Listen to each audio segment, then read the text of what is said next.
Let's go. Let's do this. And then there were four left, the final four. Welcome to Championship Sunday, man. We're going to see the Super Bowl matchup here today. Two teams are going to punch their ticket to New Orleans. I'm fired up. Let's do this. How's everyone doing? Hope you guys have all had a good weekend so far. Hope you guys are having a nice Sunday. And, of course, as always, you guys know the drill at this point. If you're in chat, feel free to say hello. Yes, there might have been an ad that popped up there. I know I had one pop up on mine. I always like to keep tabs, but try to, get some AdSense, some ad revenue. I finally got that figured out. You guys might have heard me talk about that a few weeks ago. But regardless of all that, here we go, man. First game up, we've got Commanders and Eagles. Then we've got the big dog, the Bills and the Chiefs. Two games. We're going to be sticking around, going live for both of them. And as I mentioned in Discord, and as I might have teased a little bit earlier, we have a nice little surprise going on in between games too. There's something behind me. There is a box behind me, and we're going to play a fun little game of what's in the box in between these two games. So some of you that tuned in to previous streams might know, at least have a general idea of what's about to happen. Some of people in Discord were on the right path there, but we'll just have to wait and see, won't we? But we've already got Gabe and Caden in here. What's going on, guys? Good to have you in here. Gabe says, I'm going back to the 505. I saw you put that in there earlier. I won't lie, dude. I had to Google and see what you meant by that. I assumed it was like a reference or something, but yeah, a little Arctic, monkeys action right there. Never really listened to that band like that, which is kind of surprising. I like that genre of music, but I've never really gotten into them, which is interesting. I know like their hits and everything, but and we got Caden saying it's Coach BN time. Let's go. The Raiders about to take the field right there, doing it for the car wash industry of the upper Midwest.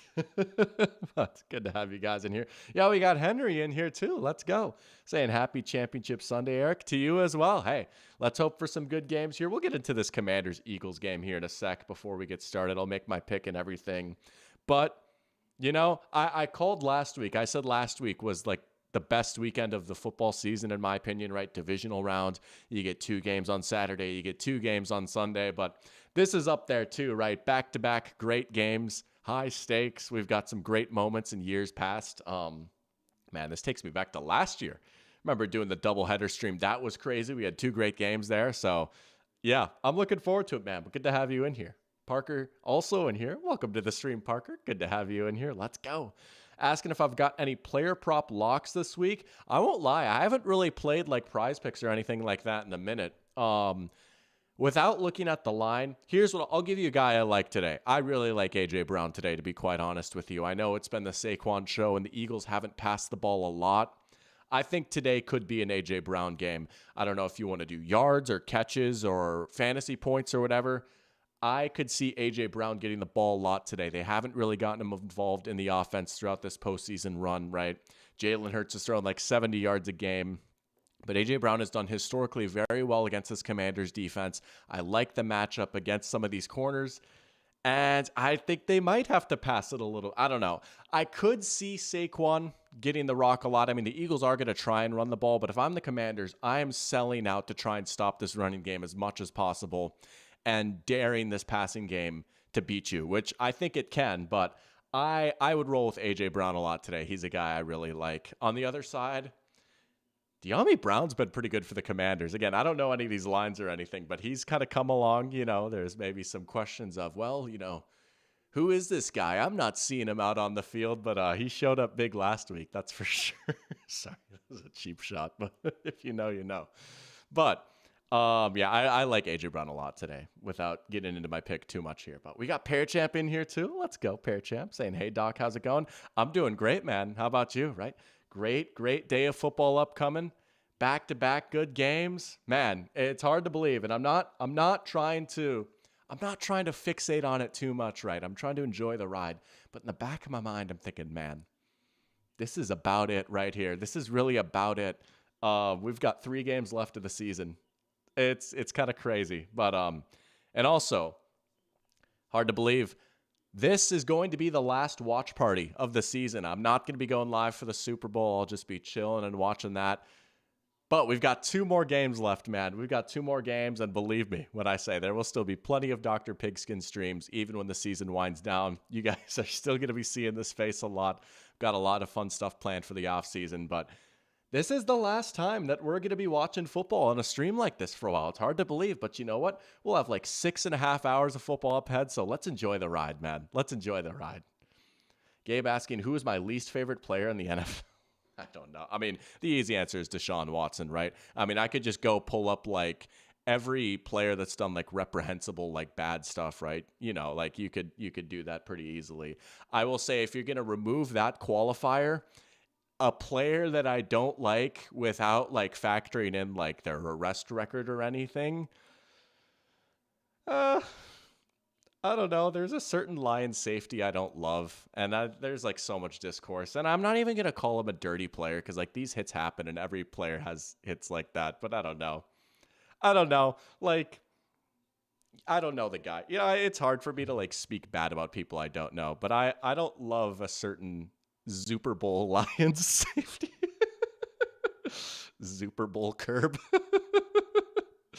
That's just a Vikings thing, though. I'm just a salty Vikings fan, but what do I know, right? But yeah, we got Ryan Nasty in here too. Let's go with the hashtag Go Bucks. We got some Go Bucks going back and forth. I love it. Yeah, man. You know, it's been kind of a wild week for the Buccaneers, as Henry's asking with my thoughts on the coaching drama. Let's get into it before we get started with this game right here. So a couple of teams making some hires, a couple of coaches deciding to go and then stay and then go and all that good stuff. Well, most recent hire, Cowboys hired Brian Schottenheimer. Dude, I'm sorry, that's crazy. Like, I don't know. We don't know what it's going to be like, right? It's hard for me to speak too definitively because it's just so hard to predict how a head coach is going to do, right? Here's what I'll say. On the surface level, for me looking on the outside, that just screams. It's just so uninspired, right? Really? You're going to let Mike McCarthy walk, and it's the perfect chance for like a clean break and a fresh reset. Again, like this team feels like they kind of just like hit their ceiling last year under like this core of players with Mike McCarthy and everything. And it's hard to just like tear it down and rebuild. But really, you're just going to move on to his OC, a dude who hasn't really held down a stable job in how long, right? Dare I say, kind of Nepo baby who's never even really been that good of an offensive coordinator, and now you're going to promote him to head coach. Maybe he's got the juice. Maybe they really like him inside the organization. Maybe the players like him. For me, I don't see the vision with that at all. The Liam Cohen of it all, as we've got some Liam Cohen talking here. Yeah, you know, on one end, I understand taking the promotion, right? I understand taking the job. It absolutely makes sense. He's getting paid more. He's got a better title. He wants to be a head coach, right? That I understand. And it's kind of turned into a he said, she said, he said kind of situation with like, well, was his kid actually sick? Was he actually there with his kid? Here's what I'll say. Like, I understand the frustration with like, yeah, like he kind of just ghosted them and went behind their back. And I also want, again, it's so lame to like sit on the fence, but I also understand like the team is like, well, you know, you can't take another interview. But he's like, well, what if I want to? But things change. It's just kind of a mess. I don't know. It's probably for the best for both sides to just move on at this point. Tampa's hired good OCs before. I don't doubt that they can do it again. They've got a good personnel. They've got a good roster, right? Bowles has done a good job. People give him a lot of grief, but he's done a good job picking his OCs. So I don't know. And of course, as I said, dare I get suckered into the Jags maybe a little bit again, but we'll see. We'll see how their offseason is. They've still got a ways to go, but I understand the frustration on Tampa's end. Absolutely. I mean, I can see like that's warranted. That's legit. I don't think you can say like, well, he did nothing wrong or like the Bucs have no reason to be upset. So I get that, but yeah, just one of the crazier situations that I've seen. That's what I'll say. I don't know. It's hard for me to get a fully coherent opinion on that right now, but drama is a good way to put it, man. This has been one of the crazier cycles we've seen. And then one last thing, the Saints, man. Joe Brady's like, yeah, I'm not taking the job. Dude, what are they doing? What's going on? Mickey Loomis is like just as unappealing of a GM to work with as Trent Baalke is. I mean, yeah, they might be screwed a little bit, but we got Garrett in here. Let's go. Welcome to the stream, Garrett, saying the doctor's wearing green, possible Eagles curse in the making. Well, all right. Let's get into that. All right, Eagles Commanders. This is not why I'm wearing green. I just like this. It's a comfy crew neck. I'm in my crew neck era right now. But I did realize I was like, I'm wearing green. It looks like I'm back at the Eagles. I am personally rooting for the Commanders because the Commanders making the Super Bowl would be sick. I'm going to be completely honest with you, dude. To be completely honest and keep it a buck, I struggle to see the Commanders winning this game. They did beat Philly last time they played. And yes, Jalen Hurts was out, but also like the Eagles offense was pretty good. The big thing was the Commanders scored 35 on them or something like that. Like the Commanders offense gave the Eagles defense probably their worst performance of the season, right? That is why the Commanders won. It's not because Jalen Hurts got hurt. I don't know. The Commanders are kind of banged up right now. No Sam Cosmi on the interior offensive line, so now they've got a backup going against Jalen Carter. No Daron Payne on the defensive line. So they've got a backup trying to go up against this Eagles line in this Eagles run game. And I know there's no Cam Jurgens either for the Eagles. Their center's out. So Landon Dickerson's moving over to center. But, like I was saying earlier, I think the game plan for the Commanders is going to have to be to make Jalen Hurts beat you. To be quite honest, I don't think he's had a great postseason so far. But even if you sell out against Saquon, he could still go off. All it takes is one 80-yard carry to kind of change the game, right? And if you do sell out, the problem is, right, that's what makes this Eagles offense so special. This was the recipe in 2022 for them when they made the Super Bowl, and it's the recipe this year, right? If you sell out against the run, okay, cool. A.J. Brown is one-on-one now. Okay, cool. Devontae Smith is one-on-one now, right? A.J. Brown, maybe the best receiver in the league against man coverage. He's just so big, so strong, so physical. He can win that ball at the catch point, right? So, kind of like Saquon. All it takes is one 75-yard catch. And I know he and Jalen Hurts haven't been on the same page, and there's been questions, but dude, all it really takes is one big play. I know Jack's not in here yet. No disrespect to Mr. Benjamin St. Juste, but it just does not scream a good answer against A.J. Brown. There's only so much the Commanders can do, right? They can't get Darrelle Revis to walk through the door for them. These Eagles receivers versus the Commanders secondary is a bit of a concern. The Commanders defense has been better than I thought it would be, right? And maybe they can get some pressure on Jalen Hurts. He's been holding on to the ball a long time. He took 7 sacks against the Rams last week. I'm not going to sit here and say that the Eagles necessarily blow them out. This Commanders offense has been on fire. I don't know, man. Believe me, I would love to see the upset here. I want a close and entertaining game. I think the Eagles get a comfortable 10-point win here. I'm going to say Philly 30, Commanders 20. Well, we'll go with the Eagles 30-20 here. I just don't think this is a great matchup for the Commanders. I just don't like this defense going up against a big boy offense. I did say that last week against Detroit, and we saw how that went, but I don't know, man. I'm going to go with the Eagles here, but yeah. Let's see. Got to catch up with chat here. It's kind of going off. I'm loving this. 15 people in here. I love it. Henry saying the Lions turned it over 5 times and still scored 31. Yeah. And I mean, yeah, like that Lions defense was just so banged up, and it probably, even at full strength, isn't quite as good as Philly's, right? Yeah. I mean, that's what's so funny, right? I guess another coaching thing that happened, Ben Johnson going to the Bears, right? There's just Ben Johnson sold the Lions. It's dog, they scored 31 and had 500 yards with all these turnovers. All right. But we'll see. All right, here we go. Getting started. We've got the Commanders starting on offense. I like that. You know what? Let's see what this offense has in store for us. First drive, right? It's been the same story all season long, right? Jaden Daniels does a really good job of getting that ball out quick, and he can make you pay with his legs. It's funny, in a lot of ways, when you compare these two quarterbacks, Daniels and Hurts, they are extremely different stylistically, right? Daniels gets the ball out quick. Hurts sometimes does not. Daniels is a lot faster. Hurts is a lot more powerful, right? Daniels is a lot better against pressure. I don't know. I will say, the Commanders have advantage at one position. They have the quarterback advantage, but it's not like Daniels and Hurts are playing against each other at the same time, I say that. All right, Eagles collapsing the pocket there early. Daniels is able to get maybe a yard, but yeah, it's going to be a struggle up the middle, right? I know Ryan Astley is saying Sam Cosmi pretty underrated. He is, right? I mean, he's had a good season for them at offensive guard. Jalen Carter had himself a game. Look at that. They're showing already. I don't know who Scott is, but Jalen Carter just blew him up first play. Yeah, we got Sebastian in here too. Let's go. Yeah, you're absolutely right, Garrett. I mean, first play, they missed Cosme. Yeah. There's a clean pocket for Jaden. Not much, though. Good tackle. Darius Slay.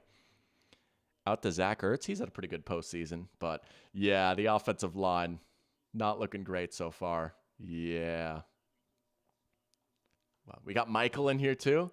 Welcome to the stream, Michael. Good to have you in here. Say, no matter what happens in this game, Tom Brady's going to his 11th Super Bowl. He is inevitable. He is inevitable.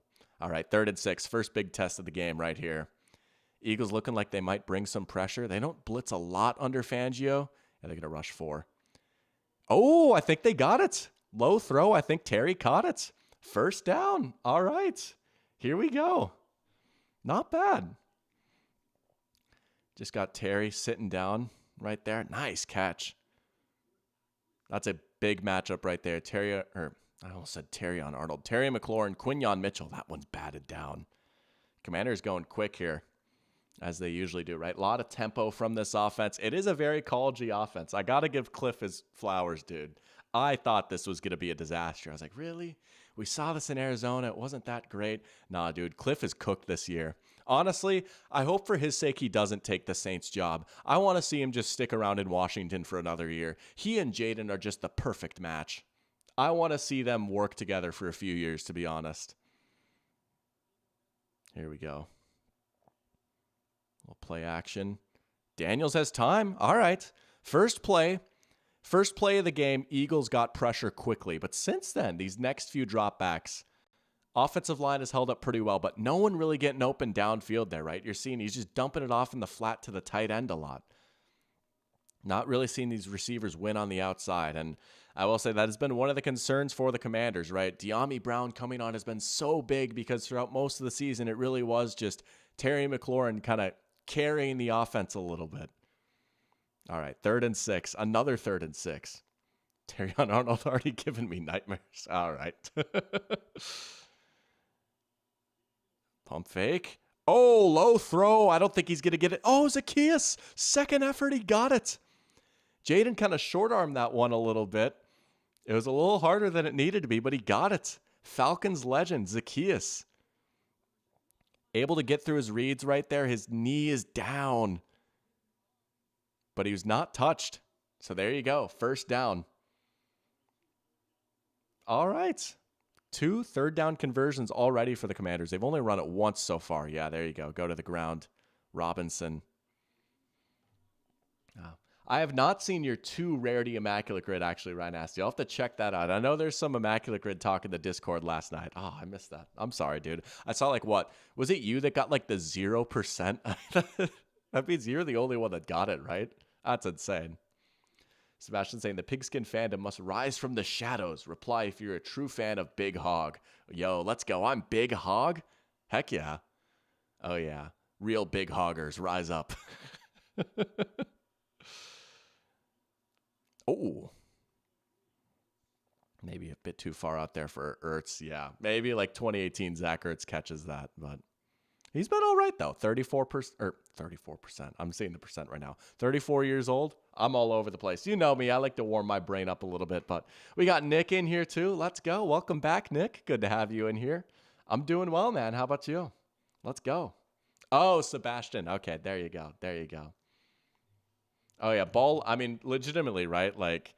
There's only so many plays in an NFL game. All the wacky stuff really can decide it.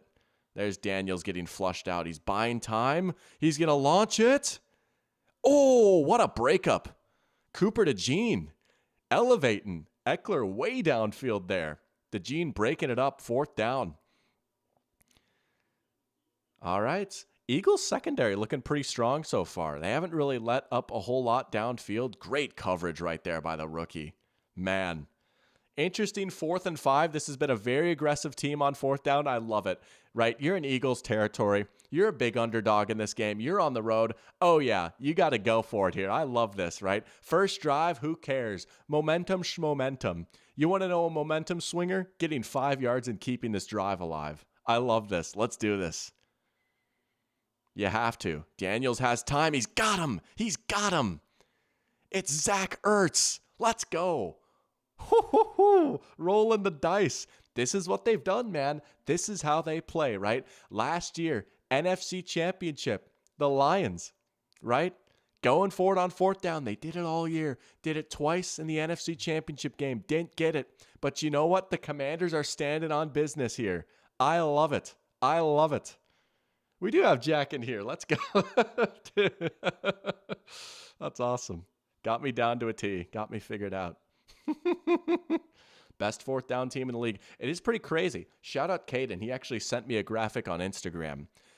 The 4 most successful teams on fourth down this year are, believe it or not, the Commanders, the Eagles, the Bills, and the Chiefs, or something like it. The stat was pretty much that, right? Like the 4 most successful teams on fourth down just so happen to be the 4 teams remaining in the playoffs. And obviously there's not like perfect correlation, right? But it is interesting.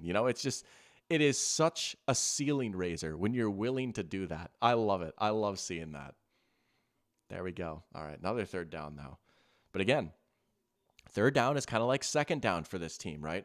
It's what, 3rd and 2 maybe? 3rd and short? Yeah, you can absolutely come back and go for it if you don't get it here. They're going to go quick.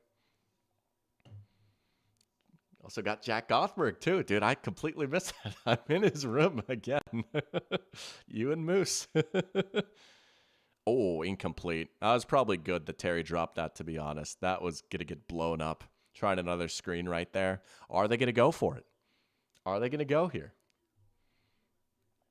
You have to, right? I mean, you went for it on 4th and 5. I know you're a little bit closer. You could try and kick it, but I don't know, dude. You just got to try and get these 2 yards, right? Yeah, we got Wolf. Welcome to the stream, Wolf. Good to have you in here. Inspecting the stream. There you go. All right. What do we got cooked here? This has been a 13-play drive already. If anything, they're at least keeping the Eagles' offense off the field. Daniels is going to take it himself. He got it. And then some. There's the scrambling. The shoe comes off. Like Mike Miller in the NBA Finals. Shout out anyone that knows what I'm talking about right there. Shoeless Mike. Wow. Good decisive running, right? It's not there. Boom. I'm going up the middle. Boom. Easy as you like right there. Man, I really thought, I don't know. His scrambling might not be sustainable. No, he's done a good job protecting himself. He's smart about when to run. He's decisive. That's the big thing. I think that's another thing that just kind of separates him and Jalen Hurts a little bit. I'm not trying to be too hard on Jalen Hurts. This is not going to be a 3-hour Jalen Hurts hate session, right? But with Hurts, it just seems like when he runs, like he's just really, sometimes when he scrambles around there, there's just like no purpose, right? And he's just like, he's not even like buying time to throw because his eyes aren't really downfield, but he's also not just taking off and running, right? And just like your internal clock, like when you got to throw the ball or not, at some point you got to decide, like, am I going to take the 6-yard scramble or not? Jaden is so good at that. He's got such a good feel already. Now they're going to bring a blitz. Swung out far. Oh, was that caught? Is that Jamison Crowder? I think they're going to say that ball hit the ground. I just realized Jamison Crowder was still in the league a few weeks ago. Yeah, that was clearly incomplete. Oh, I missed Sebastian's Terrion Arnold take. Let me go find it right here. Shoot. Where'd it go? Okay, Terrion Arnold is going to be the GOAT next year. Watch. We'll see. I'm not ready to say it's over for him. He's cooked or anything. He didn't have the best rookie season, but, we've seen players come back from worse before. If you're the Lions, you got to hope that one of those guys in the secondary hits, though, right? Especially you got some free agents coming up like Carlton Davis. Got to hope you get a little bit more out of him next year. They're going to just throw it short of the 6 there, 3rd and 9. I wonder at some point if they're going to kick it. Now Daniels is coming off the field. Going for it on 4th down 3 times, I get maybe that's a lot. But it's I don't know. Just keep doing it. Just keep doing it, right? It's 4th and 3. This isn't even the longest 4th down you faced. I get it. You do want to get points on the first drive. They've taken up half of the quarter already. I don't know, man. I just really don't know that you're going to win this game kicking field goals. We'll see. We'll see. Maybe they've got something cooked up on defense, right? This is why you hire Dan Quinn. What does he have cooked? But there you go. Commanders at least taking 3 points right there. Opening drive, they get points. They move the ball fairly well. There's maybe a few moments where it looked like it was uphill sledding, but not a bad start for Washington, right? The opening script right there. It was like, what, a 16-play drive? But 3-0. 3-0. We got a game. I say that. We're like 8 minutes in, but Mike Miller going shoeless scared me. Oh, yeah. And I mean, talk about like a throwback moment right there, man. Eagles defense got to be demoralized from all those fourth downs. Yeah, but now they're probably like, yo, they wouldn't go for it here, you know? I feel like you got to feel hyped up a little bit if you're the Eagles defense, like, 4th and 3, and now they're not going to do it. Like, they feel like their luck ran out a little bit. I don't know. I'd be pretty fired up if I was on Philly's sideline, like, yeah. But I have not gotten Phasmophobia yet, dude. I'm so sorry. I've been, like, all over the place this week. I got to still look into that. That's the ghost game, right?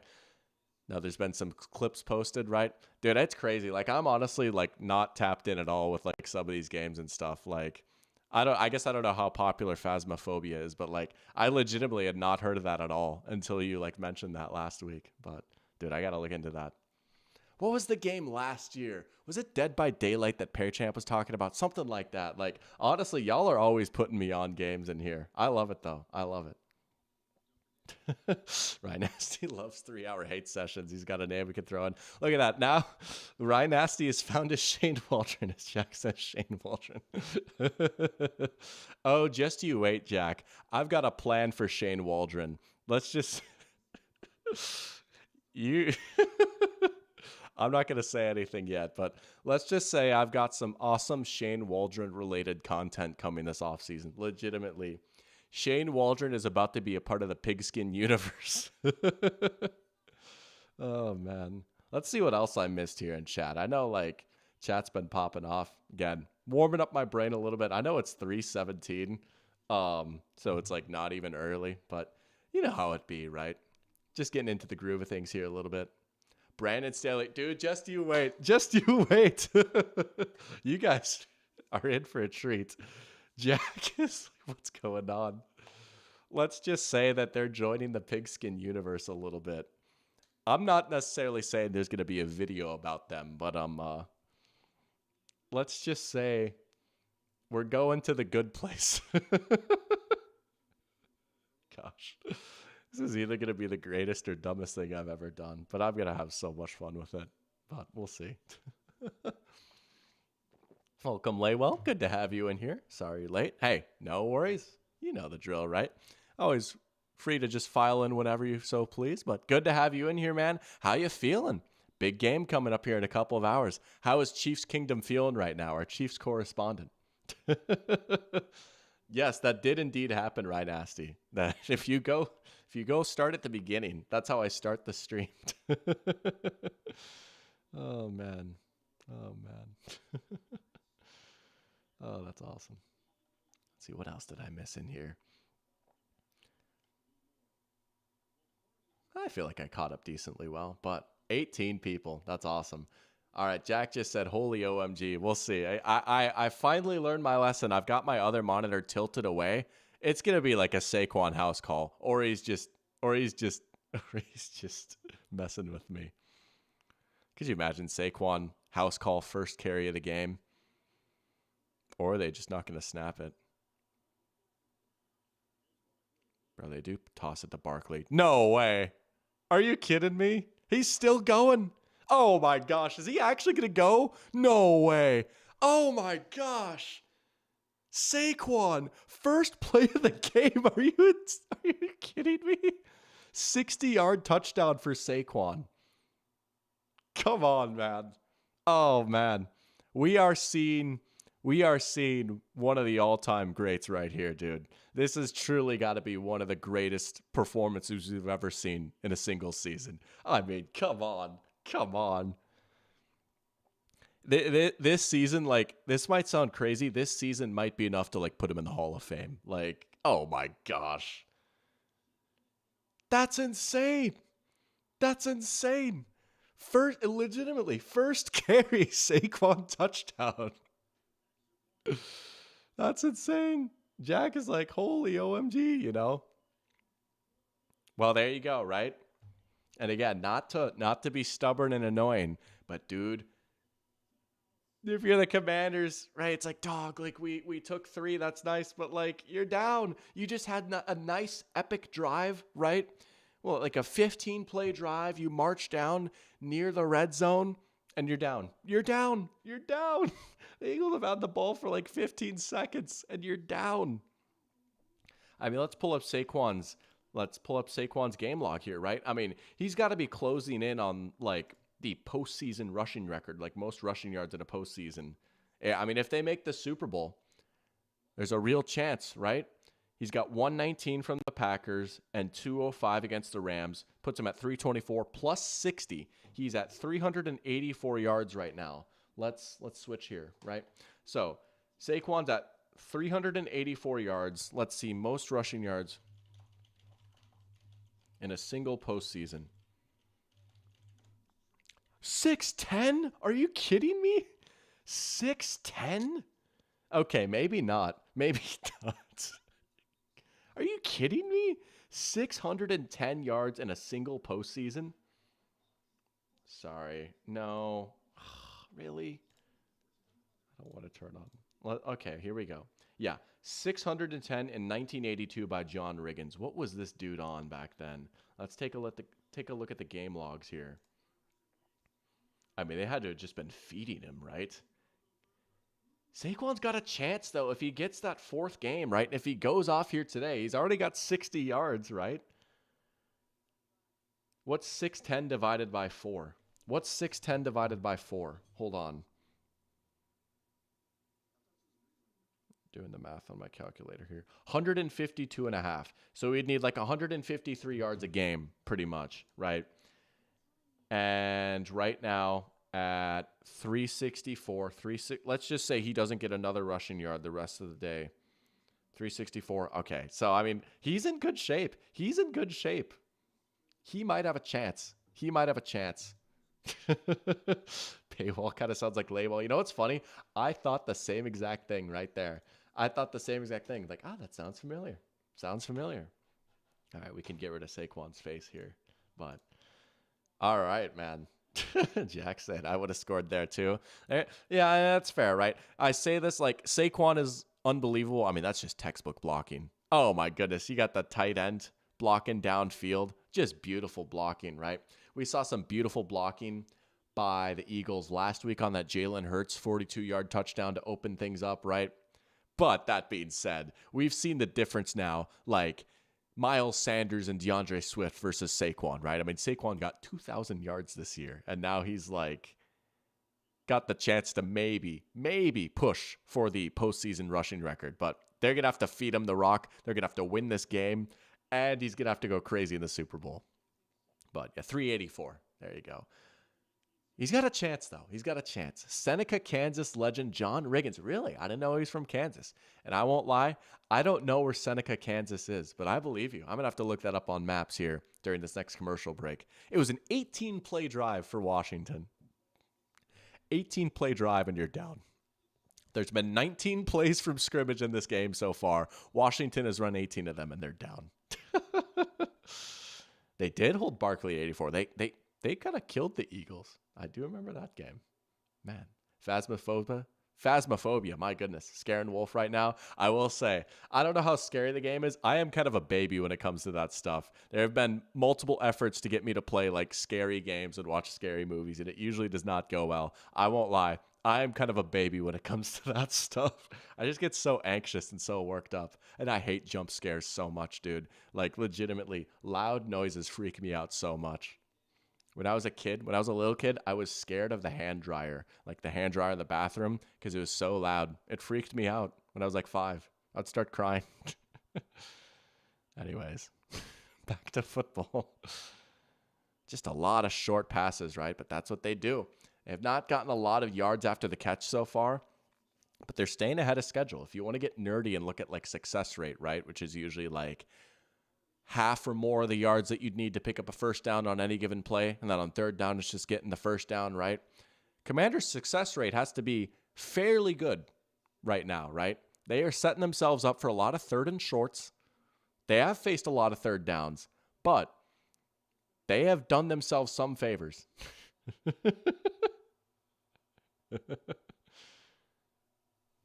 See what they got here. They might run it. Yeah, they will. They got it. There you go. There's the power element of that running game, right? Brian Robinson. I got to say, I owe him an apology. I was not familiar with this game. I was not high on this backfield. I was like, Brian Robinson and Austin Eckler? Really? That's the answer? Nah, dude. Plus, with Jaden's gravity as a runner, it works. Here we go. Man, they snapped that ball so quick. There's still like 20 seconds left on the play clock, and they're snapping it. There you go. There's De'Ami Brown. He's kind of been the man for them a little bit in the playoffs. Oh, the ball's out. Oh, no, the ball's out. The Eagles recover. It's Reed Blankenship. Commanders turn it over, and the Eagles take over in Washington territory. Oh, man. Poor Brown. There you go. They just punched it out. And what do you know? It's Zach Bond punching it out. The dude that has just been everywhere. He's taken over drives for this defense. He's made plays just everywhere. As a blitzer, against the run, in coverage, punching the ball out. That is not the first peanut punch that he's had this season, right? Man, just a brutal moment there for Washington. Oh. Yeah, I mean, that you have such an uphill battle, right? Going up against, again, like Washington's had an incredible season and they beat the Eagles once earlier this year. But just when you just get down to it and you look at these two teams, right? Philadelphia is almost certainly objectively just like the better team, right? It's in Philly. Like, yeah, coming away with only 3 points on that opening drive, turning the ball over, right? I mean, those mistakes add up so quickly. If you're Washington, you can afford like maybe one more bad thing like that the rest of the way. Like, we'll see how their defense holds up. We'll see how this Eagles offense looks when Saquon's not just running for 60 yards every play. It's still early, but man, I don't know, dude. I don't know. We'll see. Eagles did come to dominate there.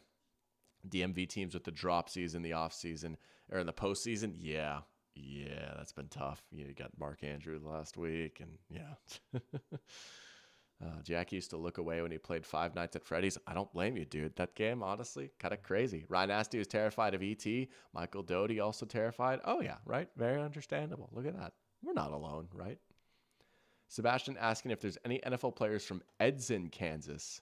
Only real ones know about Edson. Well, let's look up Edson, and then we'll look up Seneca, Kansas. A little geography hour right here. Let's get this switched over. Edson, Kansas. 2 cities I've never heard of. It's a census-designated place. Oh, I love those. It's not even like an actual city. It's a census-designated place. Goodness gracious. This is truly in the middle of nowhere. Wow. How many people live here? Edson, Kansas. Does it even have a population? 17 people. Nice. All right, how about Seneca? Seneca, Kansas. Seneca, Kansas. Okay. About 2,000 people. Nice. Shout out John Riggins. Let's see where we at here. Nice. Kind of near Kansas City. Kind of near I-29. Know all about I-29. Geography hour. Gotta love it. All right. Let's go. Sudan is the country with the most pyramids. Really? That surprises me, actually. That is a nice little knowledge drop right there. I mean, I would have just assumed it'd be Egypt, right? But I guess that's just like a silly, blind assumption. Sudan has the most pyramids. Oh, they're trying to get A.J. Brown going right there. All right. Marshawn Lattimore on him, right? They're going to need him. I mean, this is why they went out and got Marshawn Lattimore, right? They need just a good high-level corner that can at least hang with one of these receivers. And I guess it will be a lot more Lattimore than St. Juice on A.J. Brown, which makes sense, right? But that's the thing. The Eagles have 2 of these guys. They've got Devontae Smith as well, right? It's just so tough to match up with these receivers and also account for Barkley. Hurts getting the ball out quick. There you go. Man, that has really just been the story of this postseason run for the Eagles, right? Well, they're winning, but, and you don't even want to be too hard because this is just how they play, right? I mean, you look at like really since Sirianni came over, this has been a run-first team. They like to run the ball. This is what they want to do. It's not even like, well, they're hiding Jalen Hurts, But to an extent, this is just how they're playing, Hurts getting the ball out quick again. Wide open. What a catch. Yeah, that's a catch. Yeah, what a catch by Devontae Smith right there. But there has been a big difference in how good this passing game is when Hurts is decisive and gets the ball out versus when he just kind of second guesses himself a little bit, right? These are receivers that you can just trust to make plays for you, make you right? So far, Hurts has been good about getting that ball out. Already, the Eagles back in the red zone. Faz isn't much of a jump scare game. It's more of a psychological game. It's just minor jump scares. Okay, that's not that bad. Then that's pretty manageable, right? That's not that bad. Yeah, I've played, was it one of the Resident Evil games? I was like, dude, I hate this so much. I played it for like 2 hours. But a good start so far for this passing offense for Philly. And I mean, shoot, you get up to a certain point, right? You can take the air out of the ball a little bit. Hurts on a designed rollout. There's A.J. Brown after the catch, making a move. First down again. Get him involved early, right? Don't want him reading books on the sideline, all this drama that there's been, right? But there you go. There you go. Yeah. He's so good. For a big guy, he really turns around quickly. It almost kind of reminds me of Travis Kelce a little bit. Just after the catch, he can turn back upfield. There's Saquon. Touchdown. Easy. Man, what a start for him. 2 carries, 2 touchdowns, right? Have they handed him the ball outside of that first run? I don't think so. It's been like all passes. Yeah, 2 carries, 2 touchdowns for Saquon. Yeah. Well, we'll see, man. If you're Washington, you got to kind of answer quickly here if you don't want this to turn into a laugher. He just bounces outside. Jalen knows right away. I mean, just the way he gets laterally so quickly. Whew. Oh, boy. All right. Well, we'll see. Jack with a good question. Hall of Fame or not, Brandon Graham. Instinctively, right off the jump, I'm going to say no. We'll look up Brandon Graham. He's had a very good career, but he's like barely even been like a Pro Bowl caliber player, right? And I know we had the whole Mike Evans discussion. Yeah, he has 1 Pro Bowl, right? But at least Mike Evans has always been in the top 10 to top 8 wide receiver conversation, right? Even if he's not been the 3rd best in the league. He's so consistently probably a tier 2 guy. Brandon Graham has had a very, very good career. And I think he could totally make the Eagles Hall of Fame or the Eagles Ring of Honor or whatever they do, right? Each team's got their own version of that. But I don't know, man. He has 1 season with double-digit sacks. That's crazy, actually. His career high in sacks came in his age 34 season. I would say no. But he's been a good player.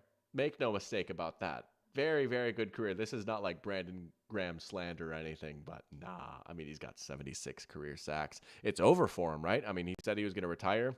He's injured. It's a bummer, dude, because he's had a pretty good season this year. He's been a big contributor for them. He's not just like the Udonis Haslam just chilling on the bench doing nothing, right? He had a great game against the Rams on Sunday Night Football back when they played earlier in the year, but it's kind of a bummer. His season's just done now, and I think he's retiring, right? But I would say no. He's on the wrong side of the Hall of Fame line for me personally. I would be surprised if he got much consideration. I'd be surprised if he was even a finalist, to be honest. But Stephon Gilmore, that's a more interesting one, right? Because he has a Defensive Player of the Year award. It's tough for corners because they're not always judged by counting stats, right? You can look at interceptions and stuff, but for example, Pat Surtain gets a few picks a year because teams just don't really throw his way, right? Oh, that one's going to be tough. He might actually get it because he has a Defensive Player of the Year. He won a Super Bowl with the Patriots. He was a really good player with New England.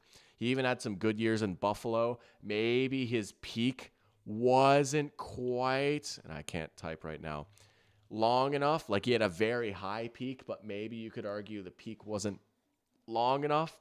I think, 5-time Pro Bowler, 2-time All-Pro. He has had a he's had a very good career in the NFL, right? And like, I would say he was like very underrated these Buffalo years, like just playing on the Bills before they were the Bills, right? Like just not as much attention on him, but he was quietly like a fringe top 10 corner in this time with Buffalo. And then once he got to New England and worked with Bill, like it was wraps, right? Culminated in 2019, but he was just as good in 2018. The everlasting image of him in 2017, his first year at the Patriots, right? He was the dude that made the big clutch pass breakup against the Jags in the AFC Championship game to seal the win. Oh, that one's a little bit tougher. I'm still going to lean no. I'm going to lean no. But I could see him being a finalist. There'll be a conversation at least. That's a good one, though. I feel like he's right about on the line. That's a good one. Deshaun Watson. Nah. He might. Yeah. Nah. Nah. Hall of Famer, not Brandon Staley. Oh, yeah. Come on. First ballot. I'd vote him in today. Yeah, we got Lion back in here. Welcome back, Lion. Good to have you in here. Didn't think it was a catch. Looked like he might have touched the line. Yeah, that would have been tough. That I saw like a quick replay of it. It looked like maybe there's just like a tiny bit of grass in between his foot and the line. But I don't know, dude. I know there's a controversial no catch ruling with Devontae Smith a couple years ago in the NFC Championship game against the 49ers, right? That one came on a fourth down. But, I agree, Ryan Asty. Yeah, Levante David should absolutely be a Hall of Famer. Like, I would argue first ballot. Like, Derek Brooks got in, right? And maybe Levante's just like a notch lower than Derek Brooks, but no, he should absolutely get in. Again, I almost worry like his lack of all pros is going to keep him from getting in, which is such a shame because he has like one all pro, but like he should have like probably 4 or 5, right? Leonard Fournette. Dude, I thought he was going to be coming out of school, dude. I mean, I thought, this is the next Adrian Peterson. Nah. His career's like over too, which is kind of crazy. I know he talked about like wanting to come back next year, but just never quite fully panned out. He had a nice run, though, on the Buccaneers. Playoff Lenny was a thing. He was a fun player for a while. And he was on that Jaguars team, too. He had some good years, but nah. Daniels is going to go deep. Oh. There was a lot more green than white in the area of that throw. And it's fourth down. Boy. I was a little worried. See, and I predicted like a 10-point game, and I thought it'd be like a comfortable Eagles win. Of course, I said this off air, right? So there's no receipt of me. There was a part of me that was worried. Like, I'm a little worried that there might be some blowout potential for this game, but I don't know, man. We'll see. I would love for this to like turn into a competitive match, but we'll see. Jack asking, does Bo Nix have the potential to be a Hall of Famer? Dude, we'll see, right? I mean, we'll see how his career pans out. Oh, it's a fake. And he got it. The fake punt. Yes. There's the aggressiveness. What a throw, by the way. Tress Way. Throwing down the seam like he's Dak Prescott. No way. Is that Ben Sinnott too, right? Hey, Laywell. Shout out to him. Kansas State legend, right? He went to Kansas State, didn't he? There you go. All right. We've got some juice. We've got some light. Some life. All right. A fake punt. Here's what I'll say. If the rest of Bo Nix's career plays out like it did this year, I would say no. If he improves, maybe a little bit more. But, dude, I mean, it's 1 year in, right? I wouldn't even say that about Jaden Daniels right now, Now Jaden's got to get rid of that ball. Oh, he held on to it too long. Probably nothing downfield right again. Coverage has been really good for Philly so far. Obviously, we don't have the all-22 view. We'll see this replay. But just watching right now, right, there's been nothing downfield. All of the times that Jaden's gotten the ball out, it's been like checkdowns and like the tight end in the flat, right? He's running around trying to buy time. There's only so much you can do, right? Maybe you just got to chuck it away. They lose 6 yards instead. But so far, this Eagles secondary, man, it's been beautiful. Beautiful coverage. Oh, what a throw. Oh, that was disgusting. That was a great throw right there. Oh, my goodness. I was one of those people that was like, yeah, he can't throw over the middle. That was a seed. Oh my goodness. Just sitting down, finding the hole in the zone, right? Vic Fangio defense. It's going to be a lot of zone. You got to find the holes. It's hard to do because this is a really talented secondary. It's really well coached, right? They just all seem to move in unison like a machine, but you can get them occasionally. That was just a gorgeous throw by Jaden, though. Nothing doing on the ground right there. Yeah. No, it really will be on Jaden to win them this game, I think, right? Just not even just in pass protection, but you miss Sam Cosme, right? Trying to run this inside zone stuff with Brian Robinson right now. It's just such a mismatch in the interior. You've got Jalen Carter and Big Jordan Davis and Milton Williams, who's been really good for the Eagles, right? That is one of the biggest mismatches right now, that interior, when the Commanders have the ball and they love to run up the middle a lot. Not been working. In some ways, you know, it could be worse for the Commanders. It could be worse. They've got the ball. They're in scoring range at least. It could be worse, but yeah. Run game is getting shut down right now, though. Absolutely. Reminder that Ryan Grubb is fired. Laywell fired up for Benson. Let's go. Yeah, that was sick. Nolan Smith has been a beast in the playoffs. Now, he's really started to come along, right? Quiet rookie year for him. There's some questions about that draft class a little bit, right? Just, they're just drafting the popular guys. But, dude, Nolan Smith had himself a game last week, and he was good against the Packers, too. He's really starting to rev up. It turns out maybe Howie actually did do it again. Man, yeah. And he was such a fascinating prospect coming out of UGA, right? He played a lot of off-ball. Again, UGA a lot of times does not just have your typical edge rushers, right? You looked at Nolan Smith's combine profile and everything this dude profiles as an edge. He's going to be a great speed rusher, right? Just bring him in to get after the quarterback, He didn't do a whole lot of that in college. So now maybe it makes sense. Year 2, he's starting to turn the corner a little bit. Yeah, he is really blossomed into a great player. So, you got to give it to Howie, dude. He cooked building this team, right? You look at all their big contributors. Most of them have been brought in the last few years, right? Jalen Carter, Nolan Smith, Quinyon Mitchell, Cooper DeJean, Zach Bond, Saquon Barkley, right? Howie has cooked. Yeah. But we will get an immaculate grid going at halftime. Oh yeah, you know what? I'll pull up the rarity too as well. We can show that off a little bit at halftime, and I'll see if I could come even remotely close to that. I'll be happy if I get a square for 2%, let alone the whole grid. That legitimately might be the lowest score I've ever seen. I can't wait to see what you cooked up for that. That is just insanity. Oh man.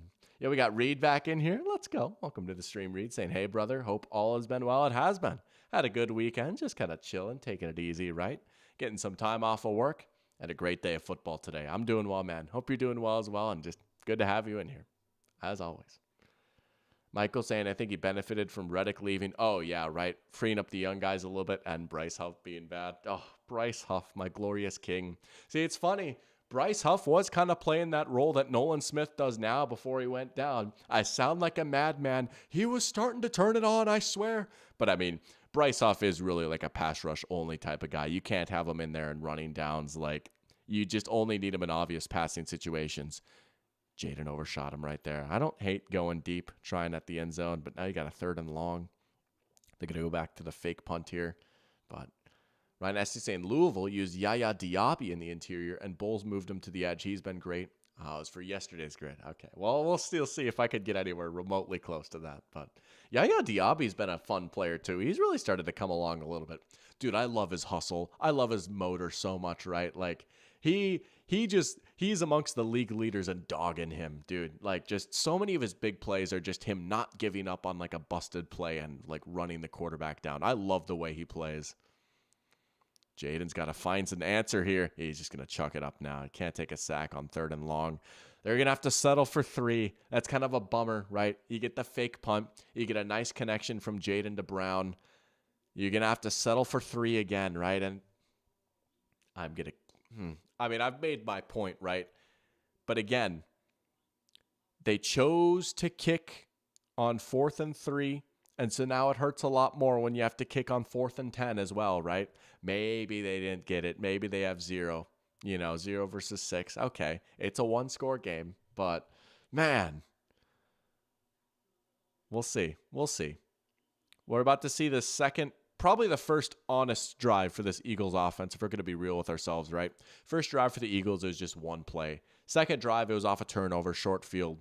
We are going to see the first honest, real drive for this Eagles offense now. And again, like I bet you if you're the Eagles, like you've barely even gone through most of your opening script, right? Like how many plays have you even run on offense? So we're about to really see how this Commanders defense versus Eagles offense matchup is going to go. But 14-6, it's a 1-score game. It is a 1-score game now. I'm saying all that. It's a 1-score game. If you're the Commanders, you live with that. But Benjamin St-Juste spelled his name wrong. He's a fraud. Imagine Benjamin St-Juste in the Super Bowl, dude. Imagine him at Super Bowl Media Day. Oh, Benjamin St-Juste FC would be up big time. And as to say, another great mid-late round pick by Jason Light. Oh, yeah. I mean, I wonder how this front office is going to do without Spytek now, right? He's over with the Raiders now. And speaking of Raiders, we've got Pete Carroll coming back. Jack fired up about that. That should be fun. That'll be fun to have him back. But we'll see, right? I mean, he's been the top assistant for a long time. But Jason Light, I mean, again, you got to give him credit. He has got to be one of the best GMs in the NFL. They've drafted so well, really, since like 2018. See what kind of return we get. Nothing. But yeah, Pete Carroll being back, that's so sick. And he's in the same division as Jim Harbaugh. What's your deal is back. I mean, yeah. It's a very old division as far as the coaches go now, right? It's Harbaugh, it's Pete Carroll, it's Sean Payton and Andy Reid. It's a bit of a throwback, but what a fun group of coaches. Who knows? Like it'll probably just be the Chiefs winning the division again, but the coaching matchups will at least be fun. Nice little trip down memory lane for us. We got Silly in here. Welcome to the stream, Silly. Good to have you in here. Saying, fine with going for field goals early in the game, but the second half, the Commanders have to be more aggressive. Yeah, I guess that's legit, right? Like, if it's the second half and you're down by like 10, you might need to go for it on like a 4th and 10, for example, right? Like, but they're still feeling things out. Maybe they really do like their defensive game plan against Philly. There you go. Oh, big dog in the backfield right there. There's Jonathan Allen. Man, they need him to really step it up, right? No Daron Payne. For years, this Commanders team, like the strength has been the defensive line, specifically the defensive interior. It's been Payne and Allen, but it's going to have to be a lot more Allen here. He's a guy that kind of came back from injury quickly too, right? I mean, he broke his leg week 5 or something crazy like that. He's back out now for the postseason. Very underrated storyline. The fact that he's out here even playing right now, it's kind of insane. And making a big play right there. Hurts has time. He's going to take a shot further downfield. There's A.J. Brown. They get it all back. First down. Man, I mean, it's been like a quiet month from now, right? But you could really make a legit argument that A.J. Brown is like the 3rd best receiver in the NFL. He's just so good. He is such a beast, man. Great against man coverage. He can win downfield. He's great after the catch. He's big and strong. Oh, 2 catches for 26 yards for him already. Hurts. Let's see what he can do. He's creating, rolling out. Oh, looking for AJ there. Some guys on the Eagles sideline want to flag. Nah. Oh, and there's King Sirianni, the real enforcer of a coach, helping his player up. Johnny Newton nearly got that ball. Hurts able to escape. Newton was trying to paw that thing away. Man. Jack saying, it's funny that the Commanders need to be more aggressive when they went for like 3 times and did a fake punt. Yeah, but I mean, I'm Captain Aggressive, right? I do love the fake punt. I guess that's a fair point. They already have gone for it on 4th down like 4 times, but that's what they do. That's going to be a false start. Interesting. False start. Going to set them back 5 yards. Interesting. Ryan Astley saying he can't say enough about Spytek. He's great, and I wish him nothing but the best. Nothing but class by Spytek. Yeah. There was like some speculation that like he was going to leave the Raiders because like, oh, he hadn't signed his deal yet, but he's like besties with Tom Brady. He's like, nah, he's not going to do Brady like that. And sure enough, like shortly after that, it's like, all right, let's just sign this deal. But Spy Tech is aboard. The Raiders, I will give Brady some credit. The Raiders seem to be a little bit more buttoned up now. I like the GM hire. Pete Carroll, even if he's like a bridge head coach, like I see the vision. Like they're going to try it with Pete Carroll, see if he can raise their floor a little bit, and then maybe bring in some good assistants that they can promote down the road. I don't think Pete Carroll's going to be there for like 10 years, and I think they know that, right? But at least for the time being, they can like just get some competency into the organization, which has kind of been lacking for a while now with the Raiders. So I see the vision with them. I really do. But yeah, being aggressive in the red zone. Yeah, that makes sense. Yeah, that's legit. All right, here's a big third down right here, though. For the Eagles, if you get like 5 yards, you might think about going for it, right? If you get 6, for sure, because then you can just do the brotherly shove. They're another aggressive team on fourth down, right? Oh, they got it. They just got it. Broken tackle. Whoo. Goddard, first down. Man, he just trucked the guy. Truck stick right there. Big third down conversion. It was looking like for a moment, the Commanders get this ball back and things get a little interesting, but here come the Eagles. Eagles will also get the ball to start the second half, too. An important thing to note, right? They have that possession advantage. They have a possession in hand, right? As they would say across the pond. Got a match in hand. Now they'll give it to Gainwell. First carry for him. There's Bobby Wagner. Unk still got it.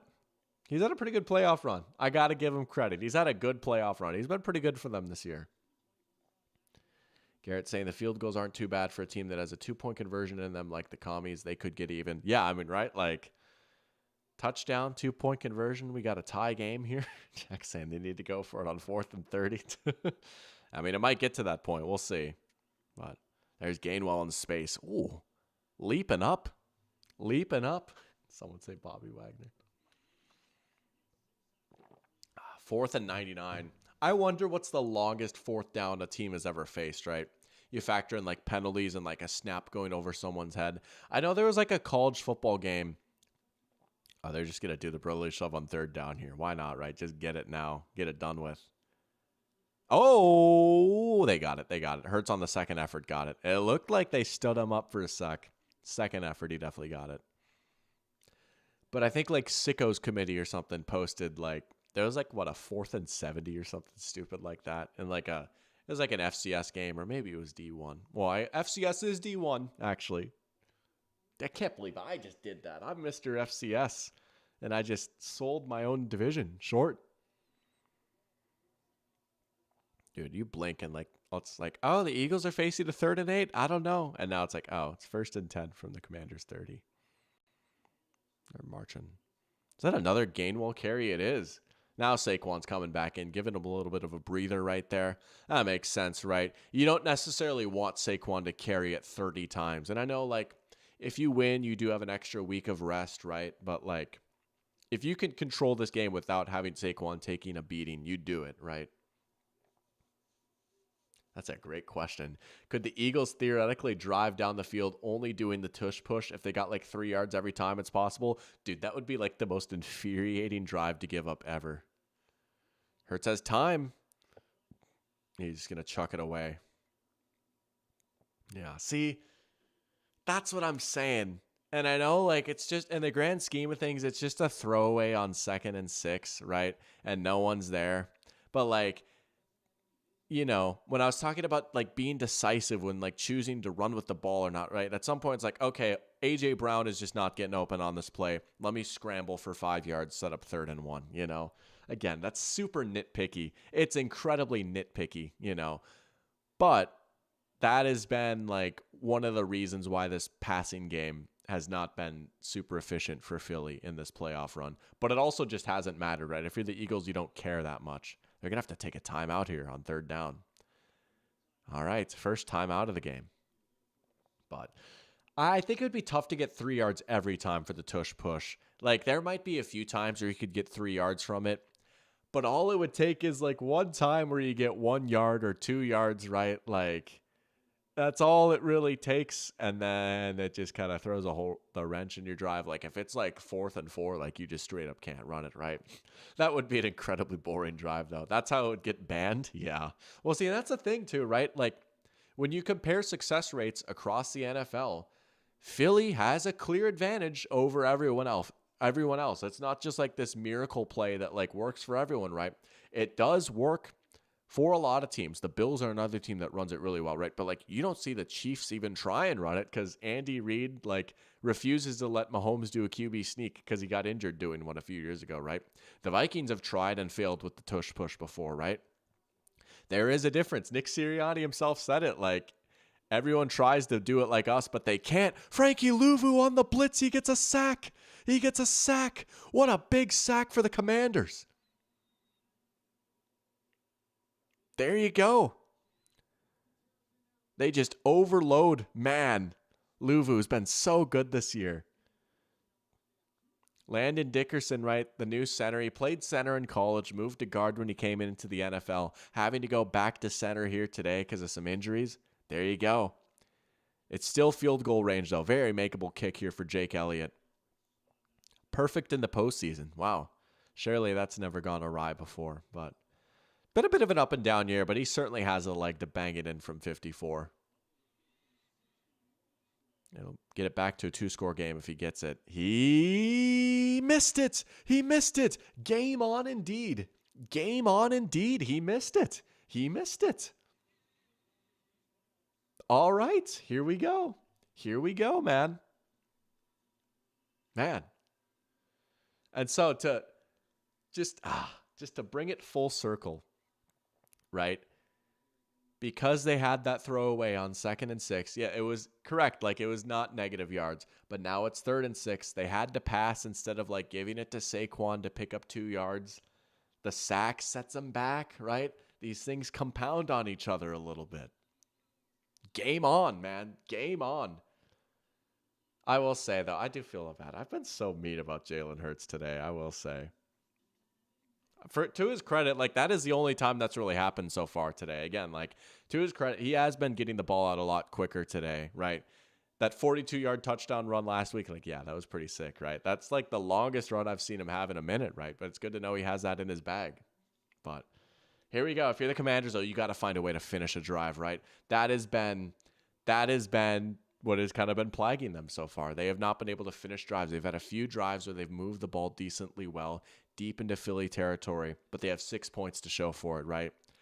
And it really has been an uphill battle for them. They've faced a lot of 3rd and a lot of 4th downs, and it's nice that they're converting all these. But man, if you're the Commanders, like it'd be nice if we got the 1st down in 2 plays instead of 4, just every once in a while. If we don't have to face like 3 4th downs a drive, right? Yeah. But the 3-hour hate session's already started. Dude, it's a good thing that there's not a lot of Eagles fans in here. Otherwise, I'd be burning at the stake right now, and maybe rightfully so, right? They're winning. I mean, I don't have like some anti-Jalen Hurts agenda. It's just been like that. That is like how the Eagles can win, though, right? Or excuse me, how the Commanders can win, though, right? Like when the Eagles do pass, they need to like force sacks and throwaways. Like that's just straight up how they win. And maybe a better way to phrase it is that is why I'm highlighting this so much, is because if the Commanders are going to win, like they need that to happen, right? That is the recipe if they're going to pull off this upset. But that was a big miss. Yeah, Elliott. I mean, what I said last week too, right? Elliott hasn't had like the best year. Let me find my cursor here. What was his kicking line like this year? But yeah, that was his first ever playoff miss. This year, 77.8% on field goals. That's got to be a career low, right? I mean, last year was like one of the best years of his career. Yeah, he was 93.8% last year. Man, 28 for 36. Yeah. It's been a weird year for kickers, dude. Like even Brandon Aubrey's missed a few. Tucker's obviously had his fair share of struggles. Elliott's had some struggles. It has been a weird year for kickers. Do I think that Philly brings in training camp kicker competition? Good question, Kiercat. Welcome to the stream, by the way. Good to have you in here. Maybe. Yeah, I mean, you probably have to think about it at this point, right? At least bring someone in. You have to consider it. Yeah. Especially with, what if that missed kick comes back to haunt them a little bit? There you go. There's Daniels taking off. Nice little 6-yard scamper right there. Lion saying, I mentioned my pronouncing words, pointed out. I appreciate this. The A in plaguing is pronounced like the letter in the alphabet. Plaguing. Dude, it's that phonetic combination or whatever you want to call it that seems to be giving me trouble, right? Because I say vag instead of vague. It's killing me. Oh, I know about Chase McLaughlin being automatic, dude. I remember him just destroying the Vikings a few years ago. He has been good.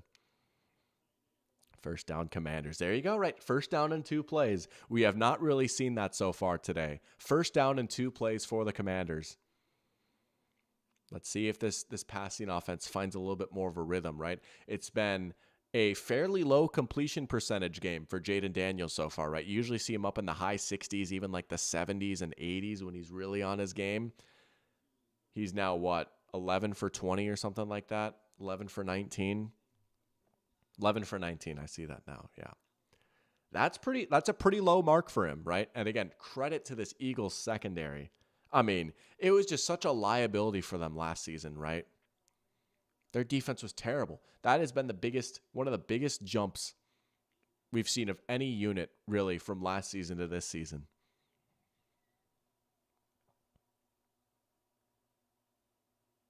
They're going to try another screen. Man, they're just ready for it. They've been ready for the screens so far.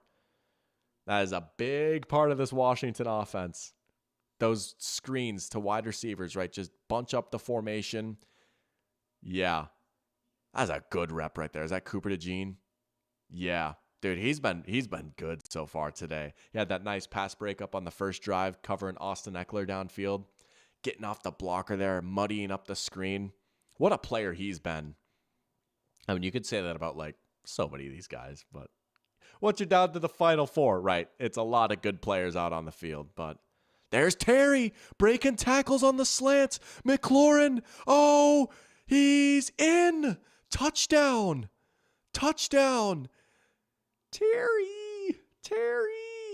Scary Terry.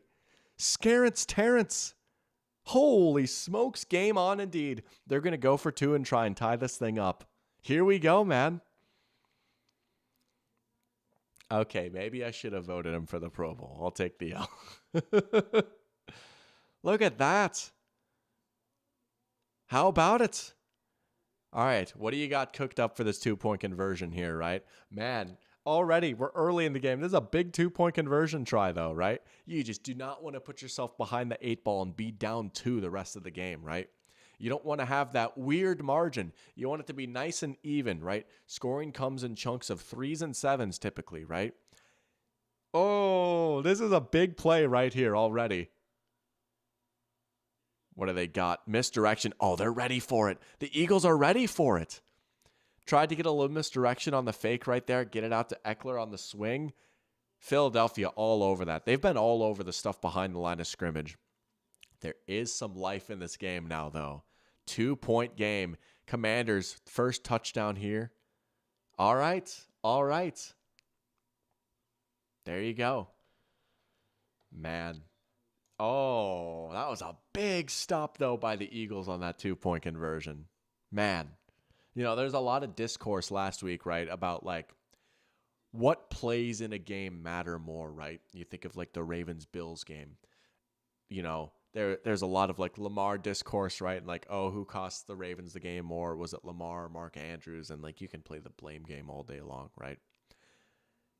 Lamar's turnovers came in the first half, but then he was unbelievable in the second half. Andrews had those rough moments in the second half, right?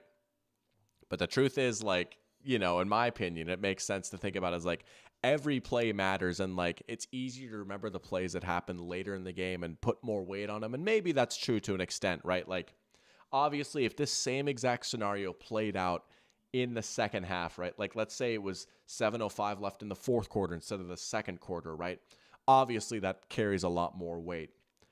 But because the Commanders didn't get that 2-point conversion, and even after their touchdown drive, they're still down. The Eagles get the ball back, and they get the ball to start the second half. Like, even though there's 7:05 left here in the second quarter, that could end up being like one of the deciding plays in this game.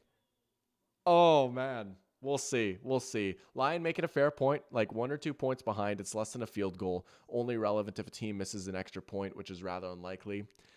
Yes, but I mean, what's tough though, right? Let's say Philly goes down and scores a touchdown here on this next drive, right?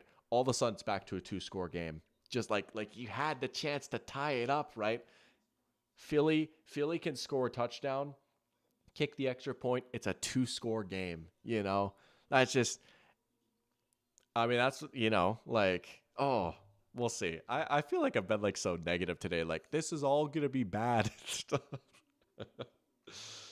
But it's something to remember at least. But you got to give credit to Philly's defense. Again, the behind the line of scrimmage stuff has not been working. You wonder maybe second half what sort of solutions Cliff and this offense can cook up, right? But the screens have not been working. The run game has not been working. It's been Jaden Daniels scrambling. A nice catch and run by Terry. They've had a few of those short passes, right? The one to De'Ami Brown was nice too on like, I don't know if it was exactly like a curl, but something very similar, right? He came back to the ball, he caught it, and then turned upfield.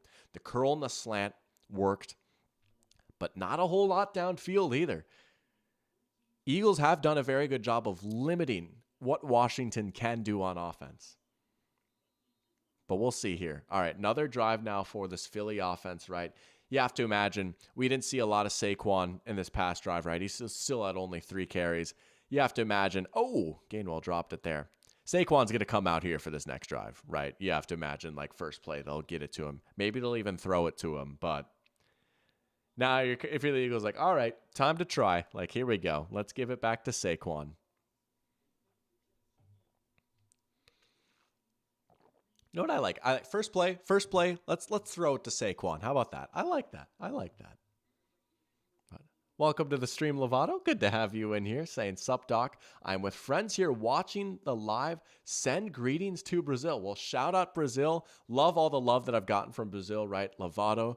Joao's been in here some. We've got a nice Brazilian contingent. And I got to say, I love seeing other countries getting into this beautiful sport that is the NFL. So appreciate it. Appreciate you guys spending your time here and tuning in. Let's go. Maybe one day I'll learn how to like say some Portuguese phrases and really blow your mind. How would you say American football in Portuguese? Or do you just say American football? I'm curious. Lion saying if they went down the field, scored 7, yeah, it's okay. It's 1 score, but you need to convert the 2-pointer anyways. So whether you get it now or later, you still need to do it. That's fair enough. I've been in this weird mode of just like hyper fixating on all these minor things. I think, these games are so big, you know, I don't know, but I get what you're saying. Sometimes I get a little carried away. There you go. Give it to Saquon. There you go. Not a whole lot there, though. But you could go back to it here on 3rd down, right? If you want, you could try another run with Hurts here. Even if you don't want to do the brotherly shove, you could try quarterback power, maybe. But greetings from the Netherlands. Let's go. That's sick. First person in stream from the Netherlands. That's awesome. Wow. That just makes me so happy, though, seeing, like, people from other countries in here. That's so awesome. They do get it on the brotherly shove. He looked to be short initially, but again, second effort, right? You know those videos of Jalen Hurts like squatting in college, right? It is such a weapon to have such a bruiser, such a powerful force at quarterback who's also getting pushed across the line of scrimmage. Such a cheat code in these short yardage situations. Eagles keep the drive alive. And man, that clock is ticking, right? If you're Philly, you can try and play this nicely. You can try and take off a lot of that clock. Not give the Commanders a whole lot of time left. You could try and go 2 for here. Lion lives there, but he's French, though. Oh, look at that. That's awesome. So you have our first French person in stream, too, I believe. Unless I'm forgetting someone. I don't know. Hurts will take off there, get like a yard or 2. There you go, right? Yeah, it's 2 yards, but it's 2 yards. 2nd and 8, certainly better than 2nd and 10. This Commanders pass rush is starting to heat up a little bit, though. They're starting to get in the backfield a little bit more. It's been a pleasant surprise this year. I mean, this Commanders defense as a whole, right? But they've been getting after the quarterback a little bit more. Sometimes they have to blitz and scheme things up. They can't always win by rushing 4, but they found a way to make it work. I got to give Dan Quinn some props. He has done a pretty good job with this defense. That's another thing I was skeptical about. Back to Saquon. In space. Truck stick. First down. Man, when it's 2nd and 8 and you can pick up the first down on the ground. Oh.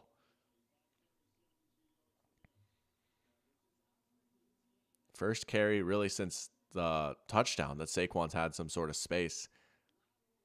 Yeah. Up to 5. Oh, whole 5 carries now.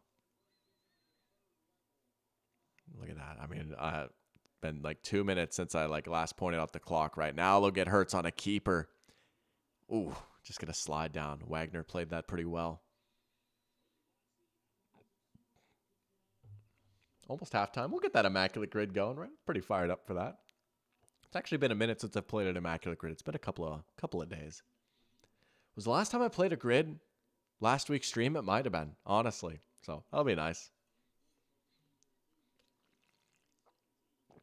I feel like this first half has moved pretty quickly. Man. Wolf wishing he picked Lamar, Saquon in fantasy because I thought it'd be more of an option. Oh, that's tough. I know. I only picked Saquon in one of my leagues. I don't think I've ever owned Lamar Jackson in any of my fantasy leagues, which is tough. But yeah, I'd Saquon in one. I didn't even do so hot in that league, but thought Hurts and Lamar were going to take the carries. Yeah, that makes sense. And I mean, in fairness, Hurts has taken a lot of the touchdowns from Saquon, right? Saquon could have 20 touchdowns, right? But Jalen Hurts is getting them instead. So there is still some truth to that sentiment. And I mean, I thought Saquon was going to be good. I didn't think he was going to go for 2,000 yards, I didn't think he was going to get the workload. I thought he'd get 250 carries and be really efficient and get 1,600 yards if he was really good. He didn't catch it. That would have been an insane catch by Saquon. 4th down though, Commanders defense getting a stop. And now they might get the last possession here in the first half. Is that I don't know. I couldn't diagnose that defense in real time. Oh, I thought I was about to cook there, but I was actually, no, I need to see that again. I'm still a little slow. They're going to go for it. Here we go. They're going to go. At least we think, right? I don't think they'd burn their second time out. They could just take the delay game and then lose 5 yards and then punt it. I think they're actually going to go. They do snap it. Commanders bring pressure. Hurts down the sideline. What a throw and catch. There it is right there. A.J. Brown, right?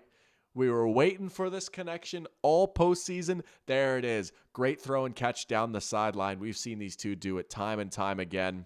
Going up against Lattimore, Brown just wins. It's just a simple go. That's why you bring in Marshawn Lattimore.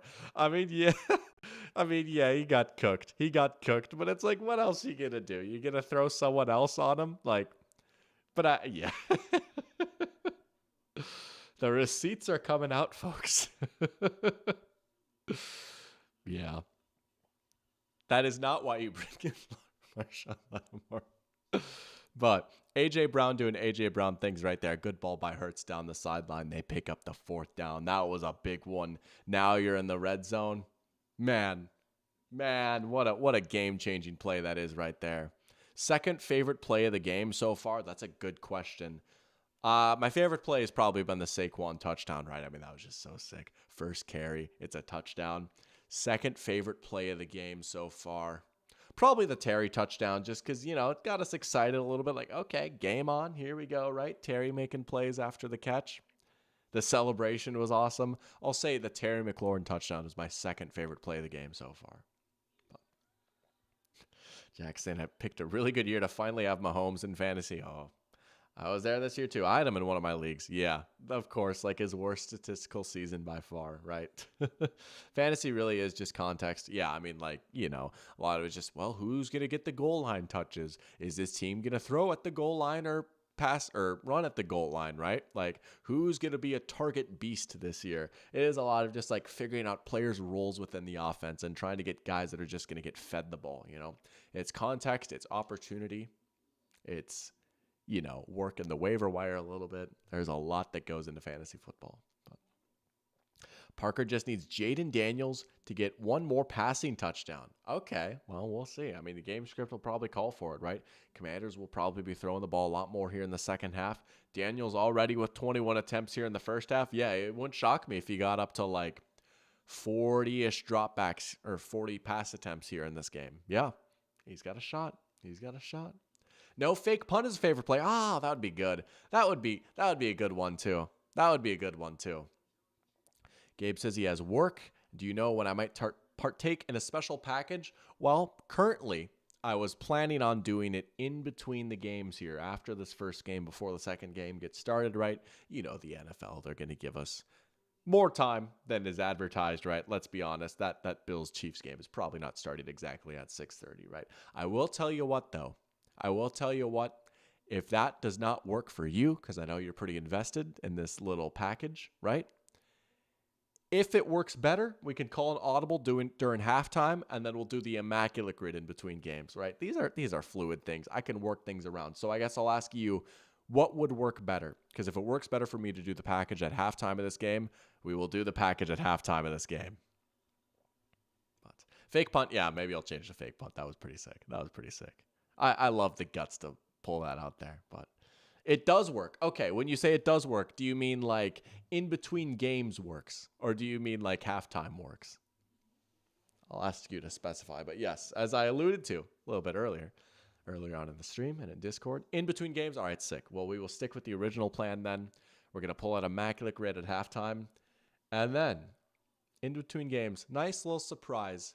I received something in the mail. For those that might have watched last week's stream, there was a certain entity that promised me that told me to check my mail. And I did indeed check my mail, and believe it or not, something showed up, and we're about to see what the heck it is. But that'll be a fun little surprise here. I genuinely have no idea what it is, but we're going to see what it is in between games here. There's a box that is behind me. You can't really see it right now, but there's a box downstairs behind me. Here we go, 2nd and 8. But let's just say it has arrived from the Bay. Hurts, clean pocket. Oh, going for the touchdown. Goddard wants a flag. I don't know. Still looking for one. Maybe. I mean, I don't know. You could run it back and see how much hand fighting and contact there really was there, right? Oh, he's grabbing him a little bit. Yeah, maybe Goddard at a point there. But hey, that's why you bring in Marshawn Lattimore right there. Yeah, that was probably a penalty. That was probably a missed call right there. It happens. Life-size Todd Bowles cutout. Dude, could you imagine? I would totally set it up here, dude. Just be like, yo, what's up, Todd? Oh, did they not get it off? Penalty flag is down. It's going to be 3rd and 13. That would be pretty sick. A life-size Todd Bowles cutout. Yo, Coach Bowles just chilling in the corner. Wow. All right. Oh, it was a false start on the quarterback. Really? You almost never see that. I don't remember the last time I've seen a false start called on the quarterback. Interesting. Well, here we go. Do the Eagles have another big play in them here? If you're Philly, right? You're trying to get it to a 2-score game here before halftime. You really want the touchdown. I would be pretty aggressive in trying to get this first down right here. I do not want to settle for 3 if I'm Philly, even if it means taking a 10-yard completion. Hurts on the run. Oh, it's broken up. They're going to get a flag. Oh, man, they're going to get a flag. Referees are saying incomplete, but I think it's going to be null and void. Now we got some woofing. They're woofing at each other, as my dad would like to say. Here we go. That's why you bring in Marshawn Lattimore. It is Lattimore they're working on too, right? Yeah, there's a little bit of a jersey grab right there, right? They missed one and then they get it there. Smith still almost caught it. Yeah, that's legit. That's legit. That is a penalty right there. He's grabbing his arm. Lattimore has kind of been getting cooked a little bit in this game. They have kind of been picking on him a little bit. Hey. You know who's not getting picked on? You know who's not getting picked on? The man himself is holding down the fort. The man himself holding down the fort. Benjamin St. Juice FC. We up. We up. Well, man, now if you're Philly, you can just brotherly shove your way in here, right? That's what they're going to do. They got it. They got it. Touchdown, Eagles. What a drive. What an answer from Philly. Oh, man, here we go. Another penalty. Dude. What is going on? All sorts of woofing. Just a nice little reminder that this is indeed a divisional rivalry. Where's Big Dom at? We need Big Dom to make his way out here. Where's Nick Sirianni? Oh my goodness. Dude, Lattimore just secured another penalty. He just might. I mean, what is going on? Like, here they are blocking, right? Just getting at it. A.J. Brown's helmet almost comes off. Then Lattimore's comes off. Now, we know all about Lattimore having beef with another NFC wide receiver, right? Maybe it's just Lattimore.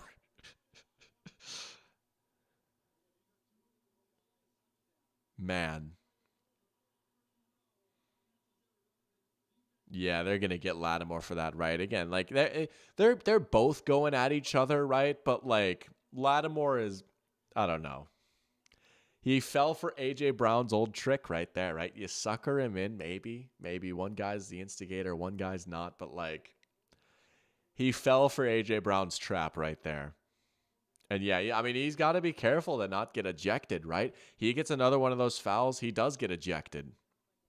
He does kind of have a reputation of some interesting moments out on the field. Meanwhile, they're showing like, oh, also there's a touchdown, by the way. But even like some of the defensive linemen were jawing at A.J. Brown a little bit, right? A little bit of zig and pep to this game here. Wait, yeah, why are they going for two? Why are they going for two? Because I guess it's 1 yard instead of 2 yards now, and you can just brotherly shove in and like take the extra points. Bro, did they not get it? Did they not get it? Did they not get it? Bro! See? Okay, they love the brotherly shove so much. It's got such a high success rate, right? 2 yards versus 1 yard is a big deal, and you're running that. Bro, but no, it's still a one-score game. It's still a one-score game. Like the difference in being up what, 10 versus being up 9 is very minor. But the difference in being up 9 versus up 8 is massive. Oh my goodness. Yeah, that was bad. That was bad. And again, hindsight is 2020, but like the upside of them getting that even is not high enough in my opinion where you can justify doing that, right? Okay, they got it. They're up 10. That's great. Yeah, now a field goal and touchdown like only ties it for the Commanders, right? That's nice. But the difference between that and being up 9 is not enough to even warrant. I know, like, they love... Oh, I don't know, dude. Oh, my goodness. You want to talk about a play that happened even in the first half here that might have massive ramifications on this game. Here you go, right? It's been the 2-point conversions. Oh, my goodness. Yeah. After all this madness, it's a one-score game. The Commanders will have one more crack at it here to try and at least get points, right? If you're Washington, you might even be happy with a field goal. Obviously, you want the touchdown, but like you'd have an interesting decision if it's like 4th and 5 from like the 25-yard line, let's say, right? Dude. Dude. All right. All right. Prayer Champ saying Lattimore is a genius for getting the penalty for the Eagles to go for the shove play just to keep it a one-score game. What a brilliant gambit right there. He got him. He suckered him. That was his finest trick of all right there. That's what he meant to do. That's what he wanted. That's just brilliant football. Man. All right. This has been a chaotic first half. I got to say, we've had some fun moments, though. All in all, this has been an exciting and enjoyable first half, right? We've got 4 halves of football here today. Half number 1, all right. All right, we're cooking a little bit. I can't complain. Lion says, I guess it depends. What's the conversion rate of brotherly shove from 1 yard and the extra point? It's about the same, right? I think extra points is about 96%. I think for the Eagles, the brotherly shove is been about 92%. That's true. Mathematically, I guess it checks out where it is about the same amount of success rate. That's fair. Yeah. Man. All right, that's fair. That's a very good point. And it's easier for me to rag on it because they didn't get it. If they got it, I mean, no. But still, I at least see the vision a little bit more. Now that you put it like that, I at least see the vision a little bit more. But they're going to squib it. All right. We'll have a return. Oh, did the ball come out? It did. Oh, my goodness. Eagles get the ball back. Another fumble. They squib it, and the ball just squirts out. It gets kicked up, and it falls right into the Eagles' hands. Man. Yeah, the Commanders really are kind of shooting themselves in the foot with these turnovers. Yeah. Comes out right there, and then watch it just fly forward. And when it gets kicked forward, right, all the Eagles are still coming up field, right? So when it goes forward, it's just all Eagles players there, Yeah. Well, shoot. Just when you thought maybe there was a little bit of space here for the Commanders. Yeah.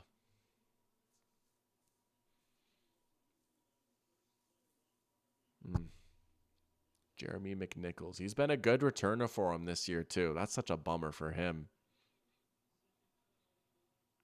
Bite the ball. Eagles fans are going crazy. It's rocking at the link now. First 2 turnovers of the postseason for the Commanders. Wow, I suppose, yeah. It has been a very good ball control offense. Here we go. Sebastian, maybe enjoying a little bit of a Commanders hate watch. That's understandable. Man. Play fake. There's Goddard. He's been kind of busy so far here in this first half. Good first half for Dallas Goedert. Oh. Never mind. Thought maybe some injuries. Bucks legend Jeremy McNichols. Nice. There you go. There's a quarterback draw with Hurts. First down and then some. Touchdown, Jalen Hurts. We do have a flag down, though. But a nice play call by Kellen Moore right there. Quarterback draw, just get him going downhill, right? Hurts is at his best when he's running forward, straight forward, downhill. They're going to get a holding call. Is that Landon Dickerson? Yeah, holding. It's coming back. Blocking is maybe a little bit too good. Yeah, he grabbed Bobby right here. Yeah, pretty easy call right there. Just takes him out of the play.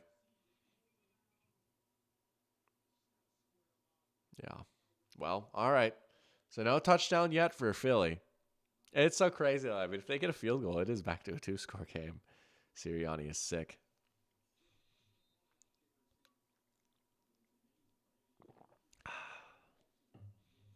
Gotta pace myself with this water here. We've still got maybe 5 hours left here.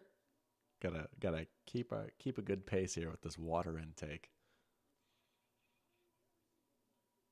Ooh, that was an awkward snap. Hurts handles it well. Here comes the pressure. He escapes. Luvu is in the backfield again. Hurts will just chuck it up and throw it away. Man, that Commanders defense, they are making themselves comfortable in the backfield, though. They're getting after Hurts a little bit. That Landon Dickerson who's limping. I know they were saying like, oh, it sounds like, oh, he's saying like, oh, I'm okay. But again, going into this game, no Cam Jurgens, right? Interior offensive line already a little bit banged up if you're Philly. Oh boy, he's out there. Man.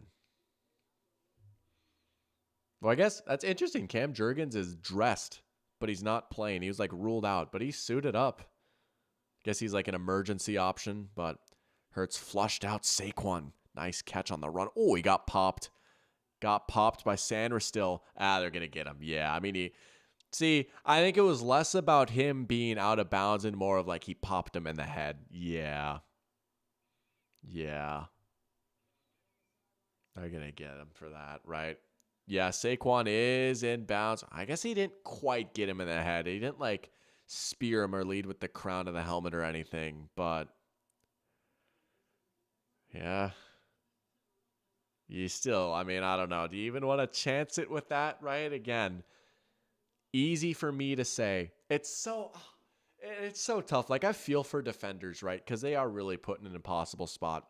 And it's not even just with quarterback slides, right? Like we've already had plenty of conversations about that, right? But you don't want to let up necessarily, because what if he could just like turn the corner, tiptoe, and keep going, right? If you actually fully let up. I don't know, dude. I don't even know a good answer at this point, but yeah. Tom's saying that maybe they should hand it off. Yeah, that makes sense. Commanders do have 2 timeouts, though, right? I mean, like, if you hand it off, it's just a good play anyways, right? They still got, like, 7 yards. Commanders will take a timeout, though, right? I mean, running or passing, like, you don't burn that much more time. But we got another Lattimore Gambit incoming. Get him closer to the touchdown so they don't consider the field goal and then stop the touchdown. Yeah. No, yeah, Philly does start with the ball second half, right? I mean, again, like after all this, they really could end up going 2 for anyways, right? I mean, yeah.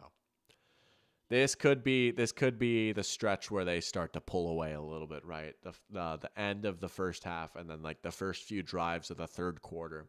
This could be where if Philly's going to run away with this one, this would be how they do it right here, right?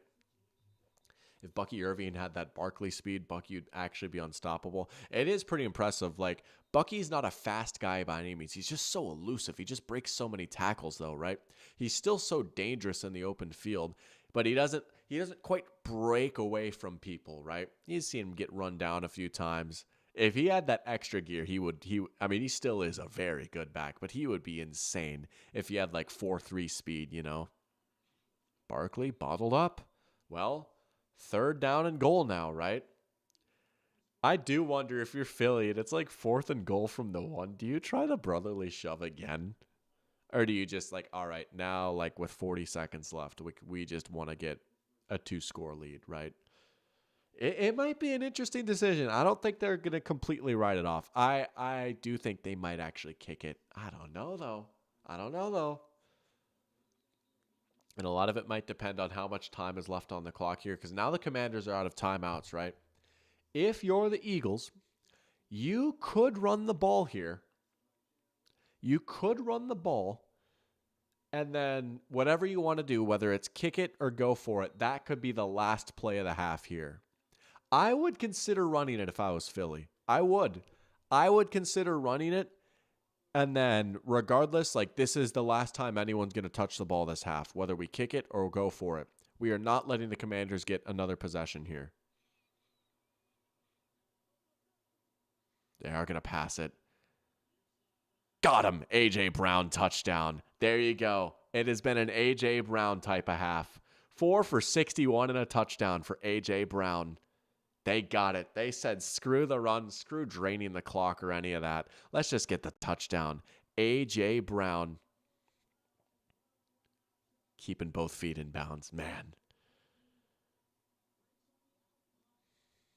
Whew. Yeah. Instead of reading, he's catching passes. Hurts is fired up. He heard me talking crazy in the first quarter. Yeah. He's turned it around here second quarter. Look at his stat line. 12 for 18, 141 and a touchdown. Yeah. That'll do. That'll do. That'll quiet the narratives a little bit that this team can't pass the ball. Oh, we almost missed it. Awkward snap, but he got it. All right. Well, the Commanders, I mean, you need to salvage points somehow, right? You don't have a lot of time. You don't have any timeouts. But yeah, 27 points and a half is kind of a yikers moment, right? And there it is, like, man, the Commanders, they have punched above their weight in every possible way this season, right? Especially that defense. But eventually you just felt like maybe the dam was going to break a little bit. And we might be seeing that right now. There's just too much talent on this Philly offense. They've just got too many guys, dude. It's just, they're already hard to hold up against. But man, I mean, there's just mismatches everywhere. It does not matter who they've thrown on A.J. Brown. He's been having his way with Lattimore. He got the touchdown there on Sandra still, right? I mean, yeah. Yeah. I said Philly was going to score 30 in this game. They might shoot past that. I said they were going to win by 10. They might shoot past that too. Washington is going to need a miracle here, and it starts with getting points here in this final drive of the half, right? I mean, you got to find whatever your like big play thing is, right? Like, how do you get Terry open deep downfield, right? Get Jaden on the move, maybe, right? I haven't said Benjamin, right? You know what? I haven't really said his name today, and honestly, if you're a corner, that's a good thing. You don't want the broadcasters or the armchair analysts in the basement of their townhome saying your name a lot if you're a corner, right? Benjamin St. Juste's stock has never been higher. It has never been higher.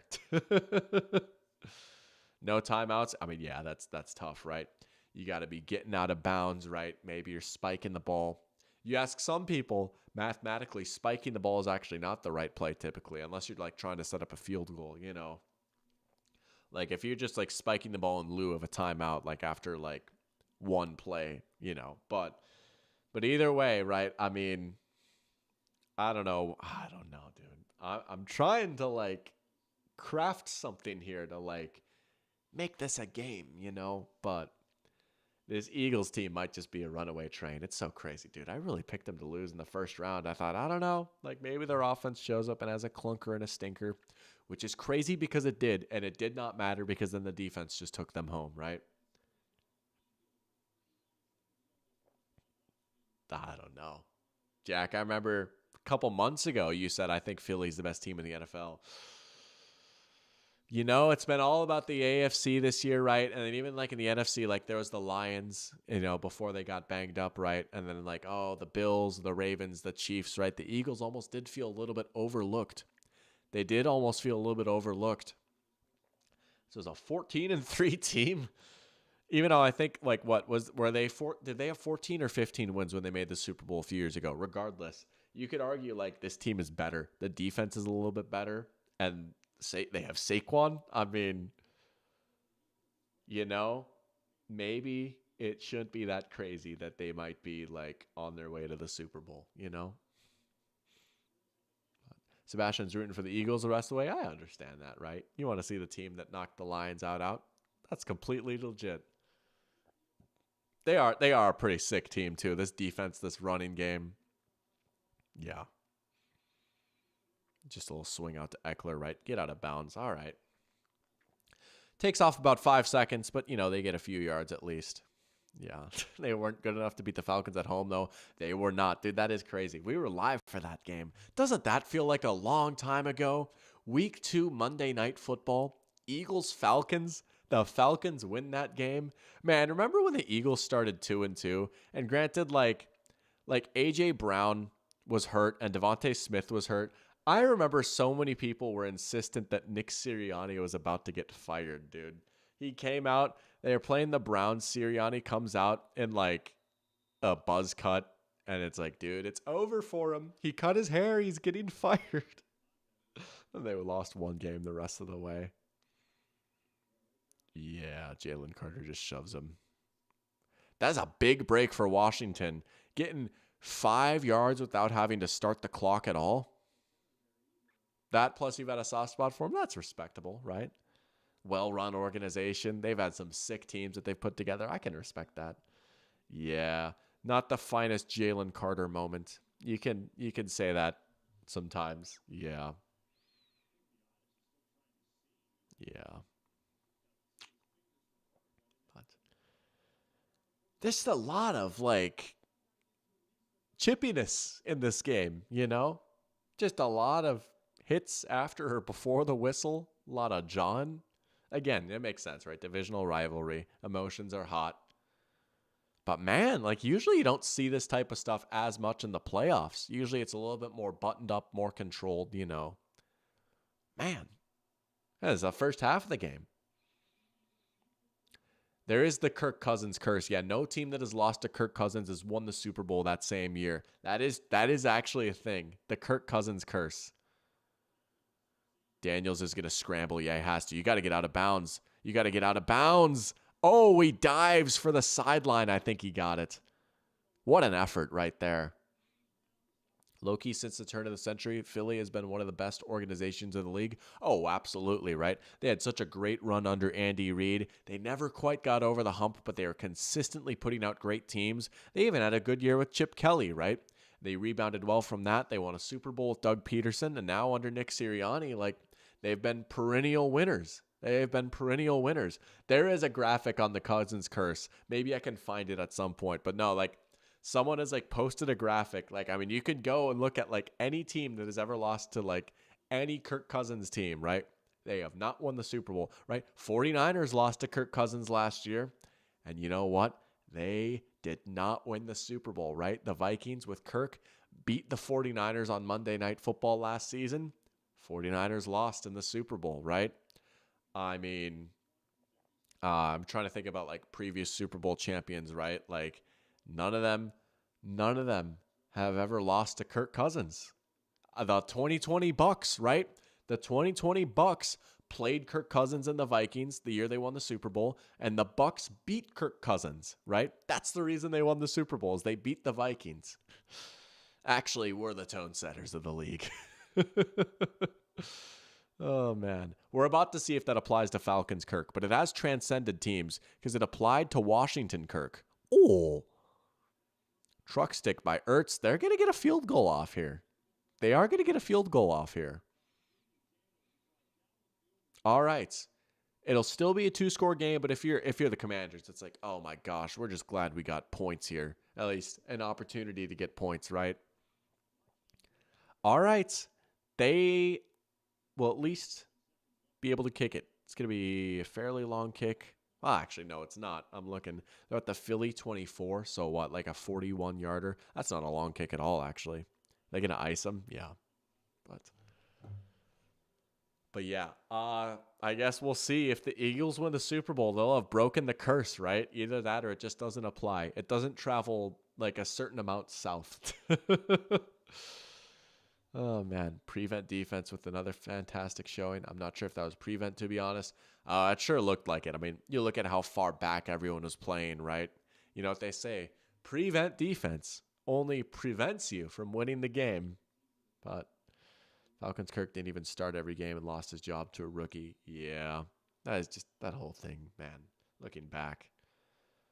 What a weird ride it was, because there were moments where it looked good. The offense looked good. He looked good, but it was not sustainable. They'll always have that magical Thursday night game. Kick is up, and it is good. Halftime, 27-15. The Eagles will get the ball to start the second half, and we'll see if this Commanders defense can find any answers for A.J. Brown and Saquon Barkley, because they have just been cooking them. But it's not over. But it's grim. It is grim. Only start Kirk versus the Bucs. Yeah, Kirk kind of cooked versus Tampa. Man, I saw that second game in person. Kirk had some crazy throws. That corner route that he hit to Ray McLeod. Oh, that was just an insane ball by Kirk. He had the crazy Kyle Pitts touchdown that maybe it wasn't a touchdown. He peaked in the first Bucks game though, right? Falcons record for most passing yards in a game. He had the walk-off that was also to Ray McLeod, right? Yeah. That was like the peak of the Kirk experience right there, you know. They're rocking the throwbacks. Everyone in the Benz was going crazy. Kirk was swag surfing. He had some other good, like he was pretty good against the Cowboys, right? Like I remember watching that Cowboys game and being like, oh wow, like the Falcons really are just going to win the division. Like Kirk looks back. He's strung together like 4 good games now. And then the wheels just came off after that. All right. Halftime, as promised, we're going to do an Immaculate Grid. I'm going to step away for like 2 seconds, and then we'll be back for a halftime Immaculate Grid. But not a bad game so far.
All right. That wasn't so bad, was it? Back in a jiffy, as promised, right? Here we go. Time to do a little bit of an Immaculate Grid action. I'll pull up the Discord too. Let's see this. Let's see this rarity 2 gritty. I mean, that just blows my mind. All right, let's get this pulled up here. I'm going to tilt my monitor towards me so I can actually see it a little bit better, because now I'm actually trying to see, right? But let's see if we can find this here. I'm assuming it's in general. We're in general here. Let's see. All right, wait. Well, we'll see the 0% too. Maybe it wasn't in there, but Spike Jones. That's crazy. Oh, here we go. Here's where the 0 was. Rich Gannon. That is shocking. 0% for Vikings and Raiders. Rich Gannon. Wow. Keith Millard. That's a great pull, too. Going crazy on the Vikings square. All right, let's see this. Rarity score of 2. Kamar Aiken. Oh, Kamar Aiken. That's a name I haven't thought about in years. Orlando Scandrick, Mike Wallace, Terrell Pryor, Ricky Seals-Jones, Keenan McCardell. Cardale Jones, only one team. Bills, get out of town, dude. Breland Speaks and Kellen Winslow. That is some nasty, nasty work. That is nasty work right there. That's awesome. All right. Let's see if we can come even remotely close to that. I will not make any promises. Yeah, Ryan Astley cooked. Certified cook right there. We got Swaggy No Legs in here too, saying let's party. Welcome, Swaggy. Let's party indeed. Let's party with a little bit of an Immaculate Grid right here for halftime. All right, what are we working with here? We've got Jets Cardinals. We've got Jets Steelers. We've got Jets Saints. We've got Broncos Cardinals, Broncos Steelers, Broncos Saints, Giants Cardinals, Giants Steelers, Giants Saints. Another alt-teamer. I love the alt-teamers. Let's do this. Let's do this. We're going to start off Jets Cardinals. How about Kerry Rhodes? Remember Kerry Rhodes? He was a good safety for a while. Kerry Rhodes, 3%. Nice. We'll take it. That's a nice little pull right there. He was like a borderline Pro Bowl level player, right? Kerry Rhodes. Yeah, there you go. Kerry Rhodes. Bit of a mid-2000s gem right there. All right. Jets Steelers, you could go Plaxico Burress. That's like the obvious one, right? Le'Veon Bell's another one you could get pretty easily. Michael Vick's one you could get very easily. I always am scared I'm going to pronounce his name wrong, and he is indeed a Hall of Famer. Alan Faneca, and you could have got him It's either Faneka or Faneca, something like that. You could get him for Jets Cardinals too.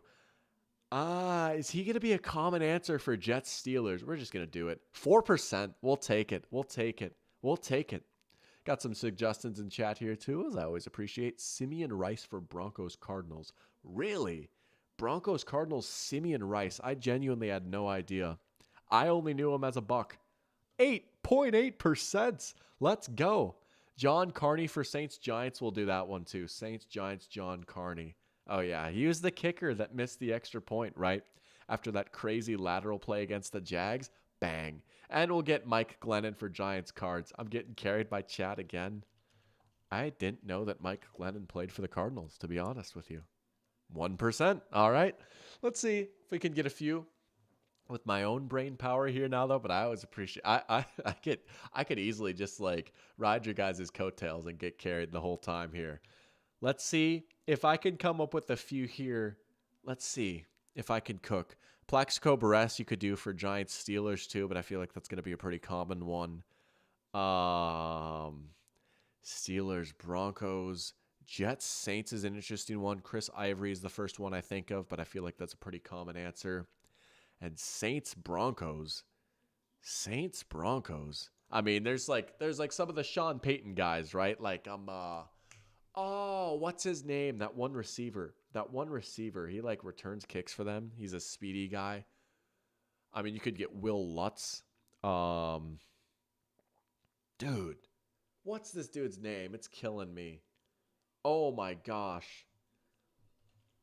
It's like Humphrey something, right? Like Lil Jordan Humphrey. I might be getting that totally wrong. That's probably not even close to his actual name. Oh my gosh. What's this dude's name? And of course, if I just put Humphrey. Oh, it is Lil Jordan Humphrey, right? 4%. Okay. There we go. Chris Callaway. Let's see. Jets Saints. We can do better than Chris Ivory. Quan Alexander for bottom left.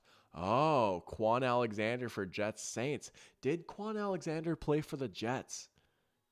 Interesting. We'll do it. We'll just do it. I might even like be oh no, it is right. Wow.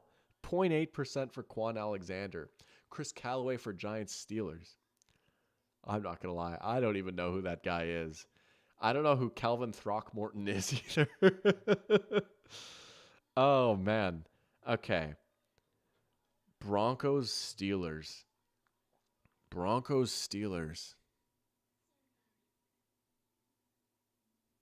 And Steelers Giants.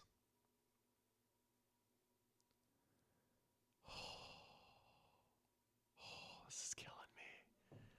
I might just take the L and do Plaxico. I know there's like better answers out there, right? Was it Chris Callaway? Yeah. I'll let you take credit for that. I should have done Chris Callaway. It's chill. 76% for Plaxico Barres. And then we've got Broncos Steelers. Well, let's do Calvin Throckmorton then for Broncos Steelers. I mean, who the heck is this guy? Oh, shoot. Calvin Throckmorton. I have legitimately never heard of this guy in my life. Oh, I probably just misread chat. That's so tough. Dang. Went to Oregon. When was he drafted? I don't know. All right, well, let's see if we can do one more here. We'll do a speed grid here. Believe me, I did not memorize like these answers too much, so it was Broncos Saints. Yeah, I just sold. That makes sense. I just sold. All right. Okay. We will not do Cardale Jones for Bills and only one team. We will not do that. Bills only one team. I do like the only one teams though. Like those ones are fun. You can get some fun pulls for that. Only one team for the Bills. Oh man. I mean, who's a guy that just like flamed out quickly? It was my loss. Yeah. Now, EJ Manuel played for the Raiders, right? Yeah, I sold that, dude. I sold it. Oh, man. Oh, really? Yeah, that does check out. Nigel Bradham. That's a name I haven't thought about in a while. We'll do that. 0.5%. Good poll. Good poll. Eagles Chiefs. Eagles Chiefs. Oh, dude, come on. There's got to be one, right? Eagles Chiefs. Again, you could do LaShawn McCoy. Jeremy Maclin. You know what? We'll do Jeremy Maclin. We'll give him some love. I feel like I've never really ever talked about him on this channel. 19%, whatever. I just wanted to show him some love. 5,000 yards receiving career for the Eagles. Well, did Mike Wallace get there? Wait, low-key, someone did Mike Wallace in Discord. We're not going to take credit for that. Did Torrey Smith ever get to 5,000? He might have. We're going to do it. Oh, he just must have barely gotten there. Jason Avant. Wait, Jason Avant could have been Eagles Chiefs, right? Jason Avant could have been Eagles Chiefs. That would have been a good one. Scott Norwood for Bills only one team. That would have been crazy. Torrey Smith must have just barely gotten there, though. It was 5,000 yards, right? Oh, he got it by 141. Let's go. He only went over 1,000 one year, but he was consistent. He stuck around for a little bit. Wow. All right. That's a good. It's his birthday today. Yo, let's go. I love how Pro Football Reference does that. They give a cute little happy birthday message. Happy birthday, Torrey Smith. Let's go. Let's go. Swaggy McNolegs saying, can you put on some Sam Spence NFL film songs and just read off a bunch of old-timey NFL names?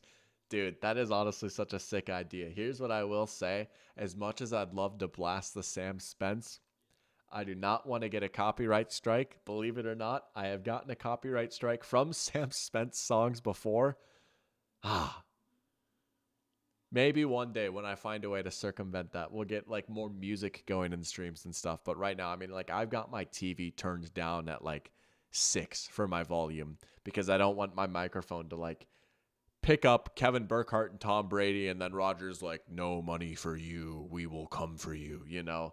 But that is a cool idea, though. I like that. Maybe I'll find another way to do that or something. But I love that idea, Swaggy. Jamison Crowder for Bills in Washington. Oh yeah. All right, we'll just do it. We'll just do it. Jamison Crowder. He's playing in this game, right? Got to give him some love. I can't type. That's chill. Channing Crowder. That's a name I haven't thought of in a while. All right. Alex Smith is the obvious one for Commanders Chiefs. Who else could you get? Oh man. Commanders Chiefs. Dude, there's so many more. I feel like there's like a weird amount of crossover between these two teams here.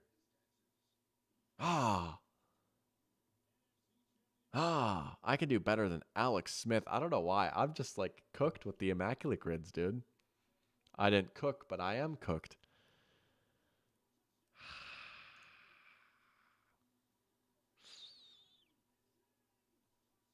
I gotta hurry up too. The game's about to start. Second half. We'll do Art Monk. That might be a popular answer, but we'll do Art Monk.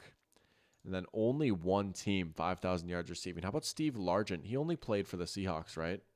Dude, well, he probably like snuck on some other team. No, let's go. 5% Steve Largent. All right, whatever. We'll just do Alex Smith. This is a speed grid, right? At least this was supposed to be. Whatever, 90%. That's fine. Chiefs only one team. What about Tama Hawley? Come on. Surely only one team, right? Yes, Tama Hawley.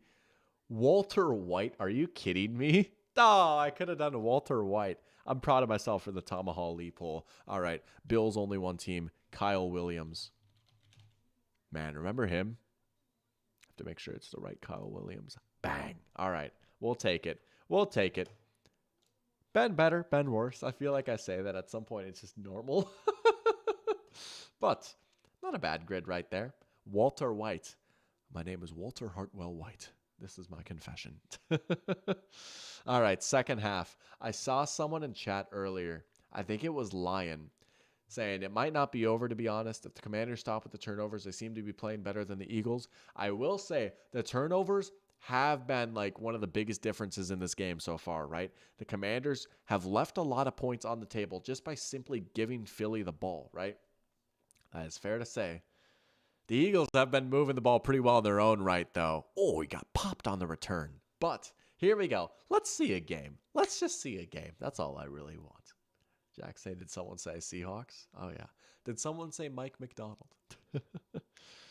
Jesse, we got to get hired as NFL refs and defend the honor of the glorious Patrick Mahomes. Yeah, man. Well, don't you want to see something different? I mean, Josh Allen's been playing pretty well so far. Don't you want to see him get a ring, Mr. White? Jack asking, when am I opening the box? Between games, we're going to open the box. Once this game is done, I've already got it downstairs. I've already got some scissors, and we're going to open the box in between games here. So like an hour and a half, right? We'll see how long the second half is, but someone say Mike McDonald. Sebastian's disappointed I didn't give Rod Smith some love in the bottom right. One of the most underrated receivers in NFL history. Oh, that would have been a good one. Yeah, Broncos legend, undrafted legend.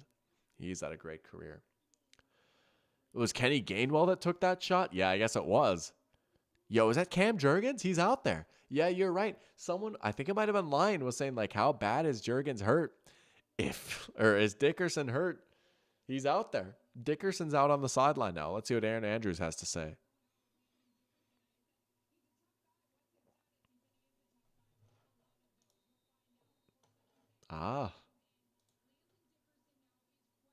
Landon Dickerson is questionable now. All right. Man, injuries on the interior for both these guys. It was Ryan Asty who said it. Okay, fair play. Dude, sometimes I just get mixed up like that. You know how it is, bud. Well, here we go. Backups and shuffling and all that fun stuff. It's the playoffs, baby. It's a wear and tear game. Hurts is going to keep it. Man, he's got to make something happen here. Going to get run out of bounds. Loss of a few. Commanders played the run pretty well right there, right? Trying to get that option game going. Hurts opts to keep it. So much gravity with Saquon. But these Commanders, defenders just flowing to the sideline, beating them to the edge there.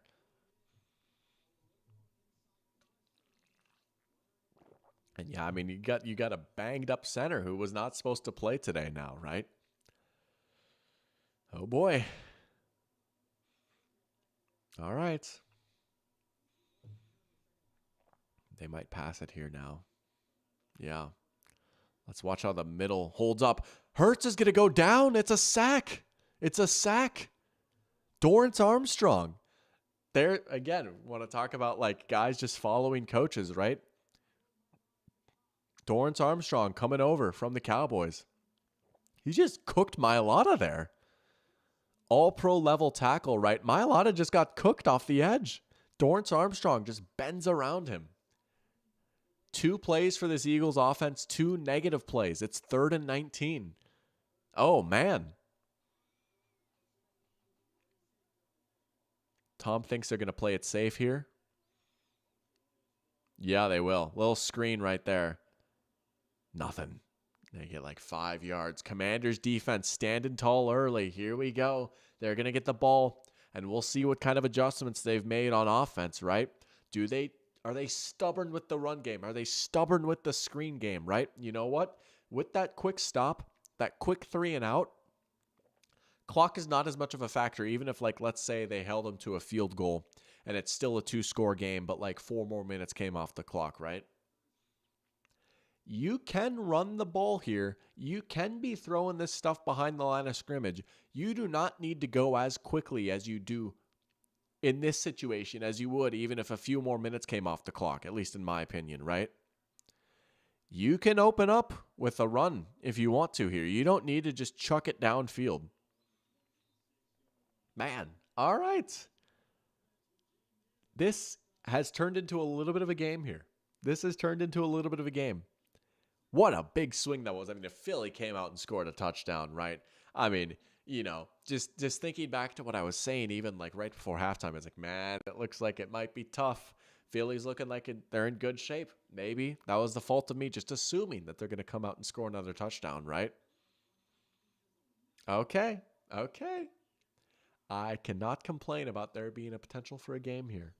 Can't complain. I don't know. How are you guys feeling right now, honestly? I know, like, a lot of the sentiment was like, in chat, like Philly maybe running away. I was with you guys there a little bit. I'm wondering, like, what people predicted pregame necessarily, right? I feel like the majority of people probably picked the Eagles in this game if I had to guess, but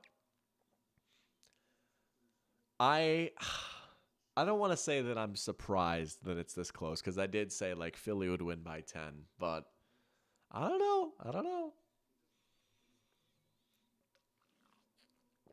Also, how are y'all feeling about this next game? Who's everyone picking for this next game here? Bills and Chiefs. Man, I honestly don't know. I've gone back and forth. I still don't even know if I've made my pick in my head yet. I know last week I said I think I'd pick the Bills. I don't know. I really don't know, dude.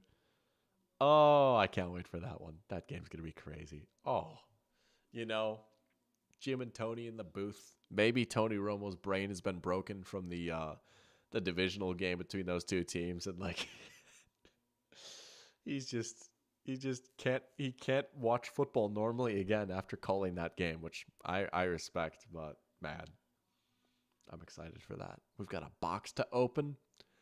Always some fun stuff going on in the Dr. Pigskin universe.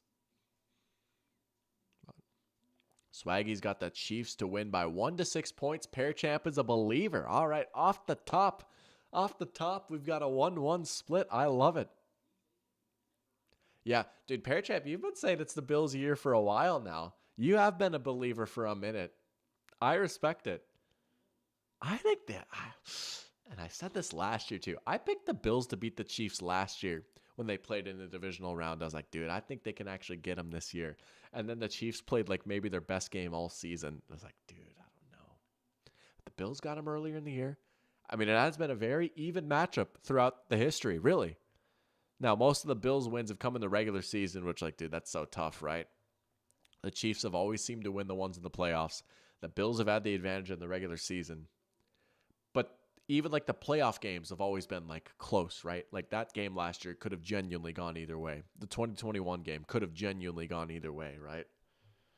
Oh, we'll see, man, if this is the year they can finally do it.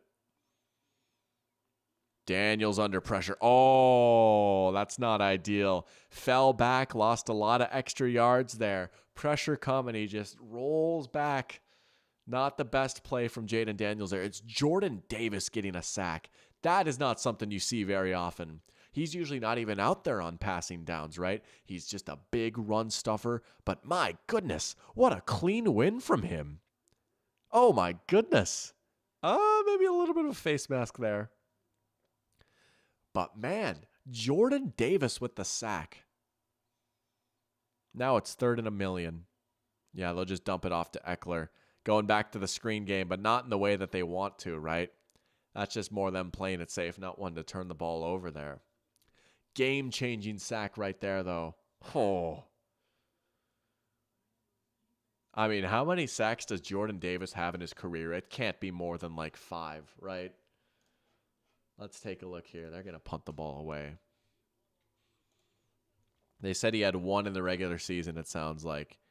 They're showing the country singer, too. Yeah, he has 3.5 sacks in his career, right? I mean, he's just not a pass rusher. He's so massive. And it's crazy because, like, he was an insane athlete coming out of college, right? You look at like his combine performance, one of the best combine performances ever. That's how a nose tackle gets drafted 13th overall. And like, I don't know, maybe he has 1 in the playoffs or something. I doubt it. Yeah, first career playoff sack for Jordan Davis. Only his 4.5 sack ever. Man, if you know, you know. If you know, you know. Jordan Davis's football Thanos. That is a deep cut right there. If you know, you know. Shout out Necessary Roughness. Oh, man. Good old Jordan Davis. Man, I got to watch that dude play in college. That was pretty crazy. But there you go. I don't know why. That just made me so happy. He seems like such a cool guy, too. Like, no one at UGA ever had a bad thing to say about him. Like, he's just like this super jolly giant. And I like, yes, maybe drafting him 13th overall was a bit much because he is kind of a one-dimensional player. But it's so sick to see a nose tackle still be somewhat relevant in the NFL. Again, he doesn't play much, but like he is good at his job. He is a good nose tackle. You look at like the Eagles on-off splits, like when Jordan Davis is on the field versus when he's not, like teams rushing success against him, like you can clearly see his impact. He just takes up so much space. He is a rare athlete, but still just not. It's just hard for someone that size and playing that alignment to get after the quarterback. But he got a clean win there. I don't know. It just makes me so happy. Jordan Davis is like probably one of my favorite UGA players ever, to be honest. Like he was the guy of that UGA team that won the national championship in 2021. You know, like I certainly would not put the Dogs at like the level of the Vikings for my football fandom, right? But like that was a pretty sick team and that was a fun year. That was definitely my favorite year of like being a UGA fan by far, was that 2021 season. Anyways, long story short, I'm happy to see Jordan Davis get a sack in the playoffs. Pearchamp says he gets a Tom Brady versus Peyton Manning vibe, and it's Allen times to win. And also crazy how Josh Allen's playoff stats are better than the regular stats when playing the Chiefs. Oh, yeah, right? I mean, like, Allen has been a playoff riser, absolutely. And again, you know, like when I did the QB ranking quiz, and I've even said this a few times, right? Like, honestly, believe me, it's even hard for me to say this now again, right? Because I'm almost like doubling down on this, like right before the game starts. But I would probably put Josh Allen like a hair above Patrick Mahomes right now, right? Tom Brady wasn't the best quarterback in the league every single season, right? He didn't win the Super Bowl every single season. There was a few years where Peyton got him. There was a few years where like Rodgers was the best quarterback in the league, right? I think the gap is still so minuscule, and like Mahomes is still as good as ever, right? Like the stats haven't been quite as good, but a lot of it is just like that's how the Chiefs run their offense. And like, yeah, he didn't throw for 4,000 yards. You know, he would have if he played the extra game, you know, and all that. But I think Allen has just been a little bit better than him this year. Like I'm like, I think Lamar has been a little bit better than Mahomes this year too. So, you know, could it be the year? It sure could be. There's A.J. Brown again. He's already creeping up close to 100 yards. A.J. Brown game, man. A.J. Brown game. It was bound to happen.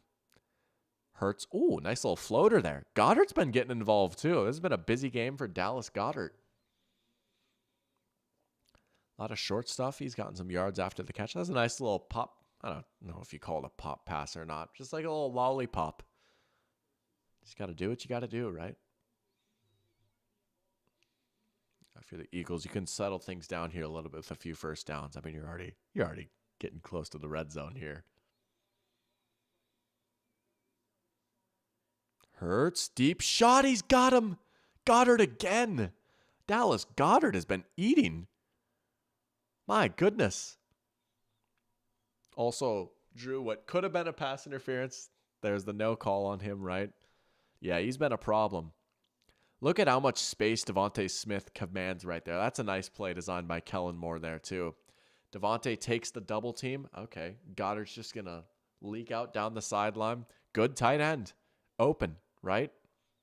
Manufacturing your good players open. It's one thing to have good players and just like, oh, we trust them to win. Oh, we trust them to get open. Sometimes that's nice, but you still just need to put a little creativity into like making things easier. Hurts touchdown. Just like that. All right. Philly settling things down a little bit, right? 3 and out, clunker of a drive.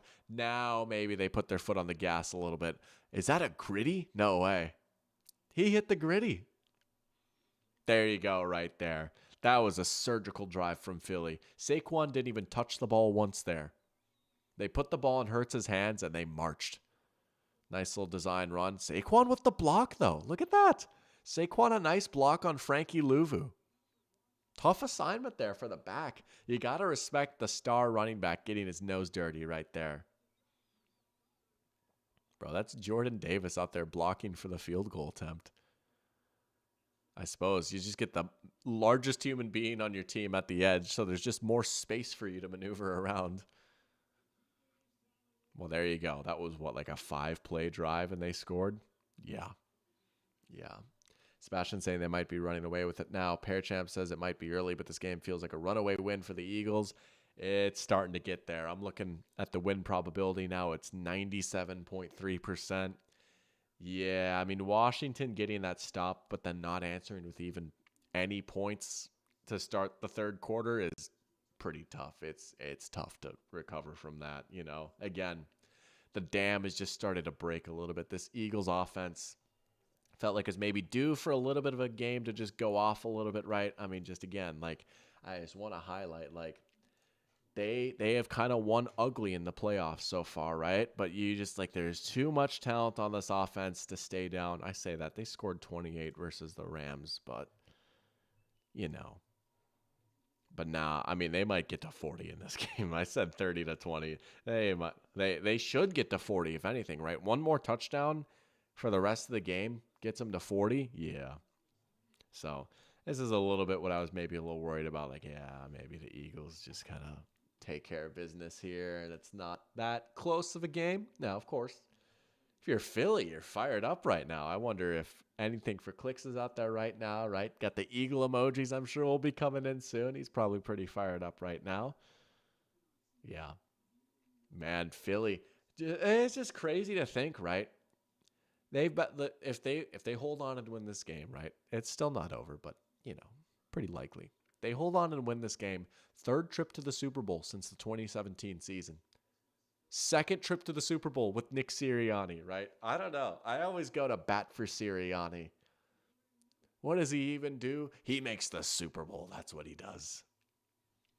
Different coordinators too, you know? Sirianni's just got the aura. He's got Big Dom. Get owned, Louvu. Yeah, that's right. There's a little bit of history with Frankie Louvu. Yeah, maybe some violent hits against the Lions. Yeah, I get that. Louvu getting owned right there by Barkley. Gotta feel good for Sebastian, right? Gotta feel good for the Lions fans. I respect that. Washington has to make something happen immediately.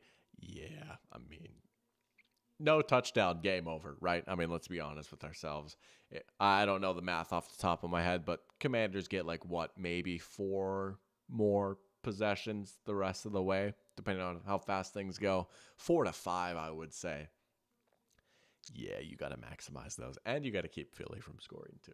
So, Parachamp's ready for Chiefs-Bills game already. Yeah, I'm getting there too. I'm getting there too. It's like, all right, let's turn on Chew Clock. Let's get to the main event. Let's get to the heavyweight.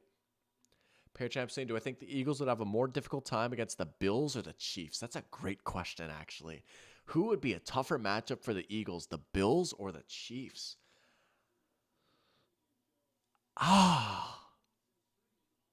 See, that's so funny.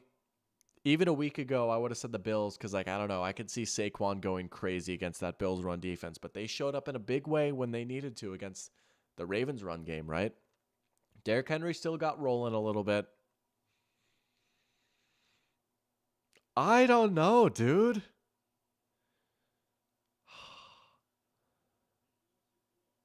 I'm going to say they would have more trouble with the Bills.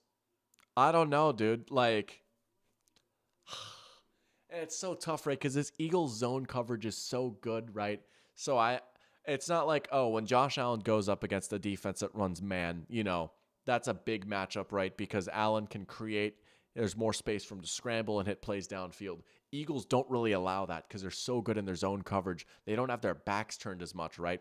They could probably hem in Allen's running a little bit more than, like, say, the Lions did, right? The Lions just run more man coverage. That's just how they play, you know?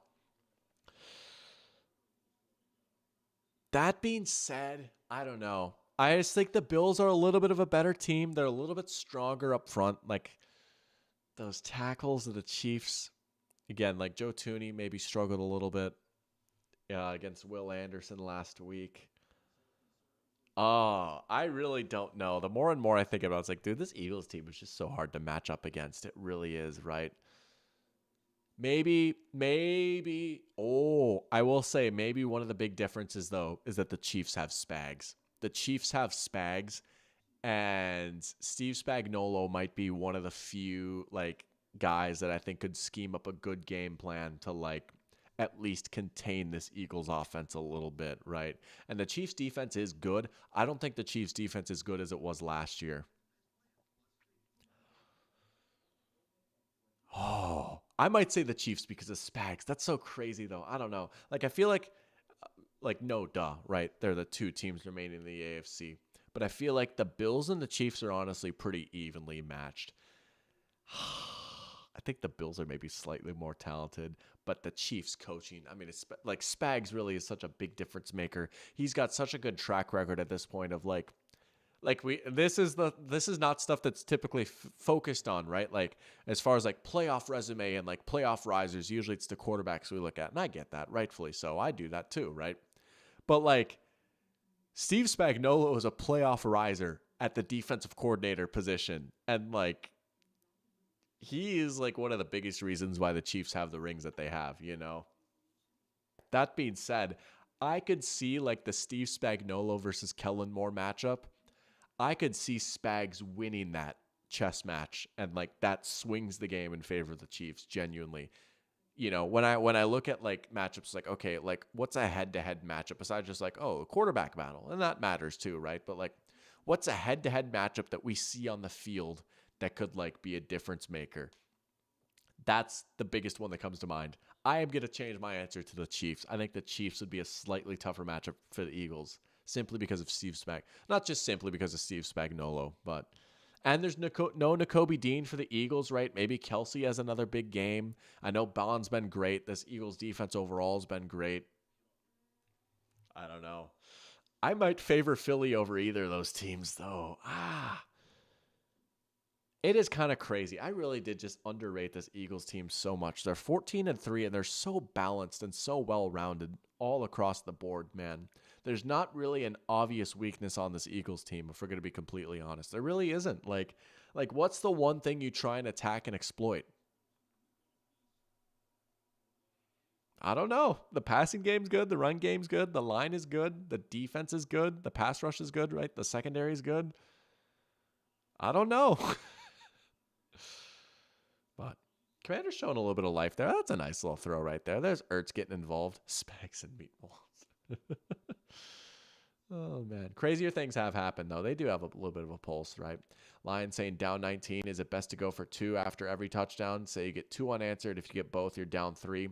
Miss both, you're down 7. I'd say it's worth it. Oh, probably, right? Yeah. I mean, at this point, you just need to set yourself up to get breaks, and like getting a 2-point conversion is like maybe could be seen as like getting a break, right? Yeah. You need to be aggressive and risky, right? I mean, you need so many things to go right for you. You might as well just be risky and just hope it goes right for you, you know? Yeah. They are not going quietly. No, they're still fighting. There's been a good drive from them so far, but yeah.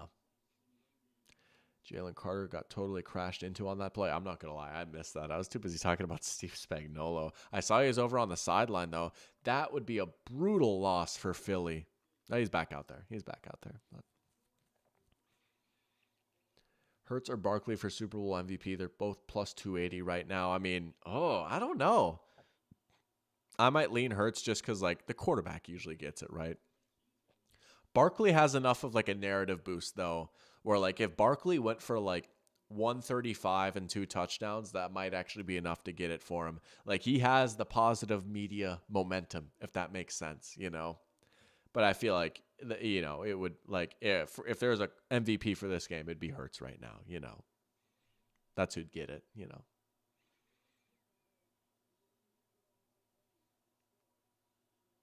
Commanders near the red zone now. Little QB draw for Daniels. Oh. Nearly. That was nearly rough. I mean, Blankenship coming in. Daniels didn't slide, so, like, you know, that's fair game. They nearly knocked heads there. Whew. JD does look pretty good. Yeah. I mean, regardless of what happens the rest of this game, right? What a year it's been for him. No rookie quarterback has ever made the Super Bowl, if I'm not mistaken, right? Let alone won one. But I believe no rookie quarterback has ever even played in a Super Bowl. At least not as, like, the team's primary starter, you know. Maybe like someone got in for injury or garbage time, but there's Robinson. Oh, CJ Gardner-Johnson getting to him. 8v8 right there. That's been another underrated move that Philly made, right? Even though CJ Gardner-Johnson isn't like an elite player, he's pretty good, but he just adds this edge and nastiness that this Eagles defense missed last year. You could genuinely see like the lack of his presence or an enforcer like him last year. Daniels, nice juke, he's in. Touchdown. Okay. All right. All right. Doing a little dance right there. Here we go. He's the sixth to get this far. They are 0 for 5. Who would be the other ones?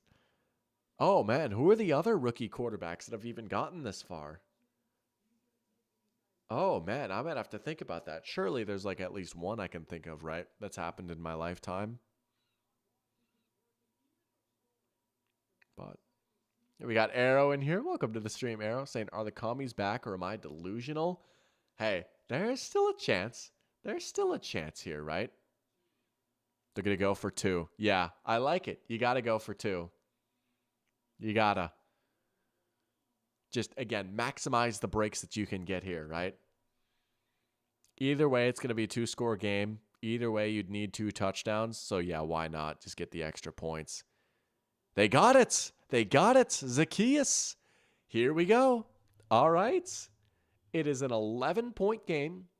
Oh, Mark Sanchez, duh. Brock Purdy, duh. Wow. So, like, almost all of these have happened in my lifetime. Bro, Brock Purdy was literally a few years ago. And then Mark Sanchez, that makes sense. Joe Flacco, Ben Roethlisberger, and then there was one more. Interesting. All in my lifetime. Okay, so there's one more that must have, like, happened early when I was, like, a 4-year-old or something. Shoot, dude. Here we go. Not over. It is not over. We were saying maybe, let's get this Chiefs-Bills game going. Hold on just a second. Now, the Commanders are going to have to find some ways to get stops consistently, right? Like, it just has not been there for them. This Eagles offense has really roared to life, right? If you look at like the drive-by-drive chart, not chart, you know what I mean.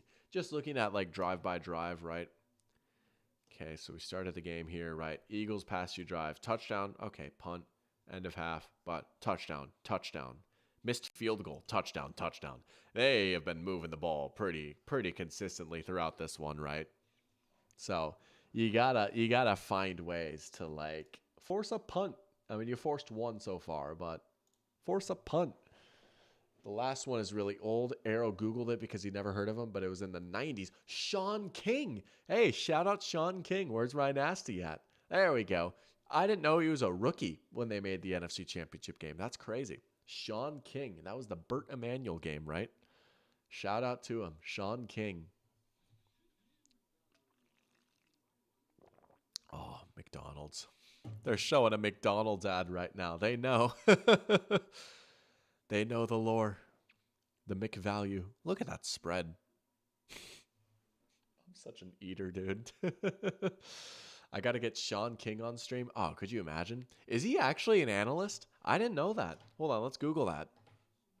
Dude, that would actually be so sick if I got like a former player or something on stream. I mean, eventually, my dream is like Sean King football. Like, it'd be so sick to get, like, other analysts on, like, the pigskin pregame and stuff like that. What are you up to these days, Mr. King? Personal consultant.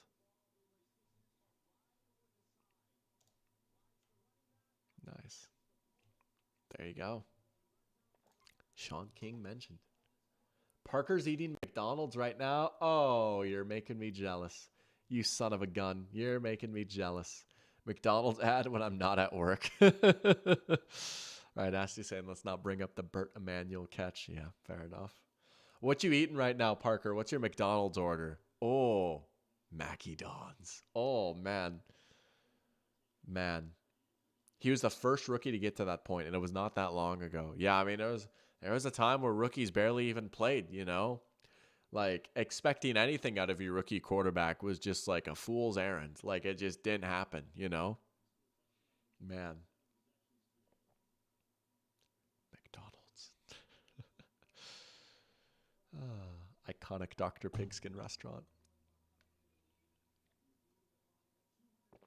Oh, good question. Has the Tampa thing been announced yet, or is that for later? It is going to happen in between games. It's not so much an announcement as it is a box opening. So, long story short, and I'll give the full rundown because I'm going to like tease things a little bit more. Long story short, last week on stream, the Tampa Bay Buccaneers, the actual Tampa Bay Buccaneers YouTube channel, popped in chat, as they do from time to time. I don't know. There's just something about the Tampa Bay Buccaneers. They just keep popping in here. But they... just saw Parker's chat. The Tampa Bay Buccaneers account told me to check my mail this week. And so, by golly, I did. I checked my mail. Hertz is just going to throw it away. Near disaster. Gets rid of it there. They told me to check my mail. So, you know what I did every day? And once you know, something showed up. There is a box. The box you can see right now, that is not it. But if I move my head, you might be able to see. There's a box on my floor right now. And I genuinely have no idea what is in there. But there's a box from Tampa Bay that I'm going to open up. And I just think that's so sick that the Tampa Bay Buccaneers have sent me something. No idea what it is, but we're going to open it up in between games.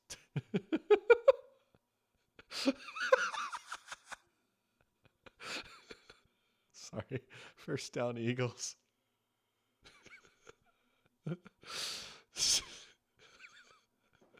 Parker got a couple of McDoubles and fries. Nice. Oh, man.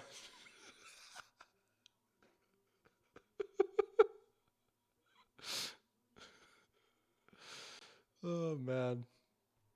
Bacon, egg, and cheese biscuit with 2 hash browns. Dude, low-key, hash browns are my favorite thing at McDonald's. They're so good. It's like a giant crispy tater tot. Oh, yeah. Sebastian gets the 2 double cheeseburgers, fries, and a smoothie and 2 apple pies. Oh, the apple pies are slept on. Those are good. Those are good. Oh, yeah. Oh, you're not the only person that thinks that, like, this desk is, like, just, like, the floor. No, it looks weird, right? The way my camera is angled. I have my webcam up on top of my TV, my smaller TV, right? But, yeah, this is just part of my desk right here. But I could see how like people think that it does just look like the floor a little bit. But Wolf asking if the game has been dramatic. Not yet. We'll see though. The Commanders have at least made things a little bit more interesting here. It's a 2-score game. It looked like the Eagles are going to blow them out, and they still might. We'll see. It's a 2nd and 10 here. It's been an all right game. It's been close to what I expected, but. A lot of more back at it. Sorry, your comment is killing me. It's an inside joke from a long time ago. That's what I'll say to answer your question.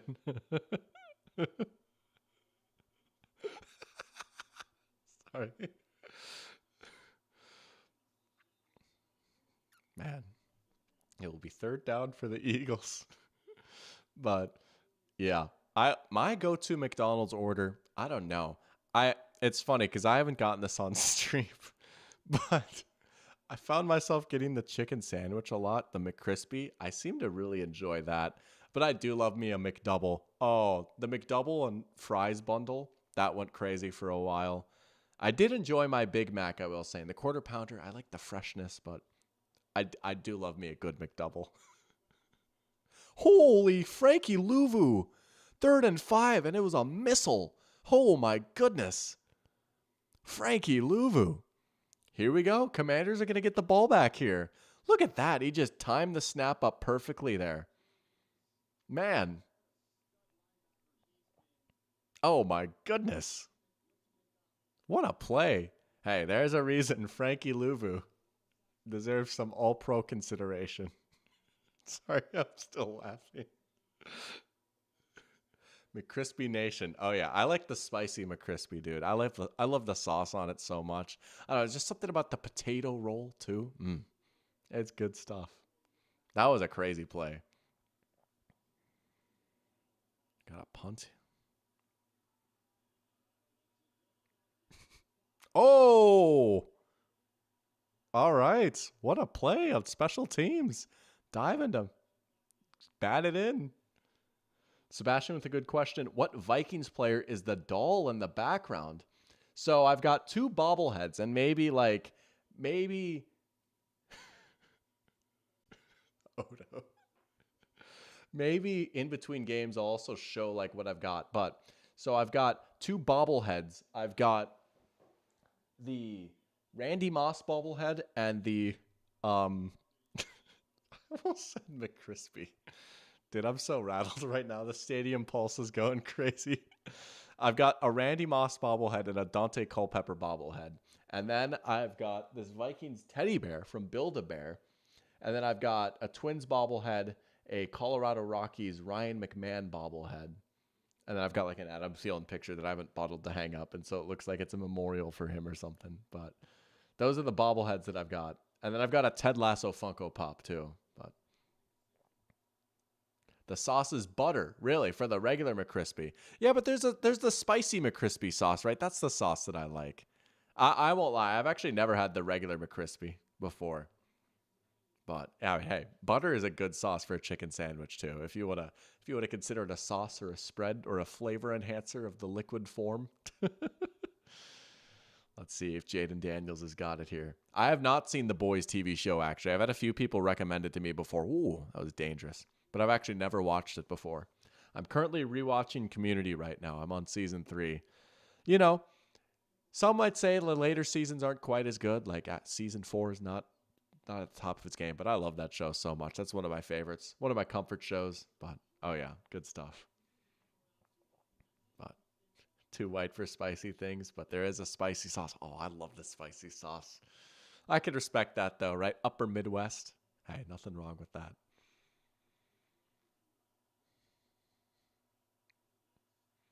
Blitz coming. Oh, Ertz couldn't quite haul in the one-hander. Oh.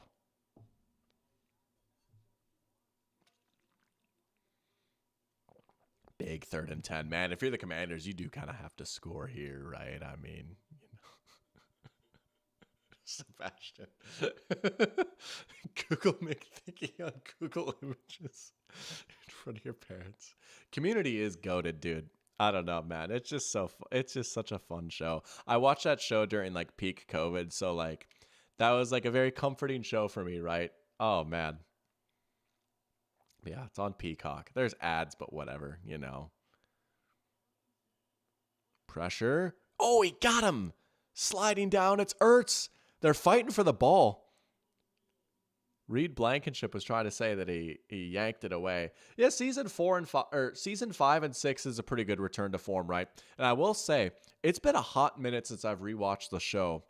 I watched it during COVID, and then I like watched it with my parents a little bit after I finished it because then I put them on. But then like I went back to college like before they got to back to like season. Oh my gosh, Eckler fumbled. Oh my gosh, the Eagles, did they get it back? Bro, there's no way. Bro. Oh my gosh. Biotish came out with the ball. He's saying he has the ball, but they're saying it's Eagles' ball. Hold on a second. Biotish has the ball. So I don't fully understand the rule. I thought it was just like whoever came out of the pile with the ball, that's whose ball it is, right? But maybe not. So Eckler goes down. Did he catch it? That's a catch, and then it just gets punched out. That's another peanut punch for the Eagles here. And then Eckler kind of punches it away from Jalen Carter. And it looks like right there, the Eagles clearly recover it, right? Biotish comes out of the pile with the ball. But they must have already said, like, nah, the Eagles got it. You can yank it away after the fact, but the Eagles got it. That's crazy. That's what, their 3rd fumble, right? Man, I mean, that might do it right there. That might be wraps right there. Eckler. Zach Bond, my beloved. Eagles D fired up.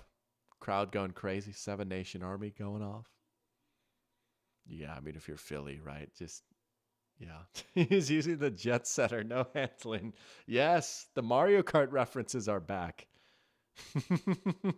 The jet setter. There's AJ Brown down the sideline. First down and then some. But I have watched Cobra Kai, actually. That's another show that I associate with good times. I associate that show with Belgrade, Montana. There was an Airbnb that me and my Fargo boys stayed at. We stayed there, went to Yellowstone.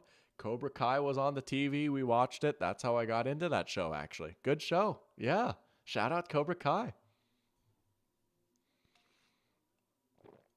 But I'm excited to get to season 5 and 6 because honestly, it's been a minute since I've watched seasons 5 and 6. So it'll be nice to go back to that era. But the Cobra Kai era. Yeah, you get it. You get it. Oh, man. Timmy. Dude, it's on site if I see Timmy. Timmy. The reason I don't do the Airbnbs, Timmy. Oh, man. Washington needs to get like 5 turnovers to have a shot at winning like last time. Yeah. Yeah. Swaggy has Bond for Super Bowl MVP. Had him and Roquan. Ooh, I like that. A little linebacker Super Bowl MVP action. That would be crazy. I'd be here for it, though. Pearchamp says, I just hate how inconsistent the refs are. Similar thing happened in the Eagles versus Packers game where the Eagles got it at the end of the struggle. So they gave it to them even though Nixon was down. Yeah, I know, right? It's just like, I don't even know what like the by the book rule is for that, something like that, right? Like I've heard announcers say like it's whoever comes out of the pile with the ball, but yeah, who knows? Yeah, it's a little frustrating though. I get that. Arrow saying, we talking Mario Kart all win? Oh, we'll see about that. I don't know. Mario Kart Wii, I pride myself in just, I don't know. I put a lot of time into that game as a kid. And sometimes I go online and I get humbled a little bit. But that is my go-to game. If I need to beat anyone in a game to save my life, I would say, give me a nunchuck and a Wiimote, and we're playing Mario Kart Wii. Has to be Mario Kart Wii. I will say, I'm a fraud when it comes to like Mario Kart on the Switch and stuff like that. But Mario Kart Wii, oh yeah. Oh yeah. Oh, yeah. I have an old Mario Kart and Ball Talk stream, and I'll have to run that back again now that I've got a slightly better setup, right? Oh, you don't like Mario Kart Wii? Oh, that's my favorite one. Naturally, right? Because that's the game that I played when I was a little kid. So obviously it's the best, but oh, I love Mario Kart Wii. Oh, I would be. I would lose in Mario Kart 8. I won't even fight you on that. Yeah.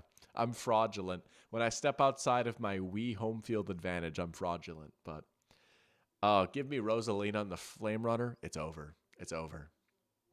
But that was Jack's Super Bowl pick. Yeah, Ravens Eagles. Yeah, that would have been a good game. That would have been a good game.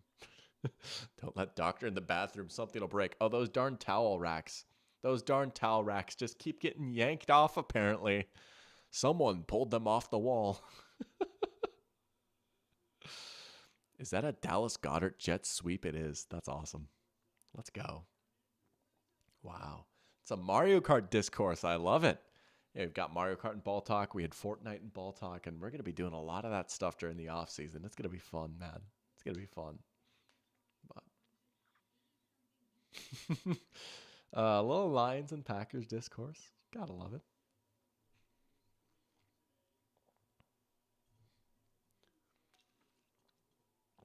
Over under on when this next game starts. I'm going to say 6:37 and a half. I'm going to that's not even a good. I'm going to say 6:40. Does the next game start before or after 6:40? Touchdown Saquon. No, they got him. They got him. They got him down at the 1. Saquon nearly scored it. Do you think they're going to give it to him or they'll let Hurts get it on the brotherly shove? Bam on a bio. Michael's played every Mario Kart in some capacity except for the first one and home circuit. Wow, really? See, I haven't even played a ton of Mario Karts. I guess I've played a lot in some capacity. I never played the one, was it Double Dash? Was that on the GameCube? I never played the one on Game Boy. I have not played the one on the Switch. No, I have. I played it at Target, but like that barely counts. I'll count it though. I have played Mario Kart 64. I guess I've played most of them, but What is home circuit? I actually don't even know what Mario Kart home circuit is. I might have to Google that here. What is home circuit? Wait. Oh, this is like, okay, I see what you mean now. Okay. I've seen that before. I haven't played it though. Oh, did they fumble on the brotherly shove? Wow, they got it back. Played it at Target. Dude, I'm a sucker for like going to Target and like they have like the Switch set up for like a demo. You could just like play a level of Mario. I do that every single time. Every single time I go to Target, I do that. I'm such a sucker for it. I don't know why. It just it's like I'm playing a game for free, It's like I'm stealing. Oh man. Just like oh wow. I respect the effort. I respect the effort of trying to do that to stop the brotherly shove, right? You might as well. You got some guys flying in over the top of the line. You got to try it, right? Was that Luvu? Again, it was. That's awesome. That's such a Frankie Luvu moment right there. Leaping over the line. Yeah, they got him, though. They knew that was coming. All the Mario Karts on TV consoles still hold up as a party game. They're all so different. Oh, yeah. No, that's what I love, right? And again, I think I've given this speech before. I love bringing, like, there's this hilarious bit, running joke or whatever. Every time I, like, go home or go on a vacation, I always bring my Nintendo Wii with me. Because to me, like, it just holds up. Like, all these games hold up. They tried it again. They tried it again. Now he's getting booed. That's crazy. But like Wii Sports, Big Brain Academy, Mario Kart Wii, Smash, right? Like these are all games that you can like get a good group of people together and like play it, right? Like if I'm going to the lake for like the 4th of July and like it's a rainy day, I have the Nintendo Wii, right? It's a lot easier to be like, yo, like my sister and her husband and like my parents and friends, we're all going to play like Wii baseball instead of like, yo, do you guys want to like play Rocket League? I mean, you know what I'm saying? So, yeah. What do I think about Super Smash Bros? I love it. My favorite one is probably Ultimate, honestly. I played Brawl on the Wii. That was actually the first Smash that I owned. The first one that I actually played. Bro, they just keep jumping. They just keep jumping. It's going to get to the point where the ball is like pretty much touching the goal line. Man. They're talking about they might start getting them for unsportsmanlike conduct for doing this. I mean, they're just going to keep trying it, I guess, right? Wii Golf. Yeah, yeah. Dude, Wii Sports Resort Golf. Oh, man. If you know, you know. The Wii Sports Resort Golf lore. I don't even know what the heck is going on down in the field at this point. Smash and ball talk would go crazy. Yeah, I suppose I'd have to like, well, I guess I could play against the computer, but man, I used to play like Smash Ultimate online. Dude, it would get so sweaty, dude. I would get rocked sometimes.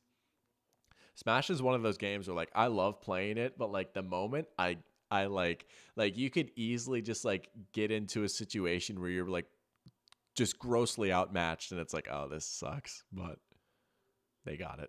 They got it. Eventually they got it. It took them took them a while. Now the Eagles are extra fired up, I bet, right? They're just going to stunt on them a little bit extra. There you go. There's the 40 points right there. I said 30. Philly shot way past that and got 40. There you go. I miss the Wii era too, dude. Oh, I mean, I still play it a decent amount, like genuinely, man.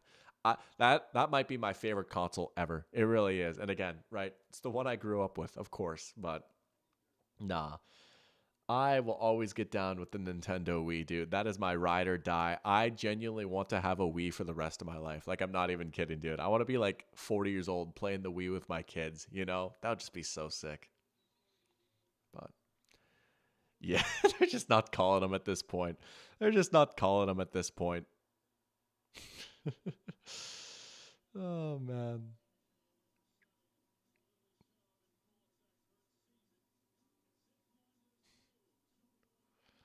Well, the Eagles are probably going to the Super Bowl. I will tell you that much. I'll tell you that much. Hurts is averaging 1.6 yards per rush and has 3 rushing touchdowns. I mean, that's the brotherly shove for you, right? It see, that's the thing. It boosts Hurts' touchdown count, but it also severely hurts his yards per carry, right? A successful brotherly shove play, like if they score a touchdown, that's obviously like a successful play, right? But it hurts his yards per carry. You look at like throughout his career, 2022, that's when they started running it, right? 4.6, 3.9, 4.2 versus 5.6 his first 2 years, right? Like, yeah, it just, sometimes yards per carry isn't always a perfect stat, because it doesn't account for stuff like that. But he got it. That's crazy. He has three rushing touchdowns. Wee's the GOAT. It is. Welcome to the stream, Tchotchkes. Good to have you back in here. Yeah, I love the Wii so much, dude. We'll get some more Wii related stuff. Oh, Dr. Pigskin baseball and ball talk. Can I beat Sakura? Mario Party 8, that's a good one. I do love me some Mario Party. I owned Mario Party DS, played it a lot on the Switch. Back when you could do this, back when this was a thing, I would rent Mario Party 8. Remember renting things? Renting DVDs, renting video games? Oh, yeah. Mm-hmm. Oh, yeah. Garrett never played the Wii, but love it because Wii Fit is my Smash main. Oh, nice. Wii Fit trainer. Oh, man. Salute the sun. There's some crazy Wii Fit trainer lore in the group that the Fargo friend group. There's just crazy Smash lore in general. If you know, you know. But Jack has never played Mario Party before. That's crazy, dude. We got to fix that. Oh, just make sure that your friendships are rock solid before you play with a group of people. Let me tell you. It could get toxic. Well, okay, I get that. But like it was a long time ago when you could go to Cashwise Video and rent things. You probably know what I'm talking about, right? Cashwise Video? Man, that makes me so happy there's another Fargoni in here in the chat, right? Remember going to Cashwise Video on, what was it, 32nd, right? Over by Village Inn, back when it was Village Inn before it turned into a bank, right? And you could go to Cashwise Video and you could rent a game like 1 week, $5. What a steal. Oh man. And the Cashwise Video outside of actual Cashwise is better than the one inside of Cashwise. There's a better selection there. Man, when I was good. Oh, really? Okay, fair enough. Really? You're from the Twin Cities. Okay. Dang, well, you missed out on the heyday of Cashwise Video. Oh, I wonder if it's still even a thing, like in the actual Cashwise, because the one that I'm talking about closed down a while ago. So you know where Culver's is, right? On, I think it's 32nd. My street. I don't remember streets as well in Fargo these days, right? But there's the Culver's, there's the Arby's, there's the Chipotle, right? You've got Family Fare. Near that area, right across from the Sanford Clinic, there used to be Cashwise Video there, separate from the actual Cashwise. Oh, that just makes me so happy that I'm even like talking about this. DS was goated. Oh yeah. New Super Mario Bros. Pokemon Gen 4, Mario Party. I had that on there. I had a Star Wars game on there. Actually, that was a Game Boy game, but I played it on the DS. But Sebastian says if he doesn't gain another yard, talking about Saquon, he'd need 173 more yards in the Super Bowl to get the postseason record. Well, there you go. It's possible. And I do wonder if they're going to give him the rock not much more here in this game, right? I mean, it seems to be in hands now. You don't want to like risk an injury or anything at this point in the game, right? It's possible, but that is a big number. Yeah, Gen 5 was DS2, wasn't it? Very true. Not to mention the Gen 3 remastered, right? Was it Soul Silver and Heart Gold, right? Yeah.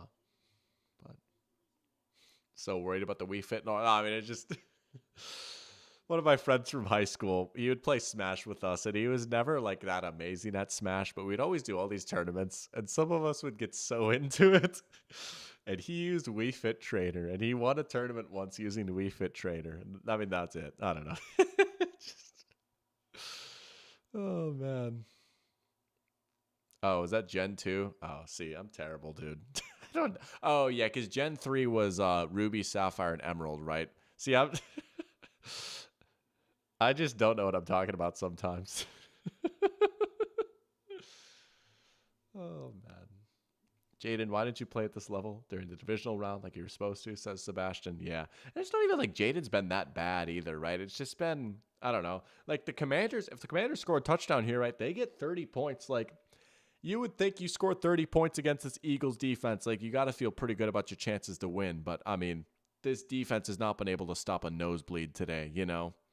Fourth and 6, they're going to go for it. They have to. I mean, you have to go for every fourth down at this point, you know? There's no other option here. Punting it would be a surrender. Oh, he does have Ertz. Ertz has been having a pretty good game. Yeah, he's got, 9 catches for 92 yards? He's going out swinging. A virgin off. Pokemon. Oh, no, I respect that, dude. You would probably beat me in a Pokemon off. Oh. I've never heard that term before, but that is pretty funny. It's more about Philly's offense being crazy than the Daniels. Oh, I'm with you, Reed. Yeah. I mean, how many total yards do they have, right? And we could even dive into the nerdy numbers, like what is their EPA per play and success rate and all that stuff, right? Philly has 371 yards and no turnovers. That's the other thing, right? They haven't turned the ball over, and those turnovers haven't really been on Daniels. It's just been fumbles, right? Bond is going to eat that alive. I mean, that has been really the big difference, right? That's 3 lost possessions right there. Let's say they even score on 2 of those, right? Let's say they get a touchdown and a field goal instead of those 3 turnovers, and then they punt on the other one or something, right? Plus 10 points, it's 33-41. It's a 1-score game, right? Like, that just completely changes it, you know? Number 1 in the world in sword and shield ranked doubles ladder. Really? That's sick. You know what? I care. Oh, that was nearly picked. Yeah. Oh, yeah. See what you mean there, Sebastian. See what you did there. Here we go. 4th and 12. Can they do it again? I mean, can we even be delusional for this 4th and 12? Let's believe. Join with me in this belief and delusion that maybe, just maybe, there will be something. Here we go. I mean, this is the season right here.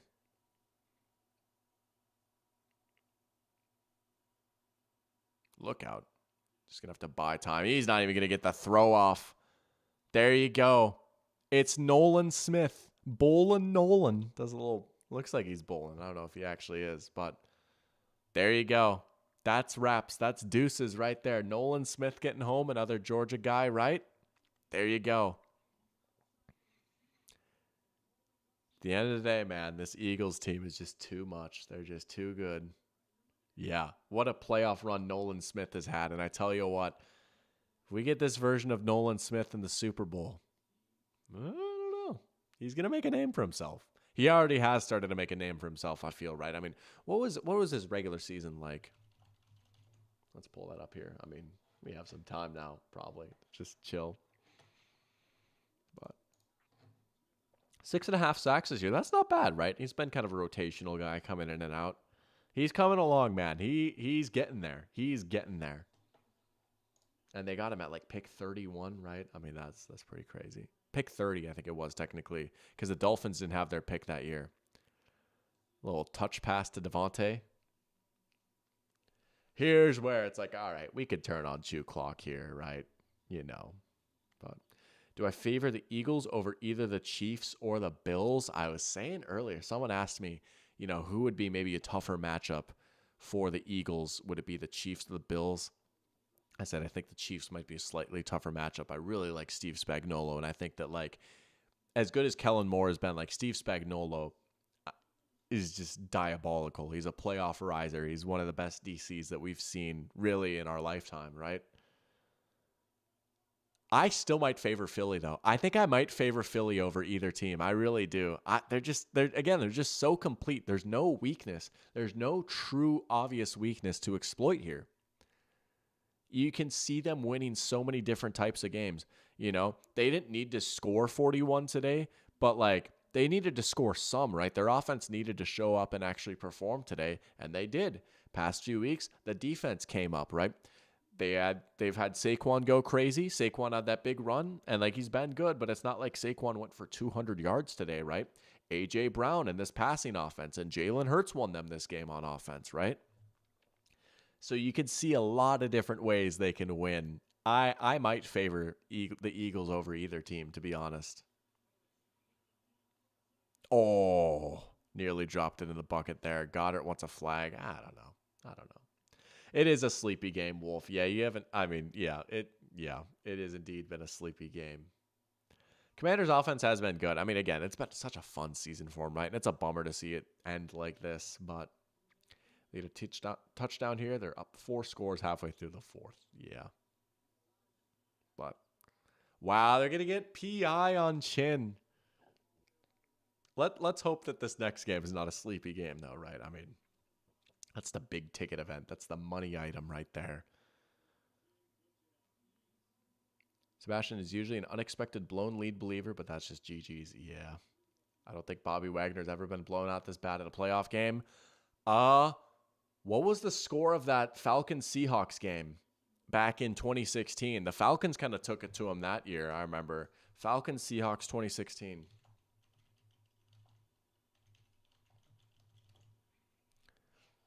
Let me pull that up here. That was a divisional round, right? 36-20. Okay, so it was a 2-score game. You know, I mean, the Falcons kind of dominated that game. They were just cracked that year, right? Matt Ryan, 338, 3 touchdowns. Devontae Freeman, the leading receiver. You know, I mean, if you look at like the win probability, like, you know, probably pretty similar to this one. Yeah. But by margin of victory, this would definitely have to be the biggest one, right? Absolutely. Yeah, good call. Sebastian and I on the same wavelength right there. Great minds think alike. The Rams game in 2020, yeah, the Rams did kind of control that one. That game was kind of like a fever dream. That game felt so weird, right? That was right before Stafford came in to replace Goff. That was kind of the end of the Russ era a little bit. Saquon touchdown. He's going to leap in. Eagles probably won't quite get 50, but man, they're going to get close. Bro, they're going to hang 48 on them. If they would have gotten that 2-point conversion, they would have been at 50. Yeah. So it turns out 30 was an underestimate right there. Goodness gracious, Lord Almighty. Commanders be like, get me out of this game. Saquon gets another touchdown. There's a few more yards, right, for record watch right there. A few more yards for hashtag record watch. Man, you know what this game kind of reminds me of? Although the final score is a blowout. That one was more like wall-to-wall domination. Like, at least this one, there were moments where it looked like the Commanders might have been able to mount a comeback. But when I think of a blowout in the NFC Championship game, I think of Cardinals-Panthers 2015. Y'all remember that game? Let's pull that one up. That game was like a massacre. I don't remember the final score. 49-15. Yeah. I mean, that one, that was insane. I thought for sure the Panthers were winning the Super Bowl after this game, right? I mean, field goal, touchdown, punt, touchdown. I mean, yeah. I wonder what the win probability chart. Maybe they didn't have it yet, but yeah. Yeah. It was 34-7 at one point. Yeah. That was a shellacking. This one's up there. But at least, like, okay, there's some moments where it's like, the Commanders maybe have a little bit of a pulse. But, oh, there's that one too. I suppose, Jack. I suppose there's that one too. You know what's funny? I wasn't even like intentionally ignoring that. I actually just like straight up forgot about that. I'm not going to lie.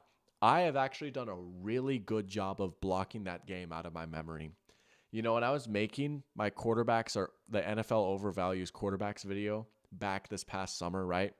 And I had a little bit in there about Nick Foles, right? And I was just like curious, like, you know, like looking at Nick Foles' stats, because he didn't just play in that game. He played throughout all the playoffs, and then he played a lot the following year, whatever. If you've seen the video, you kind of know what I'm talking about. But while making that video, I went back and watched that Vikings-Eagles NFC Championship game. I had not seen any sort of highlights or anything. Like, I just completely blocked that game out of my memory. Had not gone back and watched highlights or anything since the game had happened. And I was like, man, that was hard. That was a hard watch. But yeah, that one's up there too. That was a 31-point game. And that one just, it's so crazy looking back, right? The Vikings scored on the first drive in that game. Vikings started off with the ball, marched right down, scored a touchdown. It was Kyle Rudolph, right? Joe Buck's like, Rudolph, what a start, you know? And it's like I remember thinking that'd be like, holy crap, we're going to the Super Bowl. Let's go, right? Nope. 38 unanswered points. The pick six just completely changed everything, right?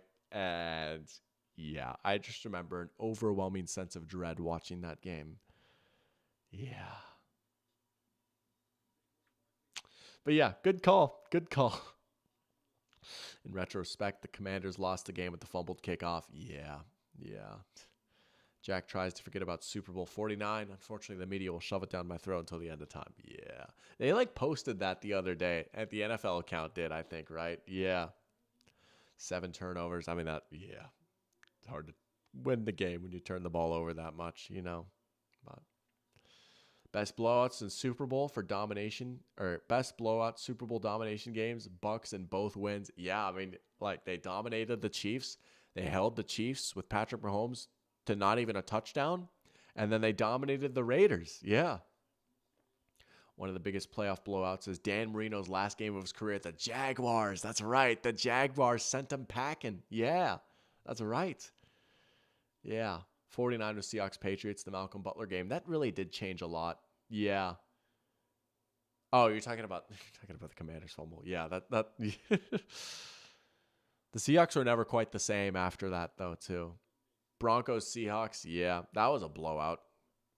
You'll get some blowouts, right? And it's honestly been good. We haven't, like, I guess Bills Broncos was kind of a blowout, but you know, for the most part, we've seen some close games. I still think we have yet to see a true classic.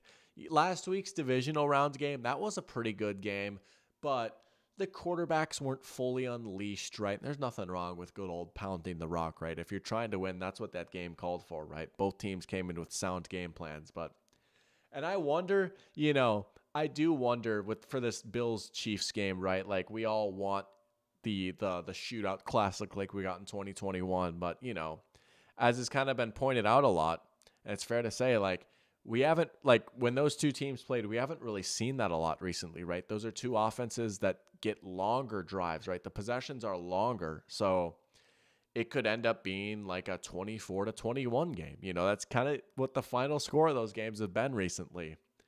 But I still think, I don't know, those two teams don't disappoint. And just, again, like, the Chiefs just don't play that way anymore. They don't, and it makes sense. Like, that's the best move for how they're going to win these football games. Man, it would just be nice if they could open it up with Mahomes a little bit, and if the Bills could just let Josh open it up. It would be nice if both those quarterbacks threw for 300 yards. I know sometimes it's like, well, it's more than the quarterback. I would enjoy, I think the type of game that I would enjoy the most for this Bills-Chiefs game is like a 35-30 thriller, you know. I don't think we're going to get quite that, though, but I do think we are going to be in for a classic. I do. We'll see what they have cooked up for us. We'll see what they have. Bucks Commanders was a great game. Absolutely. Oh, yeah. That low-key one of the best games of the playoffs so far, right? Biggest blowout was Rams Patriots Super Bowl. Jared Goff and Tom Brady. High-scoring entertainment. Dude, that Super Bowl felt like a fever dream, honestly. Like, goodness, 13-3. Yeah, that game was something. But shout out Bill. He had a good game plan against McVay. Yeah. Seahawks really have won and lost a game 6-3 in the last 20 years. That game was hilarious. There's always some hilarious Seahawks games. Daniels, we'll just chuck it. Yeah. Oh, man. The Bears game. Oh, gosh. Yeah, the Thursday night Bears game. I'm not going to lie, dude. I had that game up while I was playing Xbox. I was like, I can't lock into that. Drew Brees should have made that Super Bowl. Yeah. Oh, yeah, I remember that. See, that's what's crazy. Because the conference championship was so good for both AFC and NFC that year. Championship Sunday was so good. Both those games were instant classics. And then the Super Bowl is just such a dud. But Rams Saints, with the call notwithstanding, right? Just an incredible game between clearly the two best teams in the NFC that year, right? And then Chiefs Patriots, another just incredible game between clearly the two best teams in the AFC that year, right? Man, I think that might be my favorite championship Sunday, honestly. Just back-to-back bangers, dude. Those games are so good. Let's see if we can get something here, though, in this next game, right? Let's leave here with something. All right. A little first down hurdle. Zach Ertz is going to be over 100 yards now. We are never going to see Mahomes lose the game that bad again, and that's crazy to think about. I mean, who knows, right? Who knows? He's got a long career ahead of him, right? Tom Brady once lost a game 42-17 or something like that, talking about the Chiefs Monday night game. I'm sure they will at some point. It might take a while, but I'm sure he will at some point, But Biotish is down now too, man. And if you're the Commanders, it's dude, you don't want these injuries to carry over into next year now. Oh, 41 donut. Yep, 41 donut. Yeah. Championship Sunday could have been good if Lamar Jackson didn't throw into double coverage. Playoff choker in parentheses. The narrative is being pushed. Yeah, those turnovers in the first half were pretty bad, right? And I will say, there's a big debate on Twitter. I'm sure you guys saw the Nick Wright conversations and everything. But yeah, I mean it's very frustrating, especially if you're a Lamar fan, right?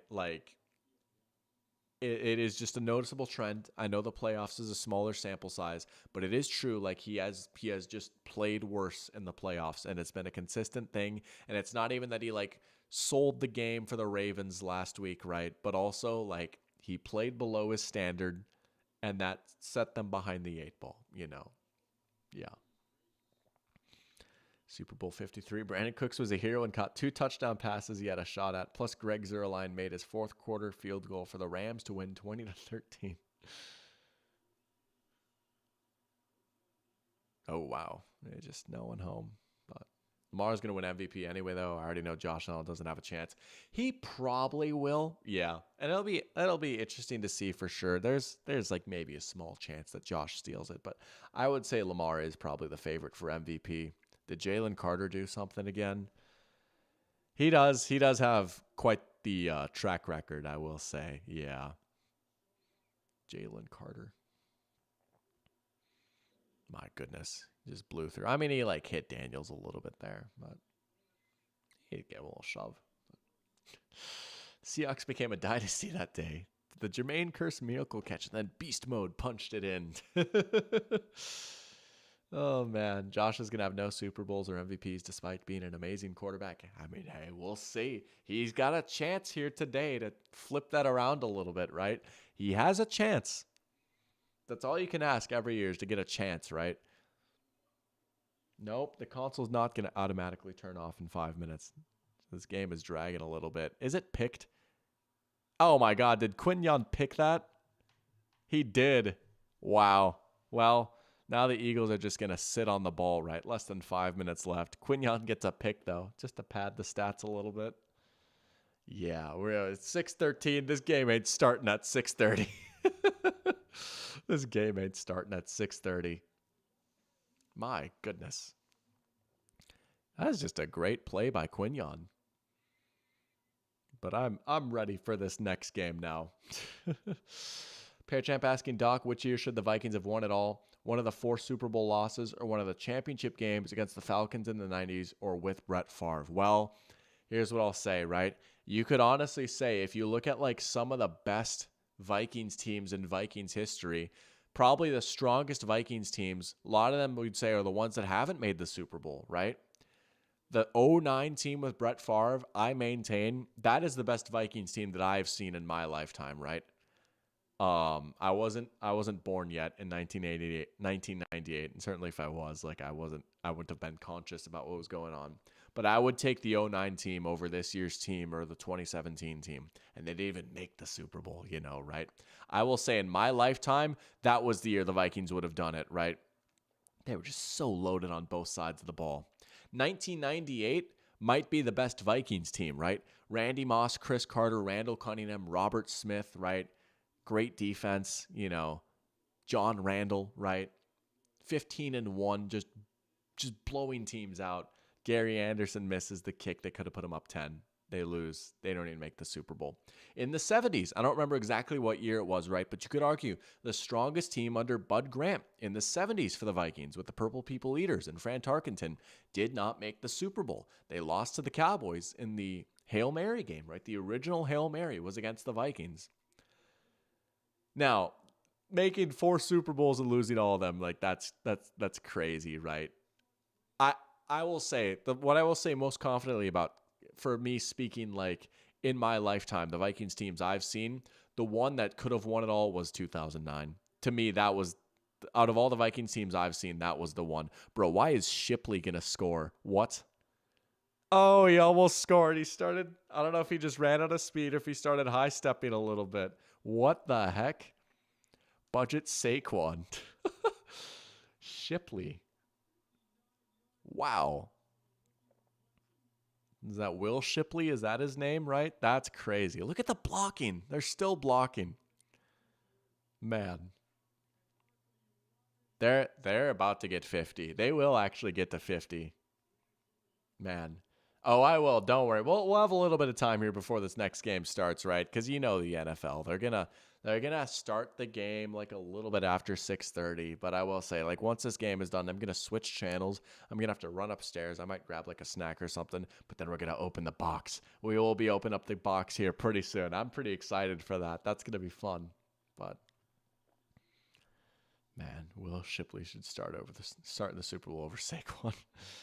They're going to take a timeout to give him some recognition. That's nice, right? And then, I don't know, you just like sit on the ball, I guess. I mean, if you score, you get the 50, But look at him digging deep to try and finish off the run. Feel bad for Bobby Wagner and Dan Quinn. I thought they would at least put up a fight. Yeah, I mean, they just got dunked on, It happens. Happens.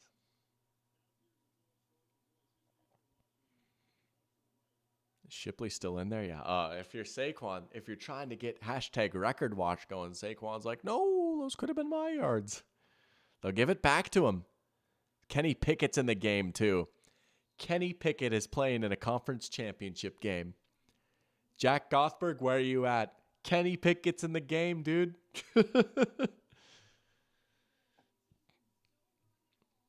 Jack saying, Bobby, join forces with Mike McDonald, and let's get you one more win since we are obviously going 20-0. There you go. I like that attitude. Oh, Bobby Wagner and Ernest Jones. There you go. Saquon, 7.9 yards per carry. Again, maybe some of that's inflated by the long touchdown, but also Saquon is like the best home run hitter in the league, Long touchdowns are good. Bro, Luvu's still jumping the snap. He's still jumping the snap. Bro, they gonna blow it dead? Luvu's got to chill at this point. 51-30 is a scoregami. We're on scoregami watch. There we go. Bro. All right, you got to give it up, dude. The game is over. Man.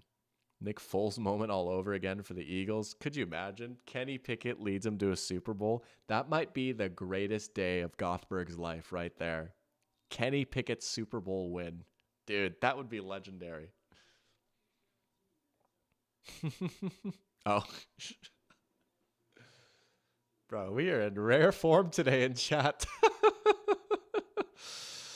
Another Frankie Louvu penalty. Yo, we got some breaking news. Hold up. What's this breaking news that we got coming in here? Touchdown. Shipley. The Seahawks are hiring Saints offensive coordinator Clint Kubiak as their new offensive coordinator. There we go. Ryan Nasty with some breaking news. And you know what? My instant reaction, let's go. Grant Udinsky, please stay. Please stay, Grant Udinsky. Stay with the Vikings. Please, please. Let's go. All right. We dodged that one. Now we just need to make sure that Tampa doesn't hire him. I saw Tampa interviewed him too, right? Seahawks getting Clint Kubiak. Wow. Hey, I will say, honestly, I thought he did a pretty good job with the Saints this year. Their offensive line injuries really killed them. They, like, once like Eric McCoy went down, as silly as it is, like, that, you know, it's like just one center going down. But when their offensive line was, like, fully healthy, they were kind of cooking on offense. Now, Clint Kubiak has grown a lot from his Vikings days. That's not bad. That's not bad. Oh, you wanted Stenovich? Yeah, I think Adam Stenovich, right? Packers OC, but you'll take it. Hey, I'm just glad, generally, I'm being so for real. Udinsky, yeah, he is the Vikings assistant quarterbacks coach. He's not even the Vikings quarterbacks coach, right? He's like, that's Josh McCown. He is McCown's assistant. But he has been the J.J. McCarthy guy. He has been the guy that's worked the closest with J.J. McCarthy. He's very sought after. If you ask anyone in the Vikings organization, they all speak very highly of him. And the fact that he's getting interviews to be an OC, jumping from assistant QB coach to OC, shows you like how high in regard he's held, right? It is imperative that the Vikings keep him. It would just suck to lose him before J.J. McCarthy even plays a snap. Let's take a look and see. I think he's been there with KOC the whole time, right? I think he's been with the Vikings the whole time that KOC has been here. Udinsky, something like that. You know what I mean. He has been an assistant to the head coach and handling special projects since 2022 and got promoted as an assistant quarterback coach in 2024. So yeah, we promoted him to assistant quarterback coach when we brought in J.J. McCarthy. He is the J.J. guy. And I'm going to let you guys in on a little secret here, right? Because Josh McCown has gotten some OC looks and he's gotten a lot of hype. But honestly, no. And this does not leave here, right? I do not, like, no team needs to know this. No organization needs to know this except for us. But genuinely, if you were to ask me, like, what Vikings offensive assistant you'd want to poach, McCown or Udinsky, it would be Udinsky. If you're getting McCown, you're getting the wrong guy. So we need to keep him. But, yeah. But I saw Tampa, because I saw the Seahawks interviewed them. I was like, crap. And then I saw Tampa interviewed him. I'm like, crap, you know. But we'll see. We'll see. Ryan Ashley says when Tampa interviews OCs, they take their time and really do work. Worked with the last OC. That's the thing. Tampa knows, dude. Tampa knows, you know. Make sure the Buccaneers aren't in chat, dude. Who knows? They might be lurking, but sent to Detroit. Whatever. Detroit's going to promote in-house. It's chill. It's chill. We'll be good. But, yeah. Yeah, we'll see, man. Knock on wood, because it's the Vikings and things could go wrong, right? We are so close to keeping him and Flores. We are so close to being out of the woods. We just can't have the Saints hire Flores, right? As long as the Saints don't hire Flores to be a head coach, and as long as the Buccaneers don't hire Udinsky, then we're good. Then we're good. Oh, we're so close to being out of the woods. But we'll see. We'll see. I'm a little worried about the Bucs. I'm worried the Bucs might actually pull the trigger and hire him. Antoine Randall L. got hired to be the OC. Well, didn't he go to the Bears, I thought? Antoine Randall L. Antoine Randall L. News. I thought the Bears hired him. Yeah, he's with Ben Johnson now. But I don't think the Lions have hired their OC yet. Maybe they did and I missed it. But Saints get desperate and they hire Mike McCarthy. Dude, that's so what happened, right? And he was with the Saints for a little bit under Sean Payton. They so would. He's like the only guy that would take the job, right? Joe Brady said no to them, you know? Please, knock on wood. I don't think they've interviewed Flores, though. That's the thing. I don't think that they've interviewed Flores. So we're close, dude. I'm not going to lie. I did not think we were going to get another year of Brian Flores, but we might. We might. Garrett with a good question. Good location for the 33rd franchise. Ooh, that's tough, honestly. I'm trying to think of like a big market that doesn't have an NFL team where there's like a big vacated area, right? To be honest with you, this is a lame cop-out. I'll come up with an answer. I don't want a 33rd team. 32 is enough. 32 is fine. We have 2 conferences, each with 4 divisions. Each division has 4 teams. The math is literally perfect. We don't need another team, right? I mean, and where would you put one? If like it'd have to be like international, right? And I don't know. For me, I would much rather start like if the NFL is going to expand and do international, and this would be crazy, right? But I'd rather the NFL make like separate leagues for like a Europe league and like a South America league and stuff like that, right?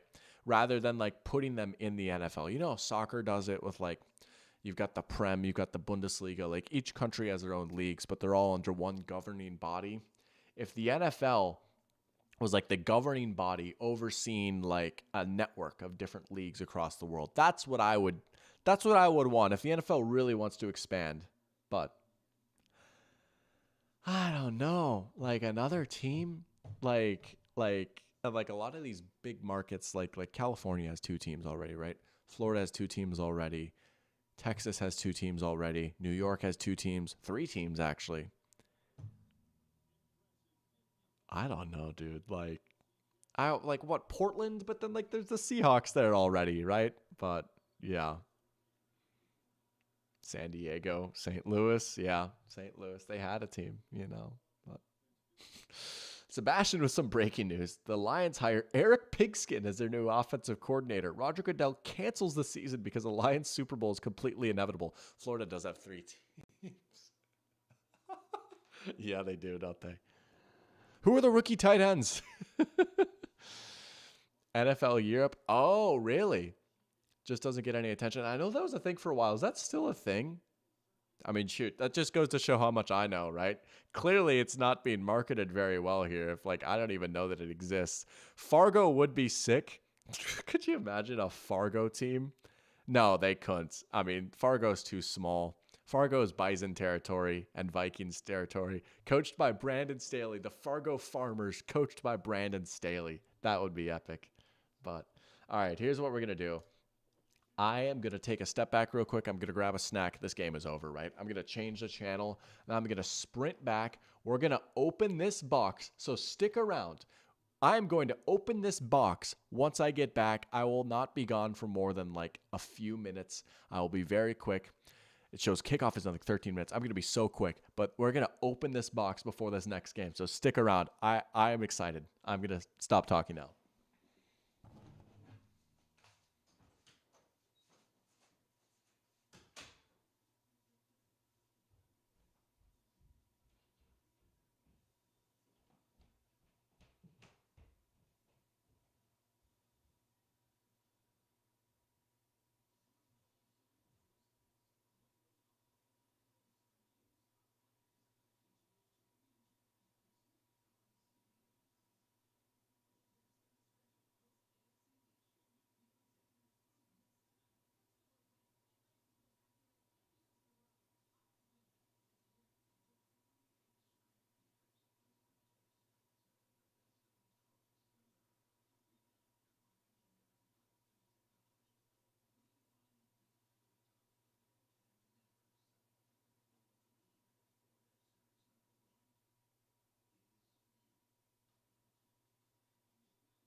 All right.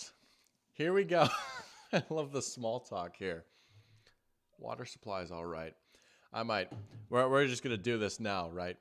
People have been waiting for this for a long time. I'm going to take a sip of water, and then we're going to do it. We're going to open the box. Let's do this. Go get it.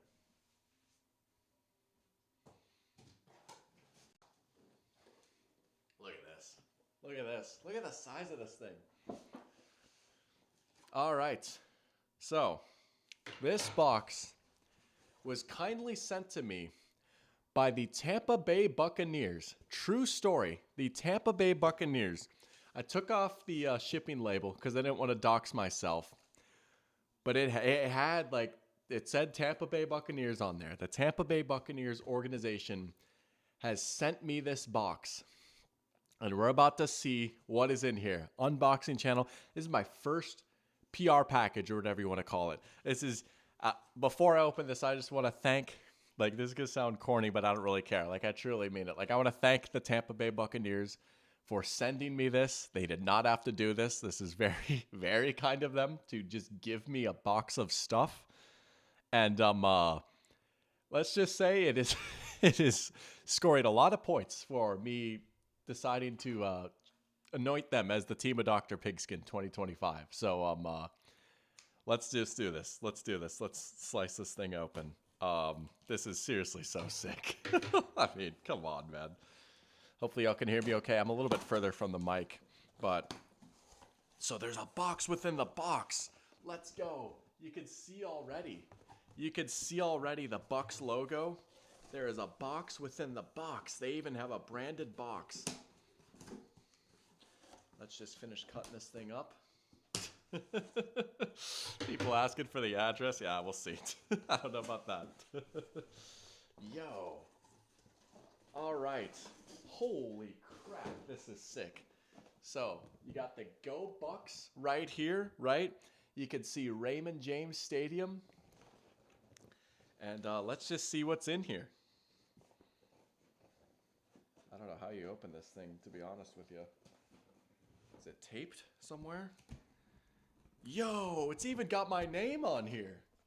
Look at that. It's even got my name on here. Now, I do want to do that at some point, a P.O. box, but no way. Oh my gosh. Holy crap. Okay, there's a lot of stuff in here. So, you open it up and it says, "We are the crew." That is sick. So we've got multiple Buccaneers visors. Multiple Buccaneers visors. That is sick. Yo, this makes me think of like Tony Dungy. We've got a Buccaneers flag. Let's go. I don't know if you can see that very well. A Buccaneers flag. We've got a card. We've got some drink holders, some koozies. Mike arm is blocking it a little bit. Let's move it a little bit like this. We got some drink holders. For those who are just joining, the Buccaneers sent me a PR package. We got some stickers. Now the Dungy drip goes crazy. The Dungy drip goes crazy. Another sticker. Yo, some Bucs shades. That is sick. Yo, and it changes the color to make it look like red. I mean, obviously, but like looking at the ring light with this is crazy. This is sick. All right, we've got a few more things here. Holy crap. We'll save the big ticket item for the end here because there is something pretty sick in here. We've got a Bucs towel. We've got, is this like a Bucs tablecloth? Oh, that's sick. I could put this over like my desk or something. Or is it like a flag? It's like a tapestry. Yeah, that's got to be what it is, right? Look at that. Oh, this thing is huge. All right, we'll hang this up somewhere for sure. This is like a flag. Gotta watch the game with the shades on. That would be pretty sick. I'm just gonna throw this here for now. I'll put it back in the box and then move it to the side so I have some space for later. But we've got a raise the flags rubber band, wristband thing. We've got some more signage. I mean, come on. We got this magnet. We've got this big Tampa Bay sign that I can like hang up somewhere in my studio, right? And then, come on. Creamsicle Cody Mauch jersey. Get out of town, dude. Get out of town. Those that don't know, I went, or I did not. I grew up in Fargo, North Dakota. Cody Mauch went to NDSU, repping the Bison, and it's the Creamsicle. Get out of town, dude. This is so sick. This is so sick. Come on. And then I've got a nice little card here from Tampa Bay Buccaneers, One Buccaneer Place. That is sick. Yo, let's go. It says, Dear Dr. Pigskin, thank you for supporting the crew this season. Here's a surprise for you. Enjoy. Go Bucks. That's awesome. That's awesome. There you go. Again, thank you to the Tampa Bay Buccaneers for sending me this. I mean, this is pretty surreal, right? Package from an actual NFL team. Did not think that something like this was going to happen. But here we are, man. I'm going to put this all back in the box. I will find a way to set this all up later. We've got a game coming on soon, but that was the nice little surprise right there. The Bucks were not kidding when they said to check my mailbox and to check the mail for a little surprise. They were not kidding. So, yeah, it's a lot of stuff. It's a lot of stuff. We'll see. Might even be, someone had mentioned giveaways. Maybe, we'll see. Maybe I don't need 2 visors. Maybe I only need 1 visor. And, we'll see. Yeah, I kind of like that. But I will organize that stuff later. Man, that is so sick, though. I'm just going to put these on. I'm not going to, I don't know, maybe I will watch the game like this. Is that right? That's funny because these are like the Mahomes shades, right? And the Chiefs are about to play. I will say, I don't know if I will watch the game like this because it is incredibly hard for me to read chat without my glasses on. But I'm going to clip farm real quick. Let's go. There we go. I'm clip farming right now. This is pretty sick. Look at this. It's Glassesless Doctor. It is Glassesless Doctor. A rare doctor unlocked. That is so sick, though. Thank you, Tampa Bay. Hey, Tampa Bay. The Bucks know how to shine, and they know how to surprise creators. My goodness. That is sick. All right, I'm going to put these shades away, too. Let's go. Oh, man. People eating it up. Yeah, dude, that's so cool, dude. That's so cool. All right, dude. I have more Bucks merch than Vikings merch now. All right. We got a football game coming up here. We've got the Bills and the Chiefs. It's the old classic, man. In the words of Brandon Staley, is anybody surprised about what just happened? Nope. Here we go.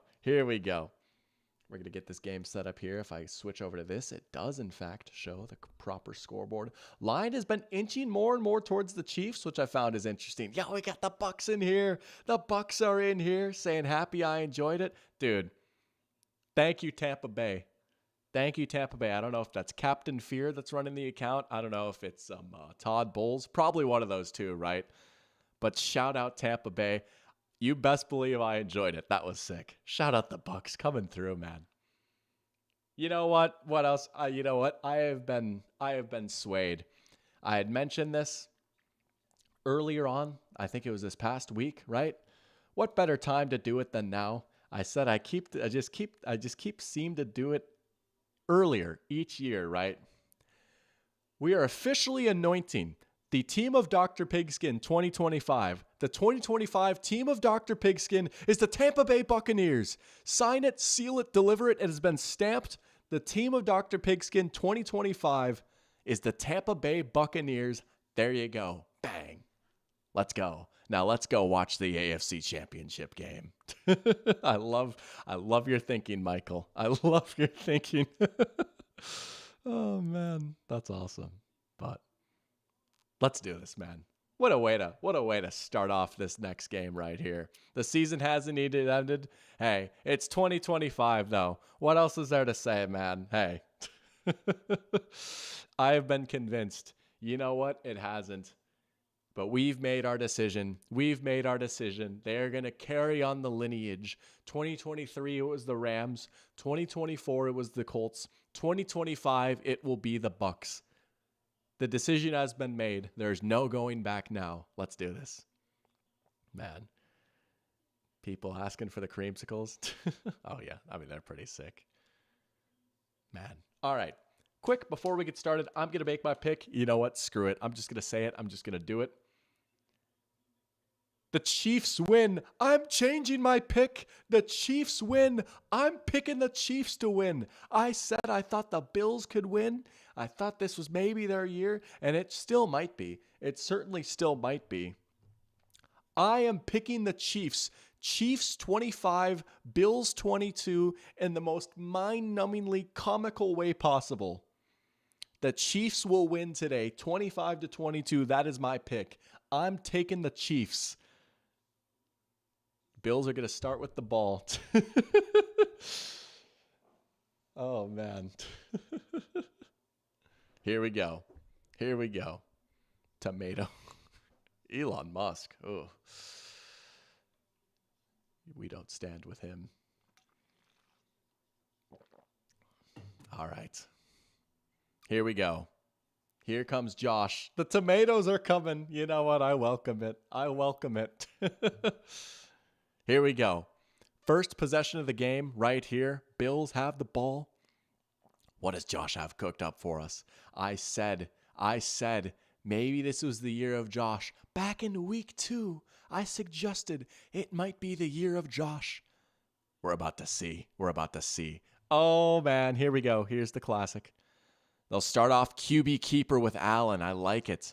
You know, this Bills running game has really been a superpower for him here throughout really all this season, right? I raved about their offensive line last week. They are playing at an extremely high level right now. I will say, if the Bills are going to get it done, a lot of it might be done on the ground. This Chiefs defense is still pretty good. It's probably not quite at the level it was last year, though. You can still move them around a little bit in the run game. We've seen teams run the ball on them a little bit, hit a big play here or there through the air, right? They're a little bit thinner in the secondary this year.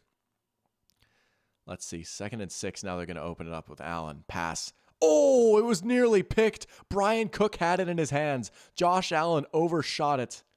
And that graphic is wrong. It is not 4th down and 6. It's 3rd down and 6. But Josh let that one get away right there. Right, they're going to kind of fake it to Cook. Just looking for Mac Hollins on the crosser. There's 3 Chiefs right there. Covered up really well, right? Oh, Brian Cook just got his hand on it. Incomplete, though. Caden's on a 60. Talking about 2K? Let's go. King of the 60s. Here we go. 3rd down and 6. Is Spags going to bring pressure, right? Josh Allen is one of those quarterbacks you don't necessarily want to blitz all the time. He eats blitzes alive. Pressure does come. Allen able to escape and create. Throw on the run. That one's tipped. And it's nearly caught, nearly picked. Oh, man. Looking for Coleman downfield. Instead, the Chiefs get a 3 and out to start things off. And Arrowhead is rocking. The double drop. That was insane. Man, good pressure off the edge there by the Chiefs. They didn't really bring a ton. They didn't heat them up like crazy. They just won up front. 3 and out for the Chiefs defense to start. Man.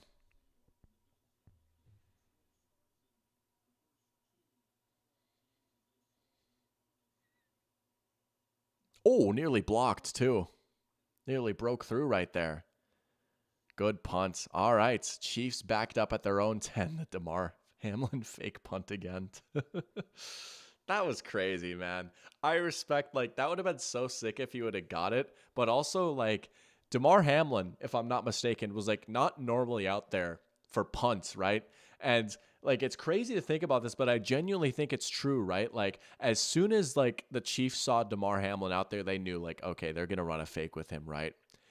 And it's easy to pick him out. I genuinely believe this was a thing. Everyone knew he was number 3, because remember when, the whole, like, when he, like, I don't even want to call it an injury, but you know what I mean, right? When that happened and, like, everyone changed their profile pics to, like, DeMar's, like, jersey, like, 3, right? Dude, everyone knew DeMar Hamlin was number 3, right? So as soon as they saw number 3, like, oh, that's DeMar. Wait. Oh, they're giving it to him. And then they stopped it. I genuinely think that's what happened.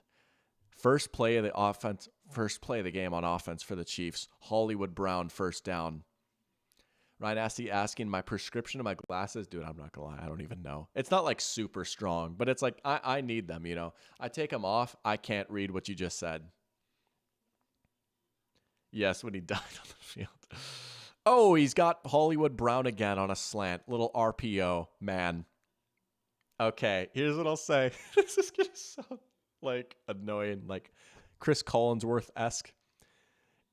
And I know it's been 2 quick passes already. Is it crazy if I say Mahomes looks locked in off of like those 2 passes? Like, I don't know. Like I don't know. Again, like that's so stupid to say. But it's not like this Chiefs offense has been a machine this year. It has been pretty good. I honestly think the Chiefs offense this year is better than it was last year.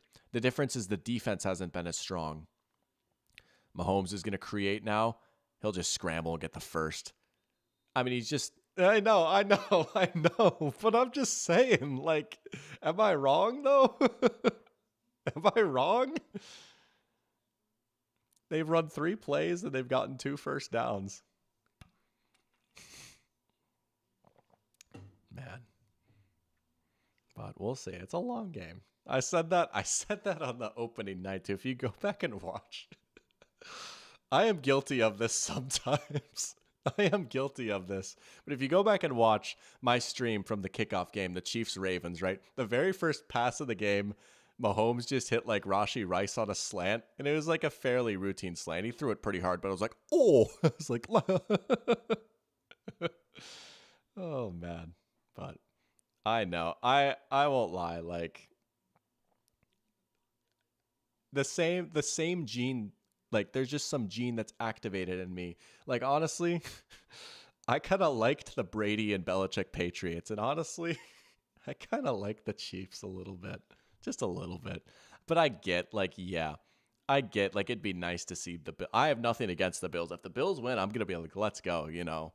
But you know, like you've seen like the memes where it's like Obi-Wan versus Anakin, and it's like, just like Anakin is the Chiefs, and like every other like Obi-Wan is like every logo ever, right? I'm not pictured. That's what I'll say. I'm just in the middle watching, like, ooh, let's go.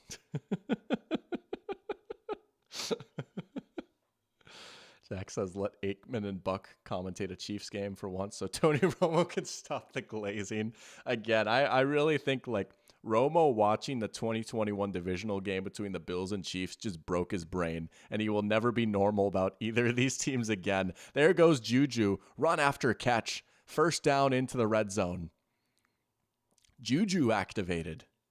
And I mean, like, man, Juju didn't do a whole lot this year with the Chiefs. He had a good game on Monday night against the Saints. I picked him up in one of my fantasy leagues because I was like, maybe he's going to be their new Rashee Rice, and he was good for them in 2022 when they won the Super Bowl, but been pretty quiet for him now, but getting involved there. But it's been a lot of quick game, right? It's been a lot of slants, some RPOs mixed in there. Yeah, 0 yards for Juju last week. 7.5 script right there. Been the same for 15 years. Oh, man. There goes Kareem Hunt. Oh, what a tackle. Hunt nearly scored that. DeMar missing the tackle there. Yeah, he did kind of get juked by Juju a little bit. Who's Bishop? Is that Cole Bishop? That's his name, right? He was a fairly high draft pick for the Bills. Trey Smith doing a good job kicking out Vaughn right there on the run play. Arrow's taking over the stream. Oh, I don't know, Jim. Oh, Jim. Oh, Tony. Oh, Tony. He's just a little goofball sometimes. Aren't we all? I'm a little goofball sometimes. Ben Solak said it best. Jack said, if the Bills can't beat this Chiefs team in the playoffs, then they are never beating them. Yeah, I mean, we said that last year too, right? I mean, you know, and it's so crazy because it feels like these two teams have been around forever, right? And in some ways they have, in NFL terms they have, but also they've just recycled. Both of these teams are excellent examples of like knowing when to like do like a soft rebuild and recycle, right? With the Bills trading Diggs and the Chiefs trading Tyreek, like, you know, if they didn't make those moves, they probably wouldn't be in this spot right now. That's crazy. Touchdown Chiefs. Touchdown Chiefs. Kareem Hunt, and he's doing push-ups. What an opening drive for Kansas City. 90 yards like it's nothing. And Arrowhead is rocking. Just a march right there. Mahomes, 4 for 4. 61 yards. Hunt, 22 yards and a touchdown. My goodness. Man.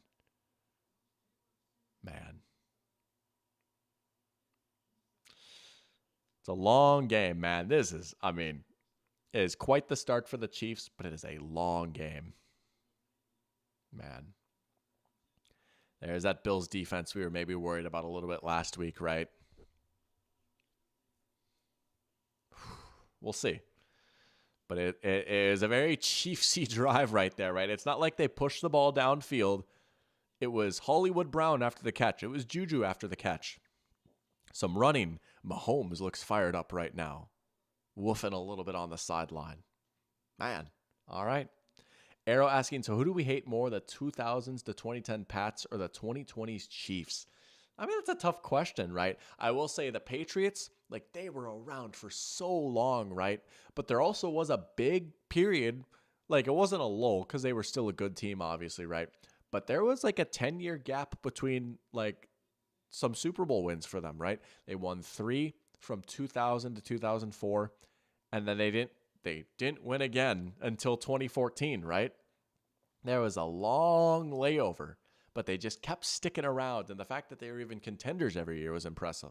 But then they were able to hit another run and then win 3 more Super Bowls from 2014 to 2018, right?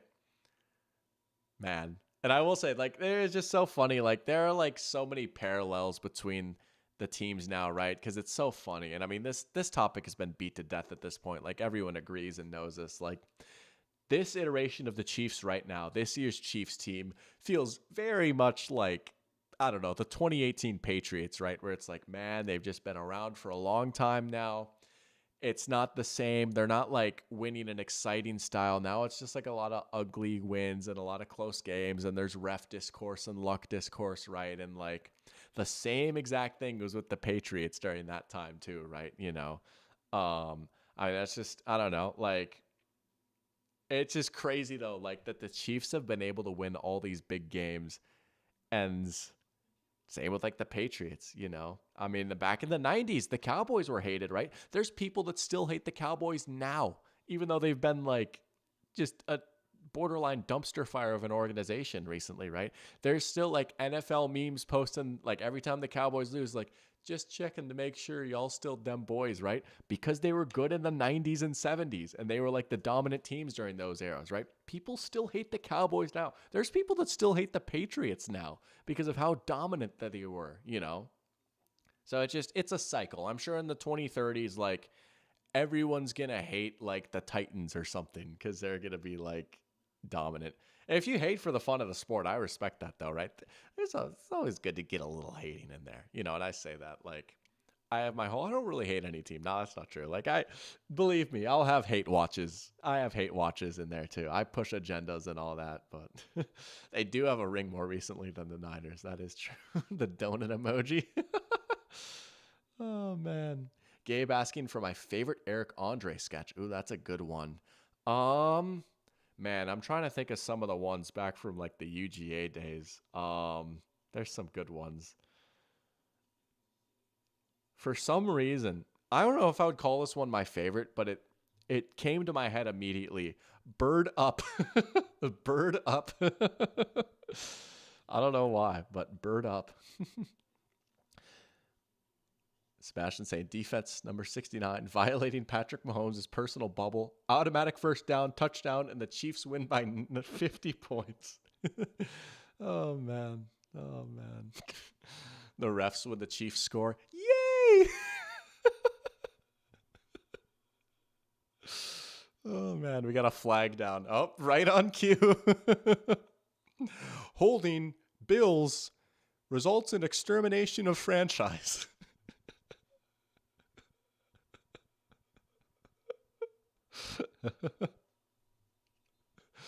Ryan Asty was waiting for the 3-hour hate session.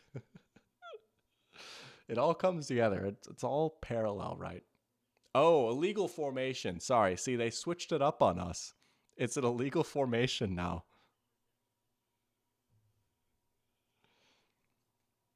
Let's see. Fred Warner sucks. I will spit take there. The Case Keenum Vikings were indeed up 7-0. Very much so. And then they were not. Gabe says it's weird being on the side of loving a dynasty, not the Chiefs, but I was a huge Tom Brady fan and his connection to Michigan. Go Blue. Oh, yeah. Oh, yeah. You know, I think I get like sports is better when there's a villain for us to unite behind and root on their downfall. You know, I get that. I've always appreciated the villain. Like there was people that didn't like the Legion of Boom Seahawks too. Like I remember like a weird amount of like people that went to my middle school were rooting for the Patriots over the Seahawks. They were hate watching the Seahawks. I don't know if that was a universal experience for everyone my age, but I very vividly remember that. Oh, nice job by Kincaid to get a few extra yards there. Way to get all those yards back for the Bills. I also love J.J. McCarthy. It would be pretty sick if J.J. McCarthy was good, and it would certainly help if the Vikings kept their assistant quarterbacks coach to help him accomplish that. Just saying. Man. Swallowed. Sorry. Trayshawn. Is it Trayshawn or Trayvon? Wharton swallowed him up. Oh, man. Oh, you got a little Ohio State Michigan discourse. Here we go. There's a nice little rivalry right there, right? When the Cowboys screw up, they screw up monumentally. Yeah, they have had a lot of winning seasons. I don't know. The Schottenheimer hire is crazy. I mean, we'll see. He hasn't coached a game yet, but we'll see. Here we go. Third down for the Bills here. They got it. There's Shakir. Oh, Shakir. That was one of my guys. I mean, that was one of everyone's guys, dude. All the football hipsters loved Shakir coming into this year. What a player he's turned into, though, right? He has carved out such a nice role for him. He is like an elite role player. He is the Shane Battier. He's the 2013 Shane Battier of the NFL. He's such an elite role player. That's a crazy comp, but I like it. Khalil Shakir is 2013 Shane Battier. There's the extra offensive lineman for the Bills. I forgot his name, but they run the 6 offensive linemen out there a lot, and they'll put him in motion. It's so sick. Allen's going to heave that thing out of bounds. Goodness, could you imagine if he completed that? Ryan Asty saying, put the officials will award a score soundbite over the Chiefs overlay. That'd be funny. Swaggy hates people that hate other people. I like that. Peace, love, and positivity. Kumbaya. I say that. Like, that is a nice mindset to have, though. But Cowboys do have some terrible playoff losses. And, I mean, it's been, like, not just that they keep losing, but they keep losing in the most just stupid way possible, you know? Jack says the fact that we quite literally had no break between Brady and Mahomes is what makes the Chiefs dynasty so infuriating. I get that. Yeah, you go from Patriots to the new Patriots. Yeah. Mari Cooper nearly got the first down there. Illegal formation, every player on offense. Formations that allow you to gain positive yardage against the Chiefs are not allowed. Personal foul, existence. Tush push Allen. Got it. Money. Oh, we might have a tush off in the Super Bowl. If it's the Bills and the Eagles, we might have a tush push off.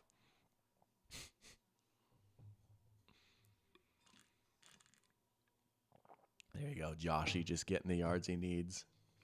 Joshy, like the singer from Diary of a Wimpy Kid. Rowley discovered Joshy. What if Rowley Jefferson was the scout that found Josh Allen for the Bills? There has been a lot of Miami Heat discourse today. That is the second time I've mentioned the Heat. That is kind of crazy. Which isn't a lot, but it's weird that it's happened twice. Oh, man. Personal foul existence. And it's happened organically, too. Joshy. So would that mean that like the Chiefs are the loaded diaper of the NFL? Oh man. Might take some shots or smoke some salvia to entertain us. Oh wow, that was a dropped snap indeed. I don't know about that. The crazy voice crack. I was trying to do the Dr. Doofenshmirtz thing, right? If I had a nickel for every time that I'd mention the 2013 Miami Heat on stream, then I'd have 2 nickels, which isn't a lot, but it's weird that it's happened twice. First football jersey, RG3 on Washington. My first football jersey was a Dante Culpepper Vikings jersey, actually. And I want to say that I got it at Sears of all places, which is a crazy thing to say. Your first jersey was at Sears, but I'm like 99% sure that was the case. And Shane Battier is going to be tackled short of the first down. Oh, Orlando Magic. Oh, I don't think that's how you do it, but I get the gist. Are the Bills going to go here? It's 4th and 5. It's long. Are they going to bring out the bass? Are they going to bring out the bass? Can the bass's spirit prevail? Oh, this is going to be a long kick. No, Sears went crazy. I also got a Kevin Garnett Timberwolves jersey from Sears. It might have been the same day, actually. No, I know. I was just like, I didn't know if Jack's talking about my voice crack was in reference to that. I mean, we've all seen Phineas and Ferb. You know, it was a popular meme. Bass got it. Bass got it. Good for the Bass. Good for Tyler Bass, man. He deserves it. Been a rough year for him, right? We all know what happened last time these two teams played in the playoffs, but good to see him boot a big one through right there. All right, Bill's answer. Big Bass indeed. But, oh yeah, no, I mean, like, I will say, like, I watched some Phineas and Ferb. I never watched it like that. Like, honestly, you could probably make a fairly surface level Phineas and Ferb reference, and there's like maybe a 50% chance that I get it, but there's like 50% chance where I'm like, oh, I didn't see that episode, you know? I was a SpongeBob kid growing up, which is always funny because like a lot of people assumed that like my parents didn't let me watch SpongeBob growing up, which honestly would have been valid because like I was kind of a demon as a kid. I was a little Dr. Demon. But oh, your stream is like 15 seconds behind? Oh, that's too bad. I know like my YouTube TV is super behind. See, I do know that one, right? I ain't got rhythm. I ain't got rhythm. And at the end he's like, I got rhythm. I got rhythm. Da da da, I got rhythm, you know? So I know that one. And there's like, you're the everyone's favorite star. The hairdo expert fashions are fabulous. Fabulous. I'm fabulous. Like I know that one. And like, dude, we're getting the band back together. Da-da. Well, I think that's the same thing, but I know like a lot of the songs are like the Palace of the Bouncy Balls. That one goes crazy. Sorry. Oh my gosh. I just can't keep myself together today. Oh man. There's some Phineas and Ferb classics though. How about what you know about Milo Murphy's Law, created by the same people that created Phineas and Ferb, similar animation style? It's my world and we're all living in it. So some are saying it's Sabrina Carpenter's breakout role, Milo Murphy's Law. What you know about that? Oh yeah, Ferb would always drop some knowledge here or there, right? Ferb just had crazy aura, dude. Ferb was mewing the whole time. Goodness. It's like a 50% chance I'm in love with you. Let's go. Let's go. Simp, squirrels in my pants. See, I like vaguely know that, right? Like, everybody freeze. There's squirrels in my pants. Something like that, right? I want to be a real boy, to be honest. If that's Phineas and Ferb, I don't know that. I thought that was like Pinocchio, right? Like, I want to be a real boy or something like that. There's a reason I'm not a singer. Let's go, Wolf. Hey, Wolf. I appreciate you letting me borrow your Lamborghini the other day. And when you saved that orphanage from burning down, that was pretty cool. Appreciate it, Wolf. Let's go. Ooh, hurdle attempt right there. Fishtails. Yeah. The guy from Rick and Morty who got canceled was in Fishtails, right? He was the voice of the dude with the braces and the afro. Fishtails. Na na na na. What about, I can't remember the order of it. Is it American Dragon Jake Long or Jake Long American Dragon? One of that. Remember that show? That was a deep cut right there. Maybe not a deep cut, but Kim Possible adjacent. Mahomes is going to chuck it deep. Oh, nearly caught by Hollywood Brown. Going deep downfield. A backyard beach. I don't know that one. Norm sings that to Doof. I don't know. I didn't know, to be honest. Rick and Morty. Rick and Morty. Rick and Morty. That's crazy. We both thought of that. That was the first time we've seen the Chiefs really try and throw it downfield here. Hollywood Brown has been a big difference maker here for this Chiefs offense since he came back. I mean, there's been a noticeable improvement in their passing game. Mahomes, he's going to scramble here. Man, he just kills you with these scrambles, right? There's nothing more infuriating going up against a Mahomes scramble. And I say that. Vikings played the Chiefs last year. And dude, he just kills you, right? It's 2nd and 10. He will always get however many yards he needs, right? Just wait. Got it, right? Again, we talked about this in the first game. Decisiveness of when to take off and run, right? That has become one of his superpowers. That has become one of these superpowers. Oh, yeah. Hey. Y'all are gonna, oh, yeah. Whew. Lots. I do actually remember all that money that you donated to feminism rights. I do remember that. It was a lot, too. I mean, I was impressed. I was like, wow. But you said, it is for equality. And I was like, dude, that's just, we need more people like you, you know? I love it.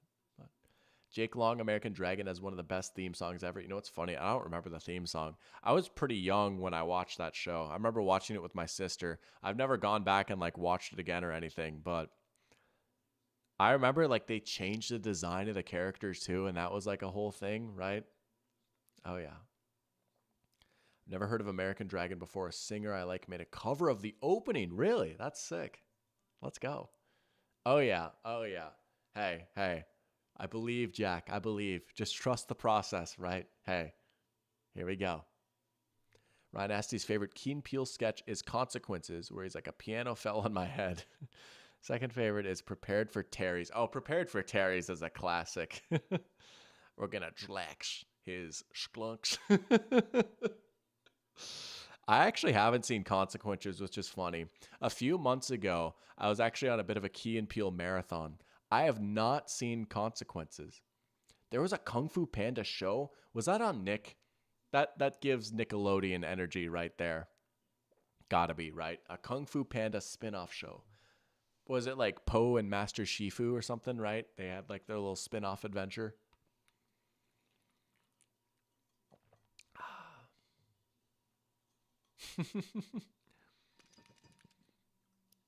Let's go, Sebastian. Hyping it up right here. Relaxed them sklunks. The Michael Jordan of supporting women's rights. Let's go. We should all aspire to be the Michael Jordan of supporting women's rights. Unironically. You know what? Maybe there are women in here, right? You know what? Women like football too. Sometimes I say you guys, or sometimes I just say man. For all we know, there's plenty of women in here. There's 17 people watching right now. Let's go. Gotta watch it at halftime. Dude, I can't get hit with the copyright though. That's the thing, right? That's the thing. That's the thing that really just, that darn copyright, man. But tell you what, maybe I'll watch it before bedtime. Oh my gosh. Where's Christine?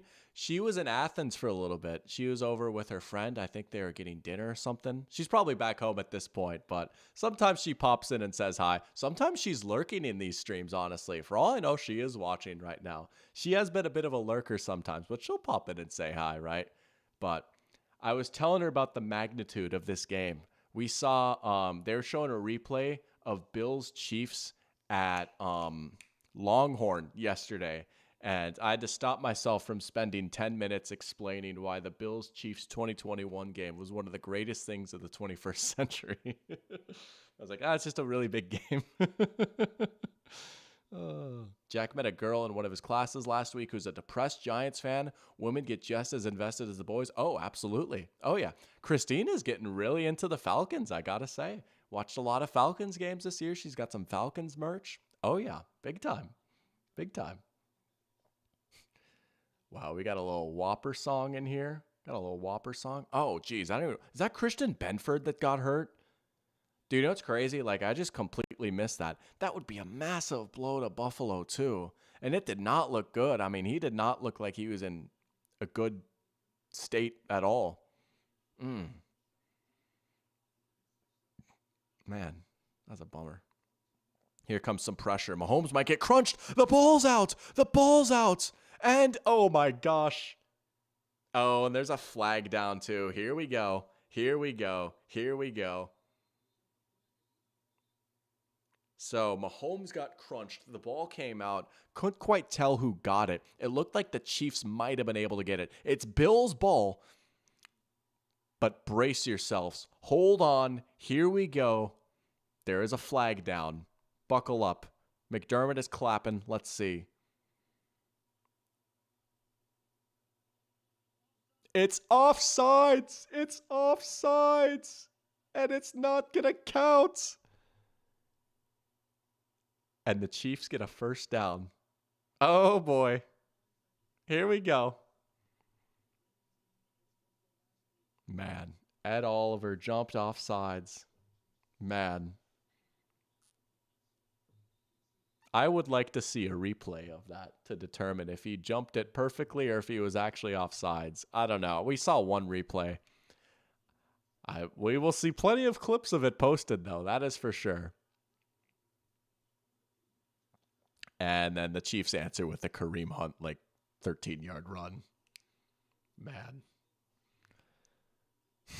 The Chiefs are chiefing. Let's see this. Are they going to show it? No, they're going to show the run. Of course. Penalty breathing on Patrick Mahomes during fumble recovery. No play. Oh, man. Yeah. Man, that is actually crazy. We've already got some gasoline tossed into the fire a little bit. We'll swing past a Worthy behind the line. Man, he just turns upfield. I thought he was gonna maybe get a yard there. He just kept on going and staying and tiptoeing that sideline. Did he stay in bounds the whole time? That's not the greatest angle. Yeah, he's in. Oh, he stepped out there. He stepped out there. He's out maybe. Yeah, okay, they spotted it correctly. 2nd and 2. Man. Andy Reid is tied for the most postseason games by a head coach of all time with Bill Belichick. If he wins, then he'll break the record.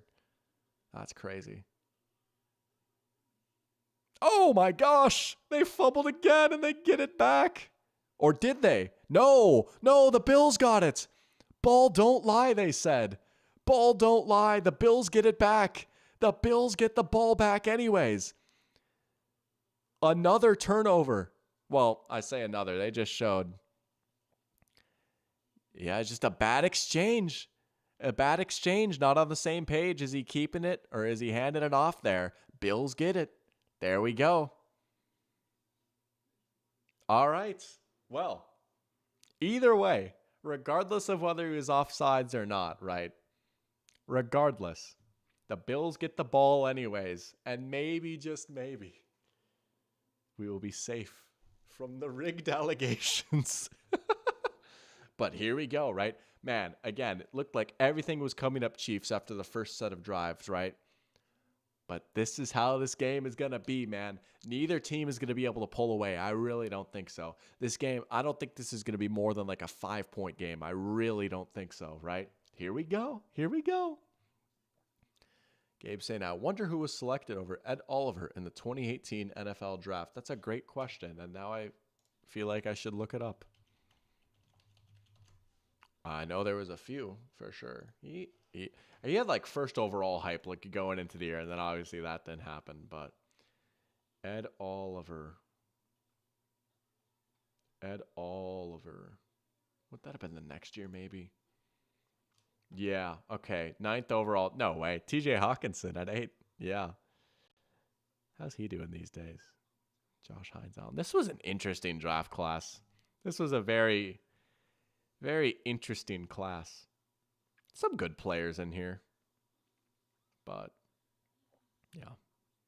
Dexter Lawrence. Best player of the class probably right here. Dexter Lawrence. Jeffrey Simmons, too. Man, that's crazy. Ed Oliver has turned into a pretty good player, but he's pretty clearly like the 3rd best D tackle from this class. 4th best, Quinnen Williams. Yeah, he's probably like the 4th best. But was Vita Vea would have been the previous year, right? He went pretty high in this class. This was a crazy class, right? You've got the quarterbacks. You've got Saquon. Denzel Ward's been great. Bradley Chubb's had a pretty good career. Quentin Nelson, right? Roquan. I mean, my goodness. Vita Vea, Daron Payne's been good. Colton Miller's had a pretty good career. Derwin James, Jair, Frank Ragnow. This is an insane class. Oh, my goodness. Nick Chubb. Shaq Leonard had some good years in there. Yeah, this class is bonkers. All right. Here we go. Back to the game now. Bills.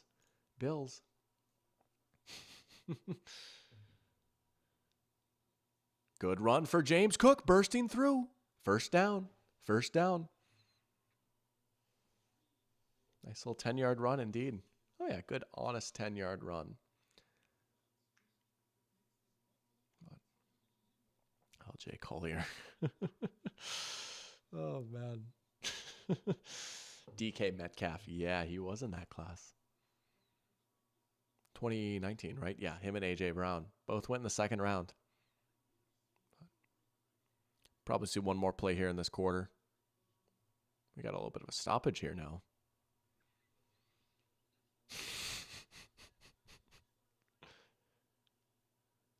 Wait, was he short? Are they marking him short? Wow.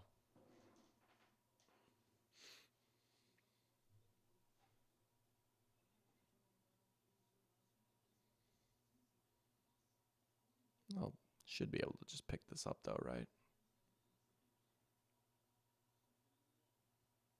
Man, every time I see 13 for Buffalo, I still think of Gabe Davis, especially like in Arrowhead at night, CBS playoffs, right? Got him. Doc is still 5 at heart. I am. I really am. I alternate between 5 years old and 50, to be honest with you.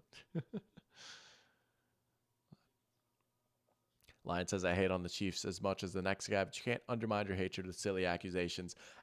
Sometimes, here's what I'll say. I will say last week, there were some interesting calls. Last week, there was a few interesting calls. But overall, I mean, if you really break down the numbers, like throughout the seasons, like the Chiefs are usually like near the middle of the pack as far as like penalized. I don't know, something like that. You could see different graphics and stuff, and like stats can get modified in different ways, but let's go. Bazinga. Thank you for the super chat, Gabe. Let's go. Bazinga. When you're playing poker and you get a nice card on the turn, bazinga.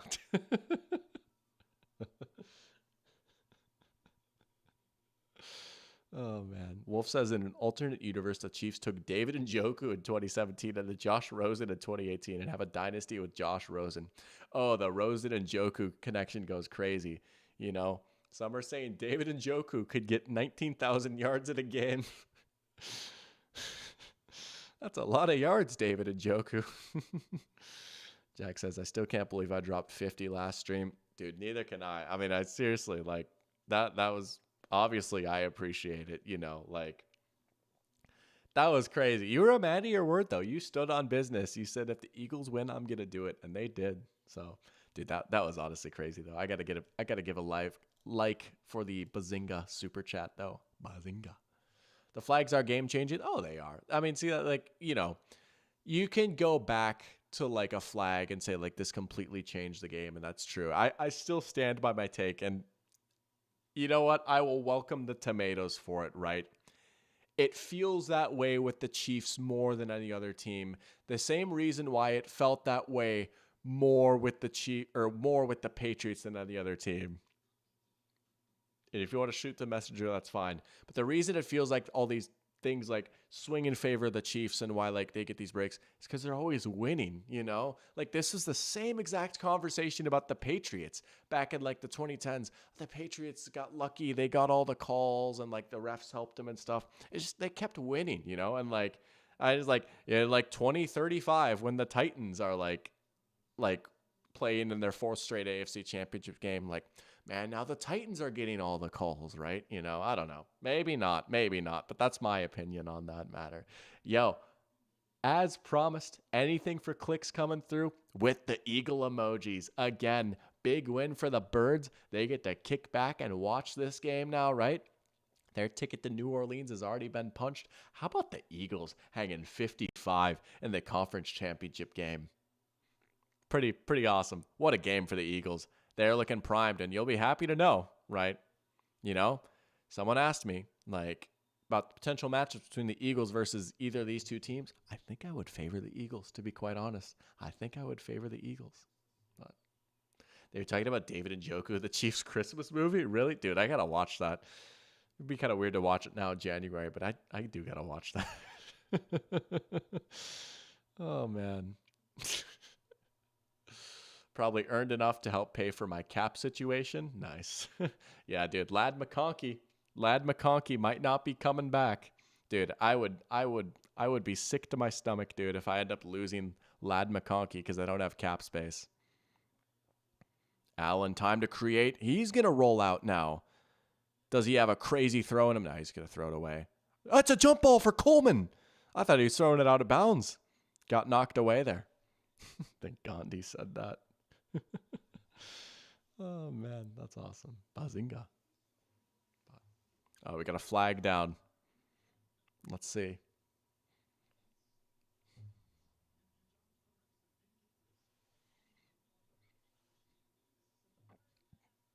Oh, defensive holding. All right. First down for the Bills. Allen playing hero ball. He was trying to there. I mean, that was pretty risky right there, just chucking it up. Oh, yeah, Bolton gets a handful of face mask right there. He's grabbing him by the neck. Yeah, that's a pretty easy call right there.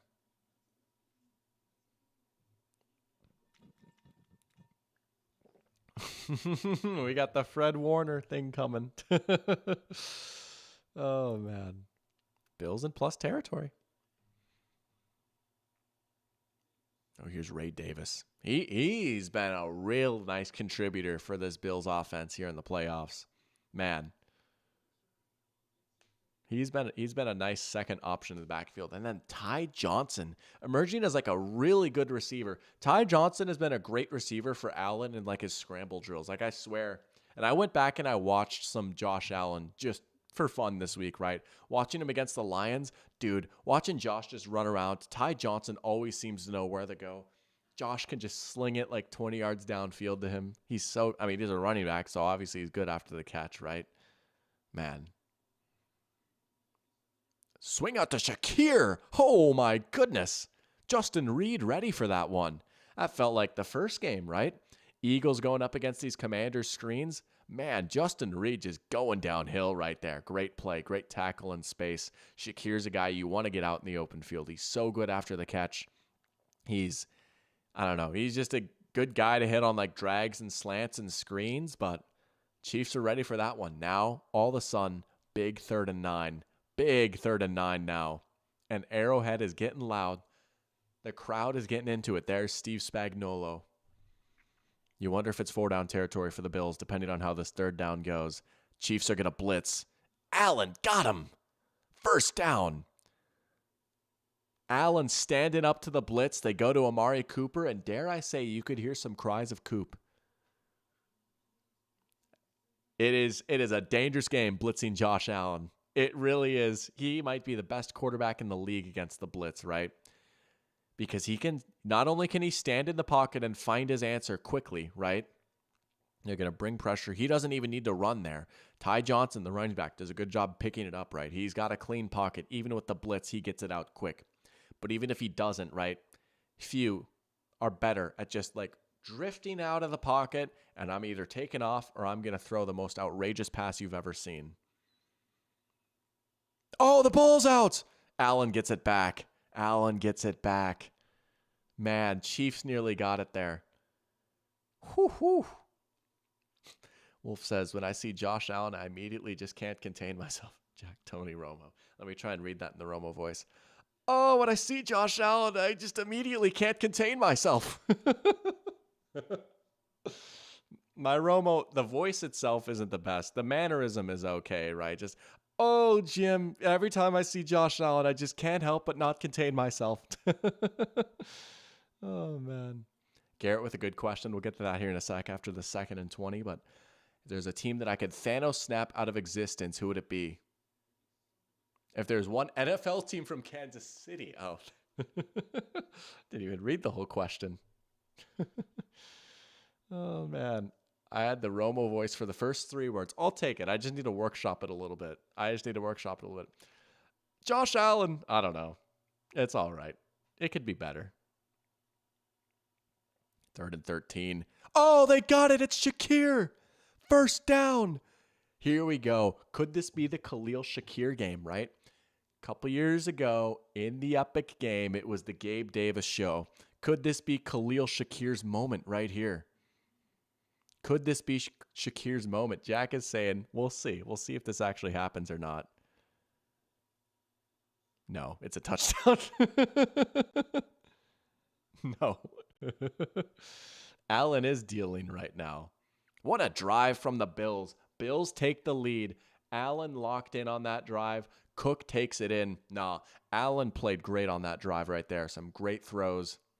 There you go. Jack Lyon again. Everyone break a table with your body, the folding table. Oh, yeah. Let's go. Michael says, I guess it would be the Bengals since it's called Burrowhead now. Allenhead. Y'all see that this week? I don't even remember who it was, but people were calling it Allenhead. It's like, have we ever seen this ever go right? I mean, come on. Yeah. He is cooking right now. Here we go. This game's going to live up to the hype. It just has to, right? It just has to. Ah, we're blessed on this beautiful Sunday. Extra point to come.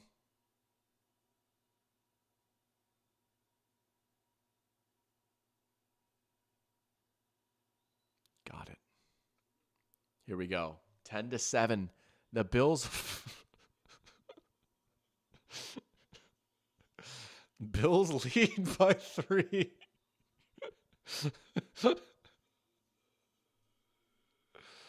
Oh, man. It is going well so far. No, this has been a good game so far. I can't complain. I got to stretch a little bit. I just sit awkwardly sometimes. I look a little silly when I do this, but it helps. Man, I still can't believe I got a package from the Bucks. That's so crazy. Ugh. I am an old man. I'm getting low on water here. I might refill in a little bit, but we're locked in right now. Again, when you get a crazy yap sesh like this, right, we're going to be looking at another 6.5 hour stream, right? You got to stay loaded on water. Doc McGiggles a little bit. What can I say? Pair Champ saying, come on, Bills defense needs to hold strong. Yeah, you know, they got the big takeaway, right? They've been getting that ball out there a little bit, but so far, both of these offenses have been pretty good at moving the ball down the field, right? Overall, both these offenses on a down-to-down basis have been pretty successful so far. The offenses have definitely had the upper hand over the defenses so far. We'll see, man. We've already seen our first takeaway. We got a lot of good football left in store. Michael says, I call it Boswell head after the Steelers beat the Chiefs with 6 field goals in a playoff game 8 years before they had to win a regular season game that way. Boswell head is awesome. That game was really crazy. I mean, that was like the beginning of the end for Alex Smith in Kansas City, right? And he played another year there, but like that was the last game before they drafted Mahomes, right? And it was like, all right, like, yeah, the Chiefs probably need to like switch things up a little bit. They've kind of hit their ceiling with this iteration of the Chiefs, and by golly, if it hasn't worked, Boswell head is awesome now. Last time the Vikings won an Arrowhead would have been 2015. That was actually the Chiefs' final loss. They started that season 1-5 and then went on to make the playoffs. They went on a crazy win streak. They lost only one game the rest of the regular season back in 2015. But I believe the Vikings went to Arrowhead and beat the Chiefs in 2015. That was their final loss before the big win streak. Trying to remember who had a good game in that one. It was a pretty low-scoring game. It was a pretty, not ugly game, but it was a very 2015 Vikings game. That's what I'll say. And I believe that was the year that the Chiefs, was it 2014 or 2015 that the Chiefs didn't have a single touchdown scored by a wide receiver? I don't remember. It was one of those years, but it was around that time, if you know what I'm saying. It was one of those Chiefs teams. They were good. They would make the playoffs. Dude, it was. You're right, dude. You remember that and I did. I just thought we played outdoors. It was in Arrowhead. Nope, it was at TCF. You're right. It was in Minnesota. Yeah, because then in 2019, we went to Arrowhead and we lost to Matt Moore. Mahomes didn't even play in that game and we lost. You're right. So last time we won in Arrowhead, did we beat them in 2011 in Arrowhead? I don't remember. We were both terrible that year. I don't even remember. Oh, Mahomes to Kelsey. Fighting for that first down. He's not going to get it, but Kelsey just reaching over. We saw a big game from him last week, right? That was another big development for Kansas City, right? Wow, Travis Kelsey, over 100 yards again, right? Season high 117 for him against Houston last week. I crunched the numbers. If you compare Kelsey the past two seasons, in the regular season, he gets about 50 yards per game. Playoffs, it jumps up to 95. It's insane. He more than doubles his production in the playoffs. 2nd and 2 run, unsuccessful. Here we go. 3rd down. The Chiefs probably are going to do one of two things here. They're going to try and slam it up the gut for 2 yards with Kareem Hunt, or they're going to get in shotgun, roll Mahomes out, and give him the chance to either hit Kelsey in the flat or scramble. If I had to guess, that's probably the two options for the Chiefs right here. It's 3rd and 1, actually. If it's 3rd and 1, they might just try and run it up the gut. Pretty heavy set here. They will just run it. Okay. And they don't get it. The Bills get the stop. They did not get that. They didn't even come close. Bills defense. Here we go. Just busting through the line right there. Yeah. They won't go for it, right? They're not that aggressive on 4th down. Maybe they will. They've been kind of aggressive on 4th down, I guess. But Andy Reid isn't a radical or anything. Looks like everyone's still out there. Are they going to take a timeout, though? Man, you better be sure about this if you're going to take a timeout. You best be going for it if you're going to take a timeout too, right? If you're going to take a timeout and then punt it, there's no way, right? You've got Mahomes over there with Reed and Nagy right now. They are going to probably go. The last time the Vikings beat KC in KC was 1974. Are you serious? That's insane. Yeah, I mean, it's kind of like how the 49ers haven't beat the Vikings in Minnesota in 30 plus years. There's some crazy streaks out there, Bucks went into Arrowhead and upset the Chiefs in 2016. You know what's weird? I actually don't remember that game. 2016. The Bucks were solid that year, right? Didn't they win 9 games, I think? But that is crazy. We'll see. Jags Steelers AFC Championship or AFC Divisional Round game. Yeah, that was good. All right. They are going to go. They're kind of deep in their own territory. Well, not deep in their own territory, but they are deep. They are in their own territory here. Maybe they are going to do the Mahomes rollout now, right? I mean, that's their cheese play right there. They didn't get in shotgun and do it, but that is their cheese play. They just roll Mahomes out and all right, either throw it or scramble, right? They did that on 4th and 2 in their own territory against the 49ers in the Super Bowl last year in overtime, right? Mahomes rollout, right?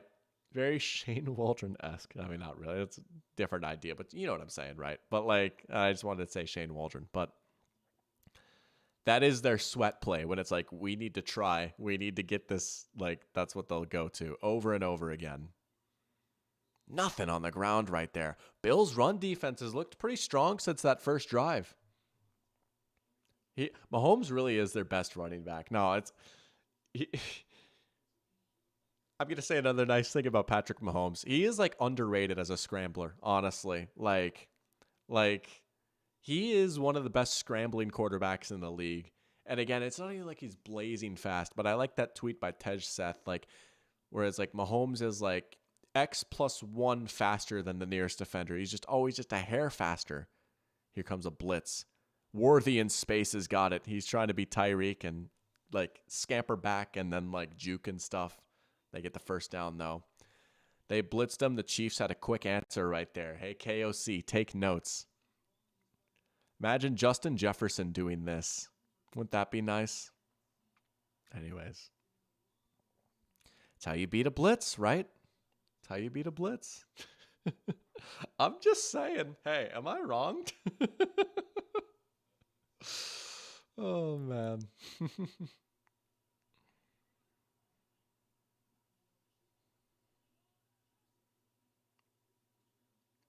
Another quick throw. There's DeAndre Hopkins, who like barely played last week.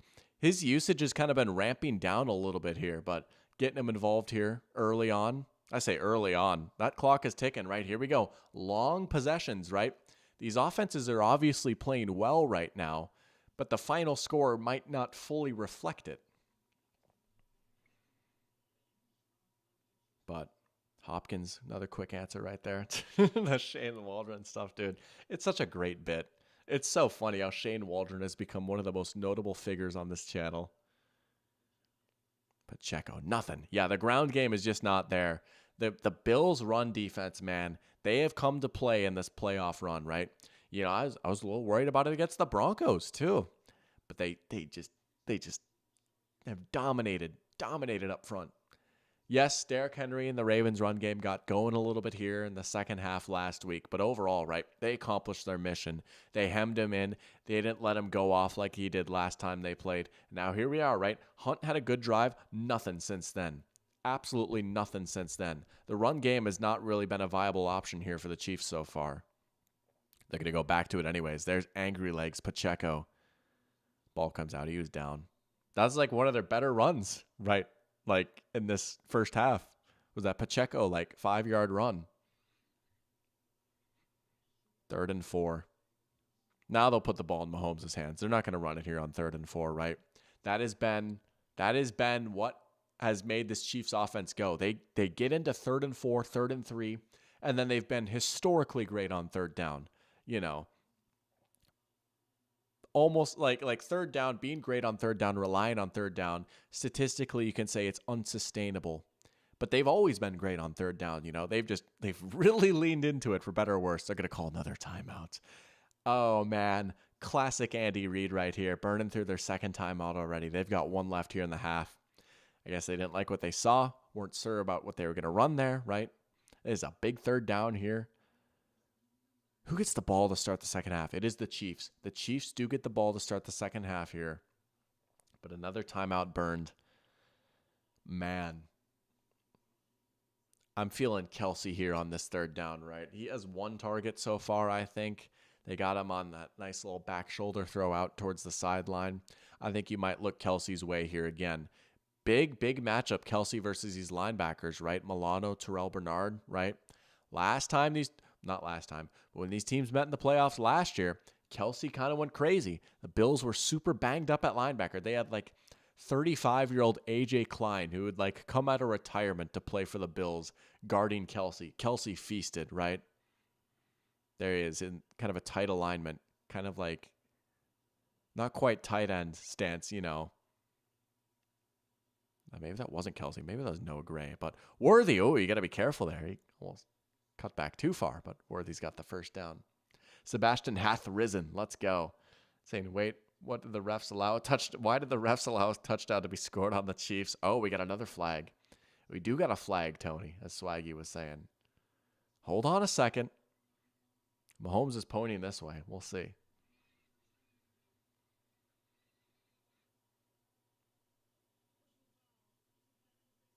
Face mask on the defense. That's going to be another 15. Man. Let's see this. It was on Kyer Elam. Oh, yeah. I mean, yeah. They both kind of got their hands on the face mask, though. They are both kind of doing that a little bit. Yeah. It would have been a first down either way. But, they're both kind of doing it.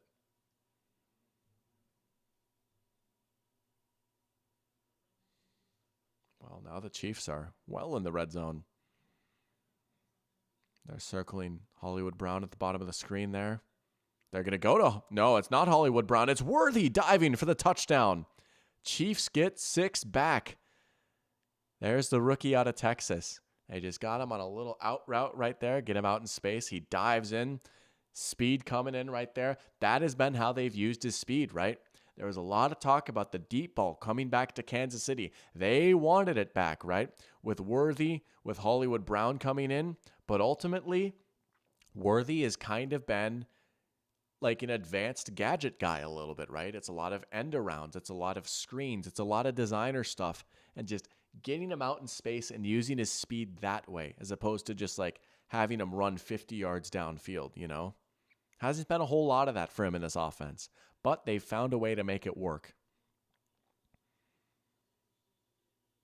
This is a very, very Chiefsy offensive performance so far. Could say maybe the offense is scoring a little bit quicker than normal, if anything. But Arrow saying he didn't yank his mask at all and there was no clear head movement from it. Yeah, I mean, maybe, semantics, like you could get hands to the face instead. But also, there was some hands to the face on both sides there. I think that's legit. Like, okay, it's not like, I don't think it's like the worst call ever, but also like they could have just like let that play stand and not needed to get the 15-yard penalty. You know what I'm saying? Yeah, but Taylor Swift's fit tonight is kind of mid. I missed it. I know you've been staying on that T Swift watch, dude. I missed the Taylor Swift fit. Maybe we'll see it when Kelsey scores or something, but it's no Kristen Juszczyk jacket, I bet, though. Those are pretty sick. Those jackets are pretty sick. But the mighty Patrick Mahomes has made the "this game is over" gesture towards the refs. Nah, if anything, he's high-fiving the refs. I'm sure they got a secret handshake, right? They're like, "Let's go, best friends for life." Oh man, I know what's coming. Oh, man. But both these quarterbacks looking pretty good so far. Can't complain. Bills will have realistically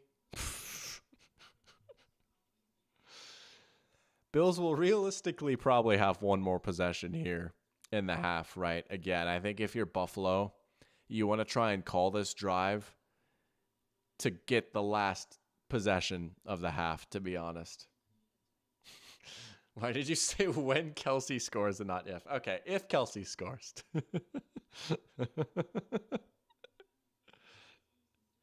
It's new.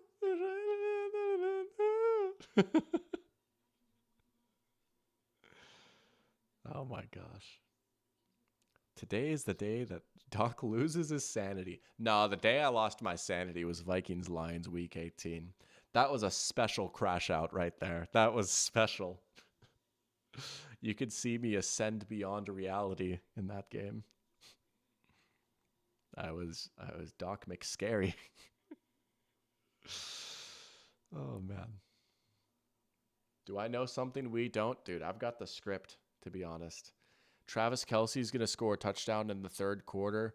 And Tony Romo's going to be like, "Oh, Jim, that's why he's the greatest of all time. That's why Patrick Mahomes is just so great."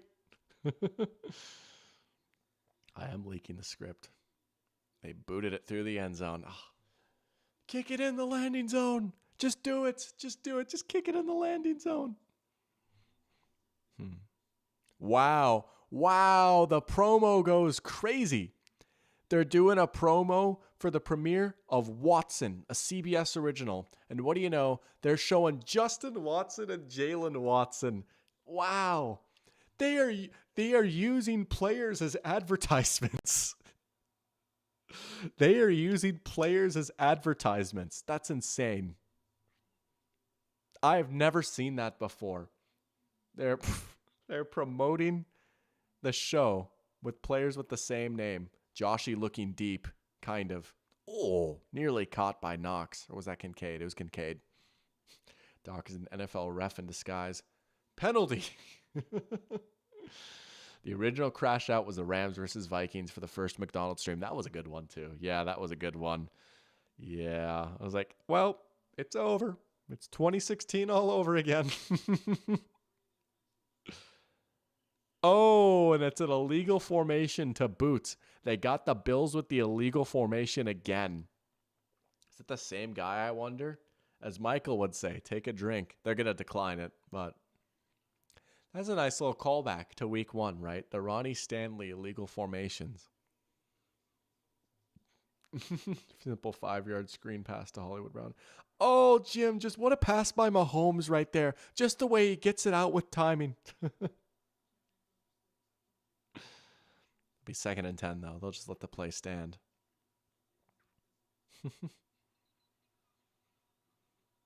There's Shakir in the slot. I don't know. He's been the guy so far. Say, look out for him. Oh. Looking for Curtis Samuel, and it's dropped.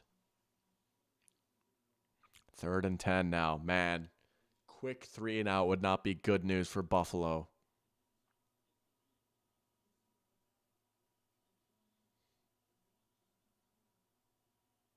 Just trying to get him on a drag route right there. And it was there. Oh, it was there.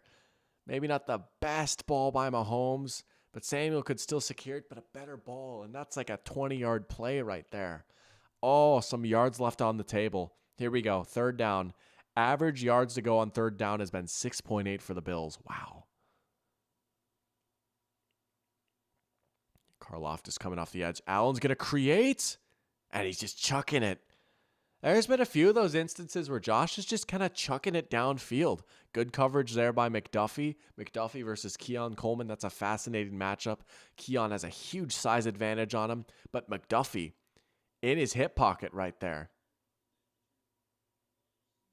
Man. I might have misspoke. But Josh just, I don't know, man. And like, there's been a few opportunities on the table, but like 3rd down, they're just chucking it. I get it. They're trying to make some plays, but it almost reminds me a little bit of the Bills-Dolphins 2022 wild card game. Tua didn't play in that game, right? That was the Skylar Thompson game. And man, the Bills just kept, oh my goodness, it's a big return. Oh! All the way to like the 35. Man. Well, man, we'll see. We'll see. I don't even know who 81 is. I won't lie. That was a nice little move right there, though.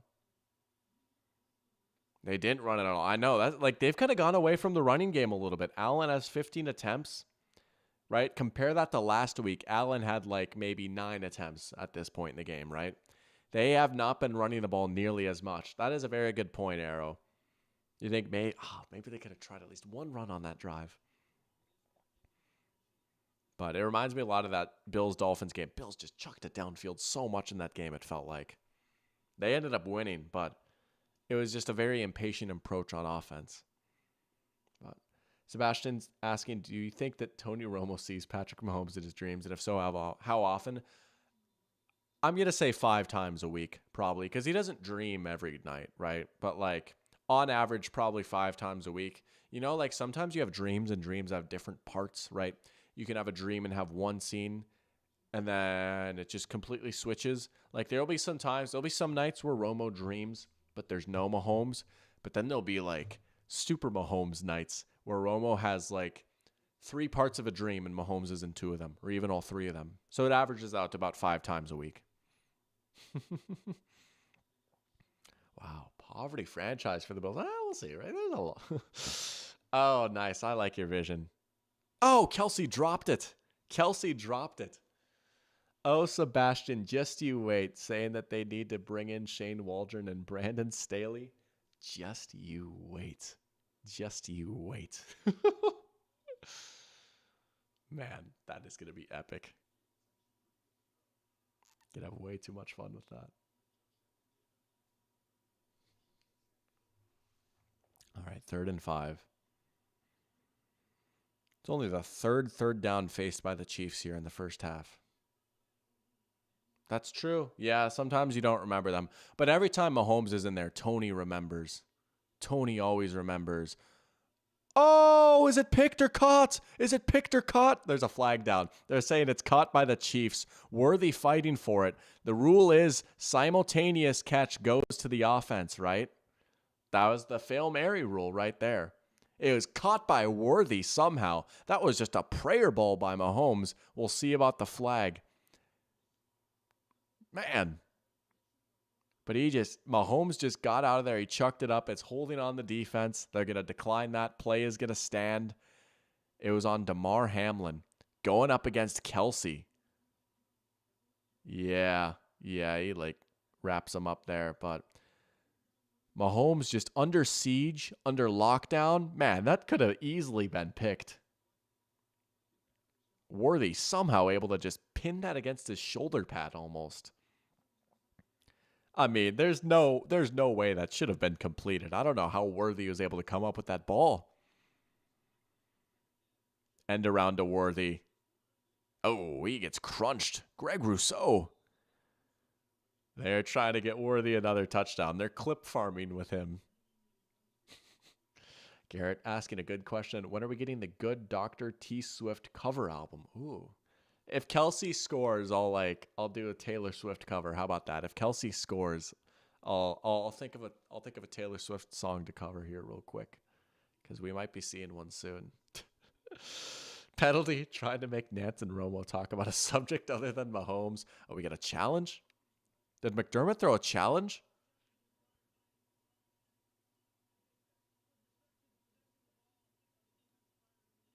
What?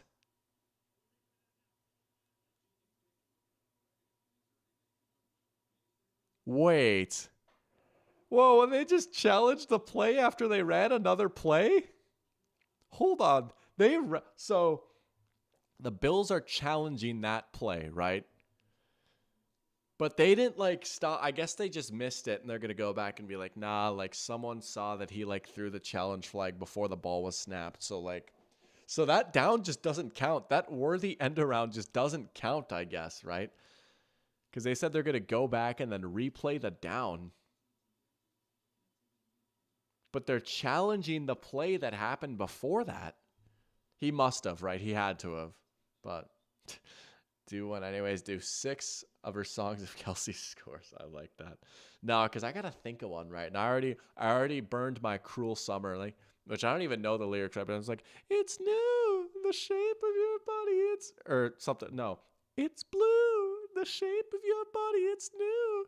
It's going to be a cruel summer. Dr. Singskin. I'm so sorry if y'all were wearing headphones. Oh, man. It was like, na na na na na na na na na na na, and you're like,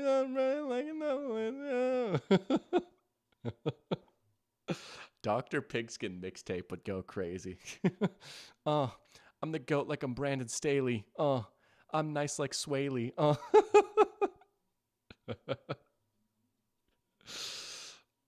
Doc's gotta stick to football. Maybe. Or maybe not. Maybe I need to follow my dreams. The Archer. You know what's funny? I don't know that song. I don't know that song. Oh, man. I did do the worst of the playoff predictor. Oh, don't remind me. Dr. Fraudskin. Dr. Fraudskin. Next up out of Atlanta. In Atlanta sipping Fanta.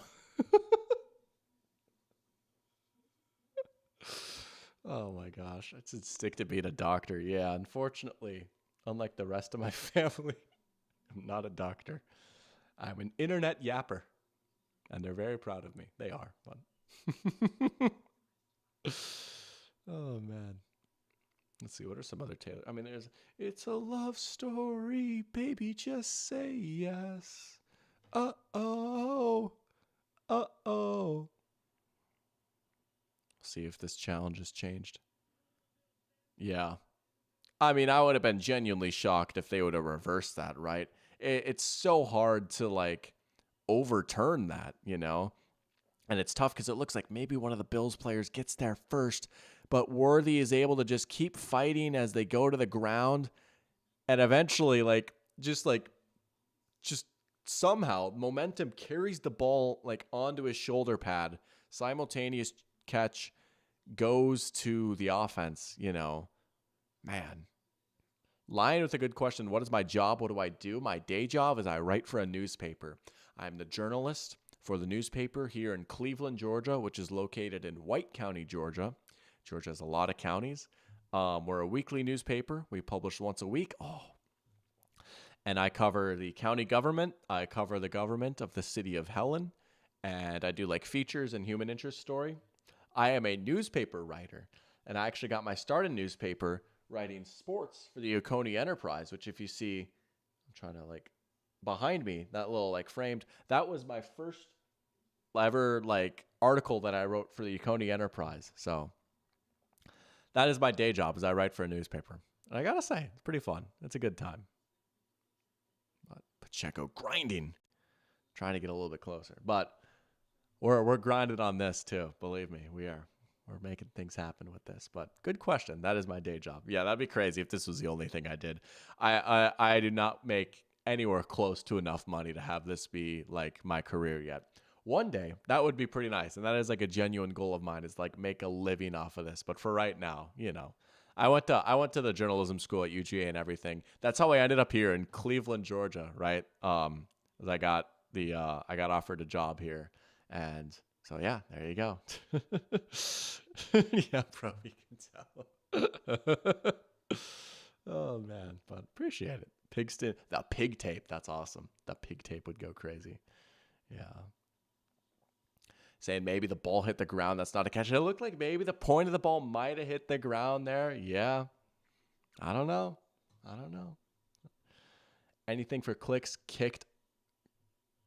Wow. I meant to say cooked, but then I combined cooked and clicks. He cooked with the NFC predictions. He was 100% every game he got right. There you go. Yeah. Falsetto goes hard.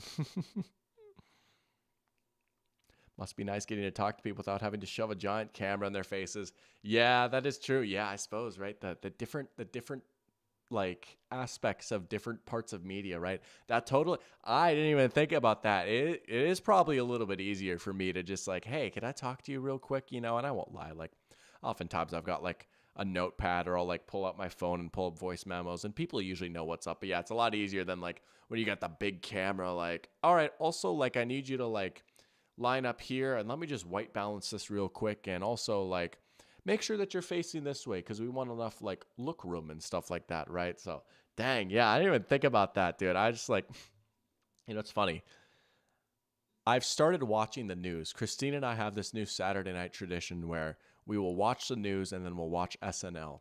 And we watch, like, the news on 11 Alive. And it's just so funny. Like, every time I watch news, it's like, wow, like, this is Shumway's class in real life. I can't believe they made Shumway's class a real thing. Or I guess better yet, like, wow, they made News Source a real thing. This is just Major League News Source. That's all 11 Alive is. But that's awesome. Huh. Grady, am I right? Got a couple Grady grads in here. Oh, yeah. It's crazy. It is, yeah. Man.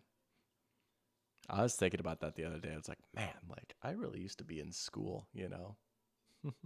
Who's my favorite actor on SNL? That's it. Oh, man. I like Sarah Sherman. I think she's pretty funny. I like She was the original Nosferatu on Weekend Update. That was pretty funny. When she was Hazelnut the squirrel, that was pretty funny. I like Marcelo a lot too. He's got the juice. He's got the it factor. And obviously, like I love Weekend Update. I love the bit where Colin and Michael write each other's jokes every Christmas. Those are always good. That's like my favorite part of SNL. But I do it to I like watching it to like stay in touch and like feel connected to society. Mahomes has got a touchdown. Touchdown Chiefs. Oh. He was like stunting on him or something. Look at that. Chiefs fans going crazy. Kansas City up 20-10 with the extra point to come. First postseason rushing touchdown since 2022. Wow. Keenan is good too. Yeah. I mean, he's like old reliable, right? He's like the Mike Evans of SNL. You know, he's consistent. You know, you're going to get a strong performance from him every year. We got more breaking news. More breaking news from Ryan Asti here. Hold on a second. More breaking news. Let's see what you got. Here we go. I'm even checking my phone to see. No notifications yet, but we'll see if we got something crazy coming in the chamber here.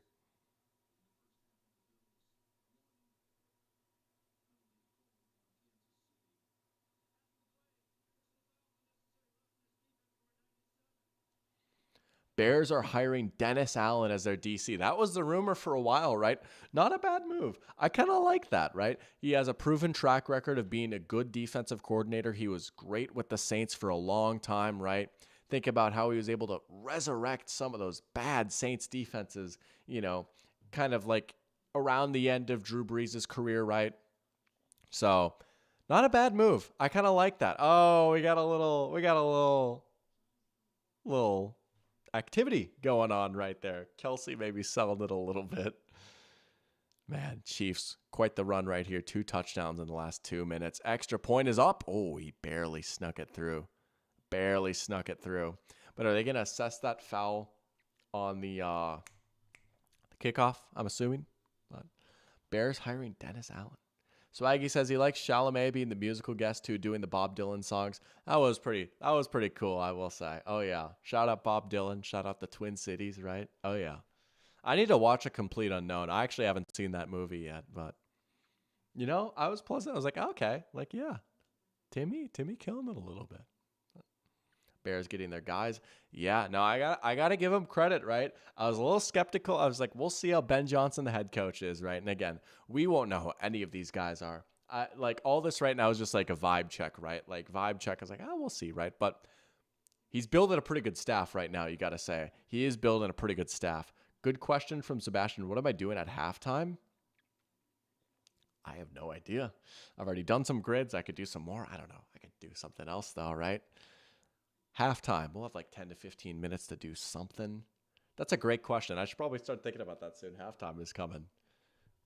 Swaggy's saying he wishes that Austin Butler did Elvis when he hosted. Yeah. I didn't even know he hosted. I literally just started watching like regularly back in like late October. Oh, the Key and Peele sketch. Yeah, I could pull it up on my phone, but I'll do that later.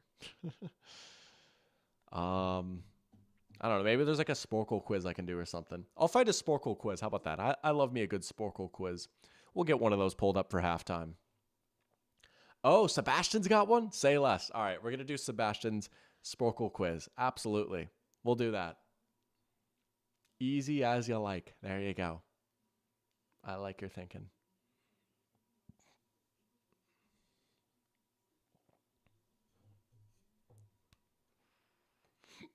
Excuse me, hiccups. Long commercial break here. Wolf is saying, oh well, another Chiefs Super Bowl. Shake my head. Yeah, this next possession is going to be pretty big for Buffalo. If they go into halftime down 11 with the Chiefs getting the ball, that is not ideal, right? But if they can even get 3 here, things are a little bit more interesting. Did not create it. Hey, no worries. I love being put on a good Sporkle quiz, though. Ain't nothing wrong with that. But This is going to be one of the most important drives of Buffalo season right here. They do have 2 timeouts. They have plenty of time, right? They can still stop the clock twice, but I mean, I don't know. And now if you're Buffalo, it's like, man, maybe we really should have tried to run it at least once on this previous drive, right? You go 3 and out, you don't run it once, and it's like, man, like, I don't know that you could really run it on this drive, right? And then you don't get the ball to start the second half. Like, it's going to be a hot minute until you can pull out your run game again. Gabe saying, I wonder what the Malk looks like on me. Maybe I'll throw that on at halftime too. Maybe I will. Just maybe. I might. Let's see what Buffalo has in store here. Oh, yeah, I can stand up and stretch out a little bit too. But I just got a new hoodie yesterday too. I could probably throw it underneath. Get super comfy. Pull up the old reliable Nike long sleeve. Oh, Allen flicks it. There's Shakir. Oh, they're not going to get a lot of yards there though. They're going to have to get up to the line quickly here. If the Bills wanted, they could have called their timeout right there just because that play took a lot of time and they didn't really get a lot of yards. But I think it makes sense to save your timeouts. If you get a chunk play, right, call that timeout to save time so you don't have to run to the line as much. But there are a couple quick hitters. Oh, we got a flag down. A couple of quick hitters, which is nice. You'll take the yards that you can get. But, man, they have taken 20 seconds to go 8 yards now. Pass interference on the Chiefs. Well, that might give them a first down, right? Jalen Watson, the advertisement for the new CBS series Watson. Yeah, he got Keon right there. Keon trying to get a clean release on him. Grabs his collar a little bit, grabs his arm. Yeah, pretty easy call right there. First down Buffalo now. All right, and that stops the clock. That makes life a lot easier here. Chiefs have been pretty aggressive blitzing. Again, that's just what Spags does, right? But, again, you just rarely see Allen blitzed this often. You're going to get out of bounds if you're Cooper right here. Yeah, there you go. That might give him a first down. Oh, they're going to mark him short. But either way. All right, 1:17 left. You absolutely can play for the touchdown here, right? Bills have put themselves in a pretty good spot here. Being able to stop the clocks twice still. Not to mention going out of bounds and spiking it, right? You're near midfield. They're going to run it. I don't hate that. A little bit of a changeup right there. Now you probably call timeout. No, they're going to go quick again.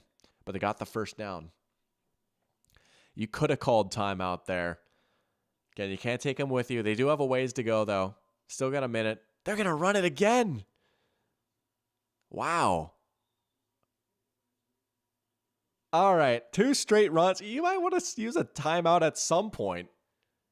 I don't know. I would have called a timeout there. That's a lot of time coming off the clock now. You want to play for a touchdown here. You do not want to play for a field goal. Got him. Keon Coleman fighting for extra yards. You can. They'll get out of bounds. They're in field goal range. All right, they've saved their 2 timeouts. Time is starting to be a little bit more of a factor here. Maybe they were right for saving their time out there because now they still got 2, right? You're still you're getting deeper into Chiefs territory, but your whole playbook is still open. You don't have to worry as much about throwing out towards the sideline. You want to save at least 1 timeout in case it does come down to getting a field goal. I guess that makes sense. But man, I think if you're Kansas City, you have to play for the touchdown here. You have to play this drive aggressively. I don't think you win this game settling for 3 on this drive. I really don't. We'll see, man. We'll see. They've got a shot, though, right? Ball's at the Kansas City 34, 1st and 10. They have a shot. You would probably score and then go for 2, right, to cut it to a 3-point game. That might be what you have to do. I mean, again, I'm always going to advocate for the aggressive thing, but especially in a spot like this where the Chiefs are getting the ball again, I just think you really have to force the issue here, right? Yes, it's not even the second half yet, but again, like I said with the Vikings game, if you're the Bills, there are 30 minutes and 35 seconds left on your season. That is the way to look at this. That is how you have to play it.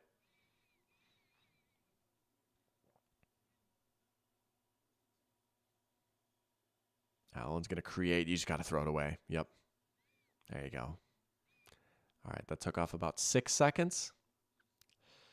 Now you might want to take something easier here on 2nd and 10, right? If you can get it to like 3rd and 3. Don't need to get it all here. Still have those 2 timeouts. Good pressure. Chris Jones coming off the edge. They've put him out on edge a lot this season. He's lined up at edge just about as much as he's lined up on the interior, right? And they've kind of had to. They've had some injuries at edge, right? And he's just like obviously he's their best pass rusher because he's really good, but like he's kind of had to carry this defensive line at times. Even though the sack numbers aren't quite there for him this year. Oh, look out. Here he comes. Allen gets it off. Oh, my goodness. Is it caught? It's Mac Hollins. Oh, my goodness. What a throw and catch. What a throw and catch. Unbelievable. On McDuffie's head. Oh, my goodness. Pass interference on McDuffie. It's going to stand. Mac Magic replacing Davis as the 13. The flag is on the Chiefs. I almost said on the Bills. Could you imagine? What a throw and catch. What a drive. The Bills might have just saved their season with that touchdown right there. Man. Yeah, I think you got to go for 2 here, right? Cut it to a 3-point game, right? If you're down 4 versus down 5, not a big difference. Down 4 versus down 3, huge difference. They're not going to do it. They're not going to go for 2. Interesting. I don't know. I would have gone for 2. What's the difference between being down 16 versus 17? Obviously, it's 1 point, right? Oh, my goodness. The Bills are going to get a chance to go for it now. Offsides on the Chiefs. Yeah, if you're Buffalo, you absolutely accept it. Now, you could try and do what the Eagles did, right? Accept the penalty and run the tush push here to try and get the 2-point conversion. Yeah, Josh is coming back out now. Oh, my goodness. All according to plan, as Parachamp said. Yeah, they have waltzed into an easier 2-point attempt now. My goodness. Absolutely. No, like legitimately, like every single play matters so much in a game like this, where each team is only going to get a handful of possessions, right? These little things matter so much. Everything just gets so magnified. They're going to try it, aren't they? They're going to try it. Oh, they fake it. Allen reaches. He pitches it back. He pitched it back. Did the Chiefs stop him? I don't know that he broke the plane and then he tried to pitch it back. I mean, I credit him for trying to like make something there, right? If it really wasn't there. And if he got it, you know. Oh my goodness, they stopped him. They stopped him. That's now 0 for 2 for the tush push here. Going for 2 today. Tush push is 0 for 2 on 2-point conversions from the 1-yard line. My goodness. It's a 5-point game now. Arrow saying if you're down 16-21 and you score another touchdown before KC does, you'd need a 2-point to make it 24-21. That's fair. Yeah. Oh, well, you know, to get mathy, right? League-wide success rate on 2-point conversions is about 48%. Statistically, you're probably going to get at least one of those, right?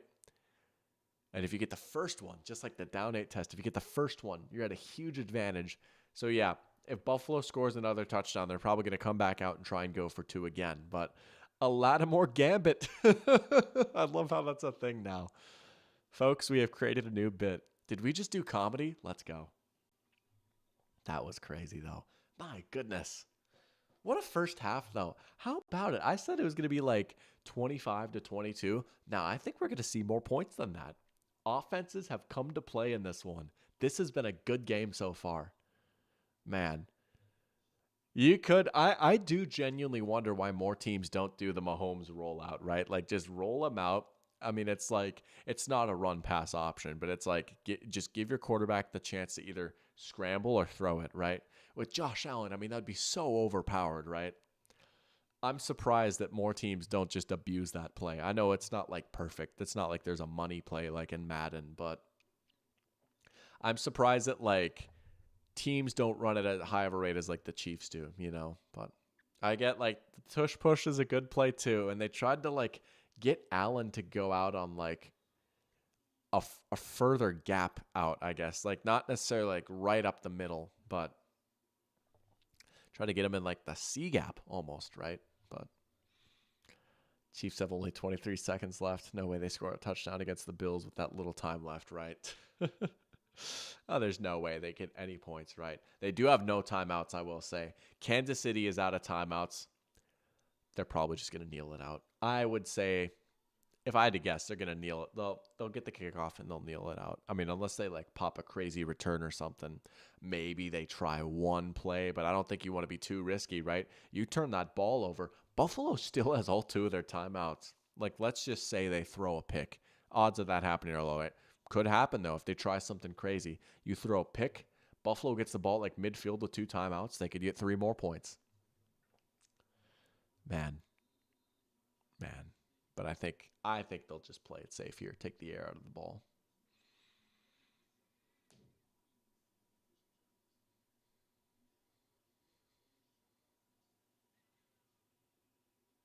Just boot it out. Yeah. Oh, is he going to run it out? He is. I mean, yeah, might as well just try and pop a return, right? You had a good punt return earlier.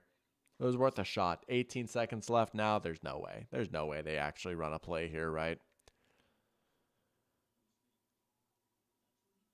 So, yeah, they're trying to get him. Yeah, they tried to get him further outside. They tried to do an outside tush push. Or an outside sneak, whatever you want to call it. I mean, they're kind of pushing him. Man, why didn't you just do the normal tush push, though? That's the thing, though, right? I get you trying to, like, change things up, but, yeah, they're just going to kneel it. They're just going to kneel it.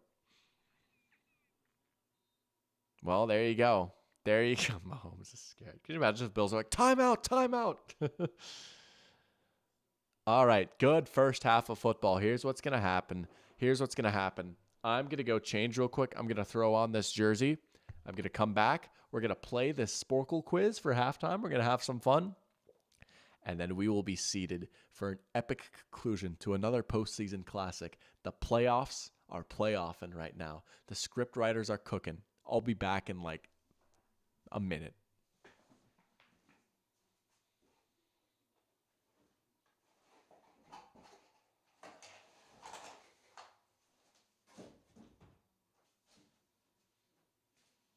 I'm going to fill up my water too.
Let's go. All right, so I lied. That was a little bit more than a minute, but dude, this is so sick. This is so sick, dude. Let's go. Let's go. All right. Man, this is crazy. I got a creamsicle Cody Mauch jersey from the Buccaneers themselves, man. What else is there to say? All right. Let's find this Sporkle quiz, right? Let's play a little Sporkle quiz right here. Sebastian. And if you said this, my apologies. I just completely missed it. What was the name of the quiz? Or if there's like a link to the quiz or something? Let me find it here. Got a cool looking Sporkle quiz. But let's see the Sporkle quiz. Dude, did I leave my water? Hold on. I need to grab my water. I'll be back again. I'll be back.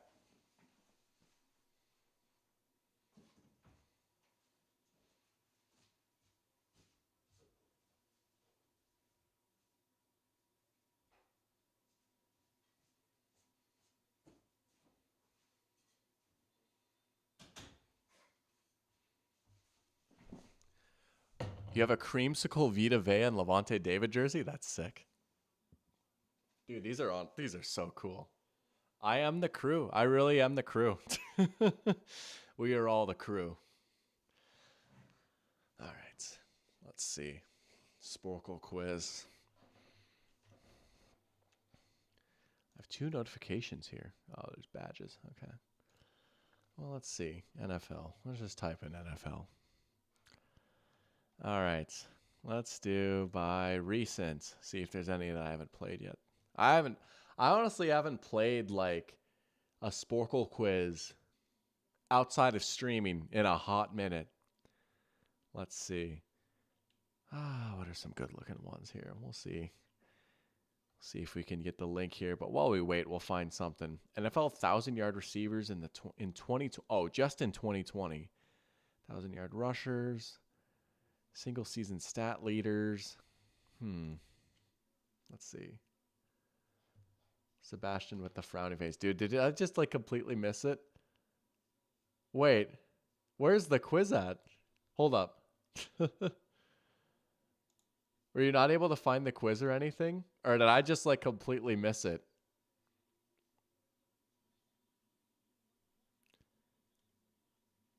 Let me see. I'm looking through chat here. Or is it in Discord? Hold on. Am I just silly? Did you like put it in Discord and I missed that?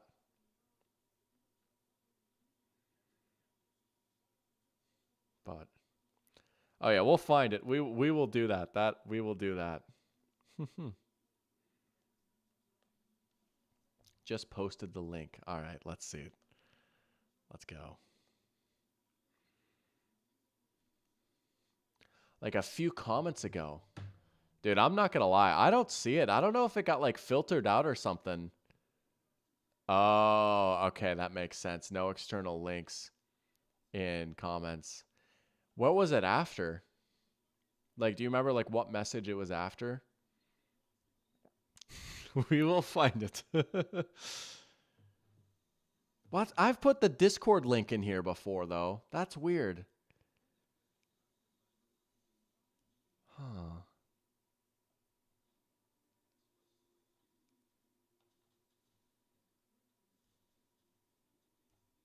Would you mind just dropping it in chat again, maybe?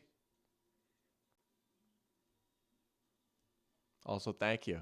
Creamsicle, creamsicle is one of my colors, I will say. Okay, there we go. We will find it. I'll pull up the Discord here real quick. Got it.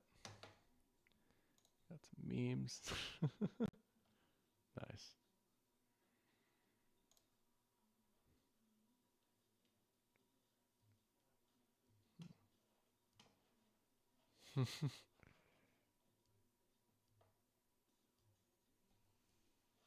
Oh, here we go. Let's go. Let's go. All right. Yes, I trust Sporkle links. All right. Here we go.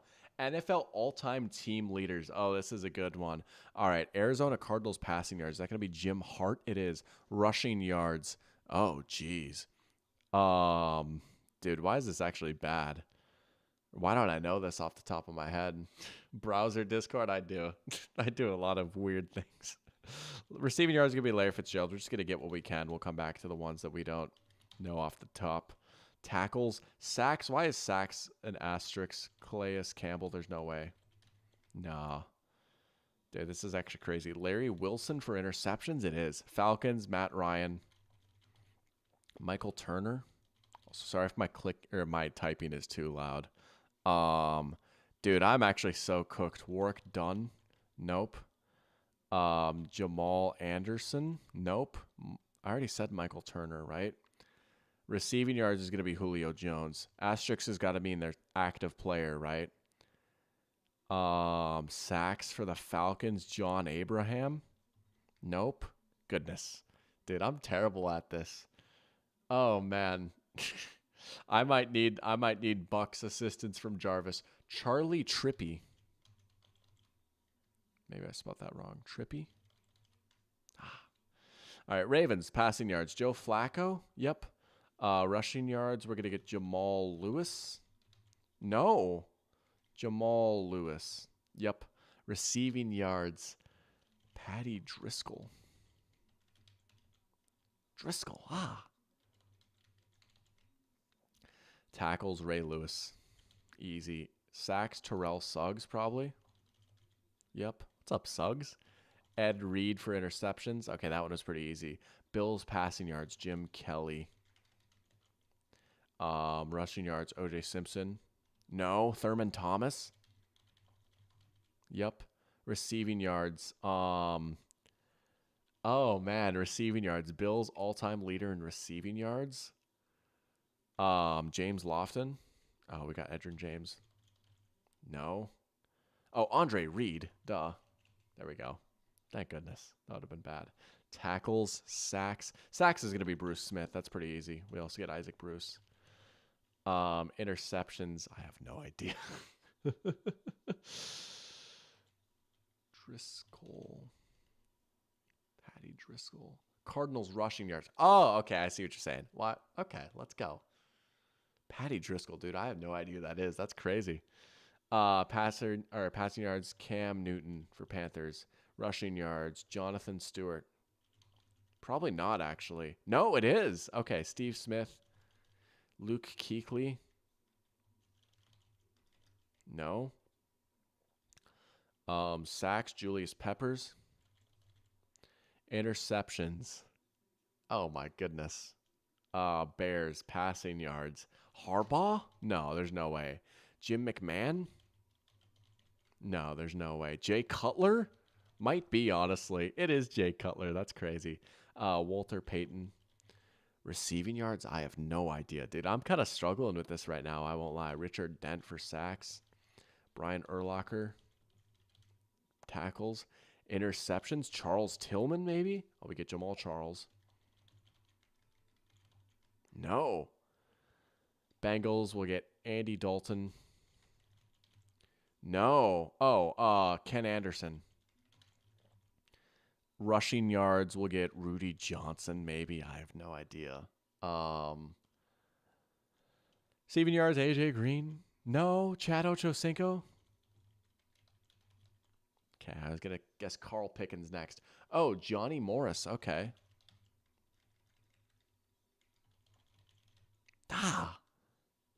Morris, maybe? There we go. Johnny Morris for the Bears. Good pull right there, Swaggy. Let's go. Bengals sacks. It's not Geno Atkins, is it? Nah, there's no way. Tackles and interceptions. Dude, I'm getting owned by this quiz right now. This is terrible. Browns, Bernie Kosar. No. It's not Otto Graham, is it? Nah. Brian Sipe. Wow, it's Brian Sipe. Really? He won an MVP back in 1980. Jim Brown. Receiving yards. Paul Warfield, maybe? Nah. Ozzie Newsome. That's probably who it is, actually. A tight end. Ozzie Newsome. Yep. Sacks and tackles and interceptions. Sacks is active. It's Myles Garrett. Yeah. Cowboys passing yards. Tony Romo. Rushing yards. Emmitt Smith. Now we're cooking a little bit. Michael Irvin. No. Is it not Michael Irvin? Is it Drew Pearson? No. It's not Des Bryant. There's no way. He didn't play long enough. Bullet Bob Hayes? No, Jason Witten. That's who it is. It's Jason Witten. There you go. Sometimes these out-of-position players, not out of position. You know what I mean. Not like a wide receiver. It's not a running back. Okay, tackles, sacks, and interceptions. DeMarcus Ware for sacks, definitely. Broncos. Let's just get some of the passers, right? It's not Peyton Manning. It's John Elway. I almost put Peyton Manning. Terrell Davis. Receiving yards, Rod Smith. Nice little callback right there, right? We were talking about Rod Smith earlier. Undrafted superstar. Sacks for the Denver Broncos. Von Miller, duh. Interceptions, Champ, maybe. No, it's not Champ Bailey. Lions, Stafford. We'll get Barry Sanders. We'll get Calvin Johnson. Sacks like Cliff Averill. No. Packers, we'll get Aaron Rodgers or Brett Favre, actually. It'll be Brett Favre. Amon Green? No. Is it Jim Taylor or something? Or Paul Hornung? We're running out of time here, too. The second half is about to start here. I might pause and come back to this later. Dude, we've still got so much. We'll get a few more here. Derek Carr. We'll get Phillip Rivers. We'll get the Bucks here because Ryan Nasty put them all in here. Jameis Winston, James Wilder, Mike Evans, Derek Brooks, Leroy Selman, and Rondé Barber. Cooked. All right, we'll cook with the Bucks. Right? We've got the Bucks jersey on, so we'll get the Bucks here. And you know what? In honor of Sebastian, we'll try and get a few more lines here before we get back to this game, right? Where'd the Lions go? I just saw them. I guess tackles, sacks, and interceptions. Like what? Night Train Lane? Nope. Lem Barney? Nope. I have no idea. We'll get Tom Brady just to be easy. But all right, second half is back on. Dude, honestly, I got freaking worked by this quiz right here. Goodness. I don't know what it is. Like, my brain is just cooked right now or something, but I'll have to come back. I'll have to get some redemption on this later. But it was nice to come back to a Sporkle quiz, right? It had been a minute. But here we go. Second half is about to start. We are back, baby. First play, there's Mahomes' rollout. He's just going to scramble. Al Baker. That's a name I know. I almost said it weird. Al Baker for sacks. Wasn't he recognized as like the unofficial like single season sack champion or something like that, right? Al, shoot. Dude, I just closed out of it. I'm so sorry, dude. I'm so sorry. I sold so hard there. But Al Baker for sacks. Yeah. I remember like Pro Football Reference went through, like they reviewed old footage to like find like who is the real sack champion, and it was Al Baker who they got. And that was like a whole thing. It was back in 2021, I think. But Al Baker. Yeah, dude, I was struggling with that quiz. 23 as a rookie in 1978. That's insanity. You know what? That's the true sack champion right there, right? Michael Strahan is fraudulent. Brett Favre gave it to him. No, it's really Al Baker. I got to turn the monitor away now, too, now that the game is back up. 2nd and 7 here for the Chiefs. There's a little slant. They tried to do the same thing, a little RPO slant. Oh, boy, here we go. A flag is down. They're looking for Hollywood Brown on the RPO slant. They hit that twice in the first half, twice in the first quarter, actually. Didn't get it there. Let's see what the Zebras have to say about it. Pass interference. Man. Why was sacks not a stat? They just didn't really keep track of it, I guess, right? I mean, the passing game wasn't quite as common, right? And it's just not something they really thought about. It was actually Hall of Famer defensive end Deacon Jones who invented the term sack and who really popularized it and made it a thing. He's credited as the godfather of the sack.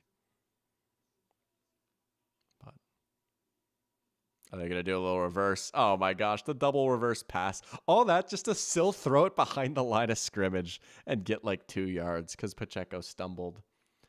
TJ Watt in 2021, didn't he tie the record? Right, I suppose he tied the record, didn't he? You're absolutely right. Yeah, shout out Deacon Jones. But man, they did all that. Yeah, that pass interference was a little soft. Don't love it. But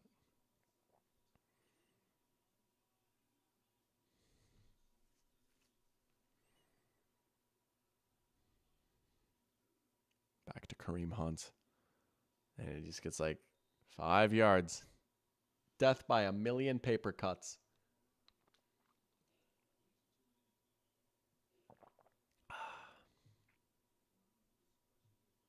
Third and 3.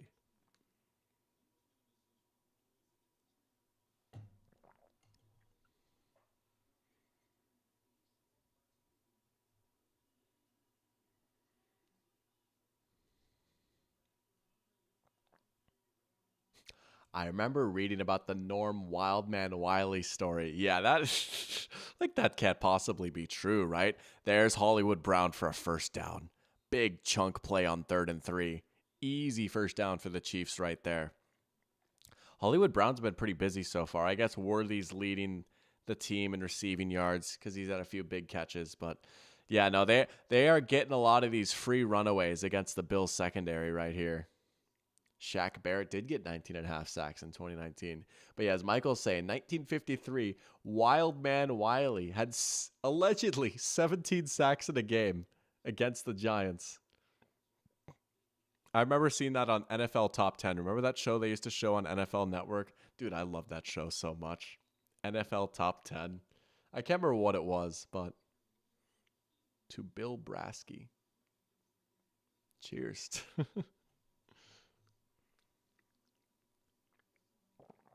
Yeah, look at all these. I mean, shoot, like that deep ball, they had Juju. They're showing the replay right now. Juju kind of won on that slant route, but Mahomes wanted to huck it deep.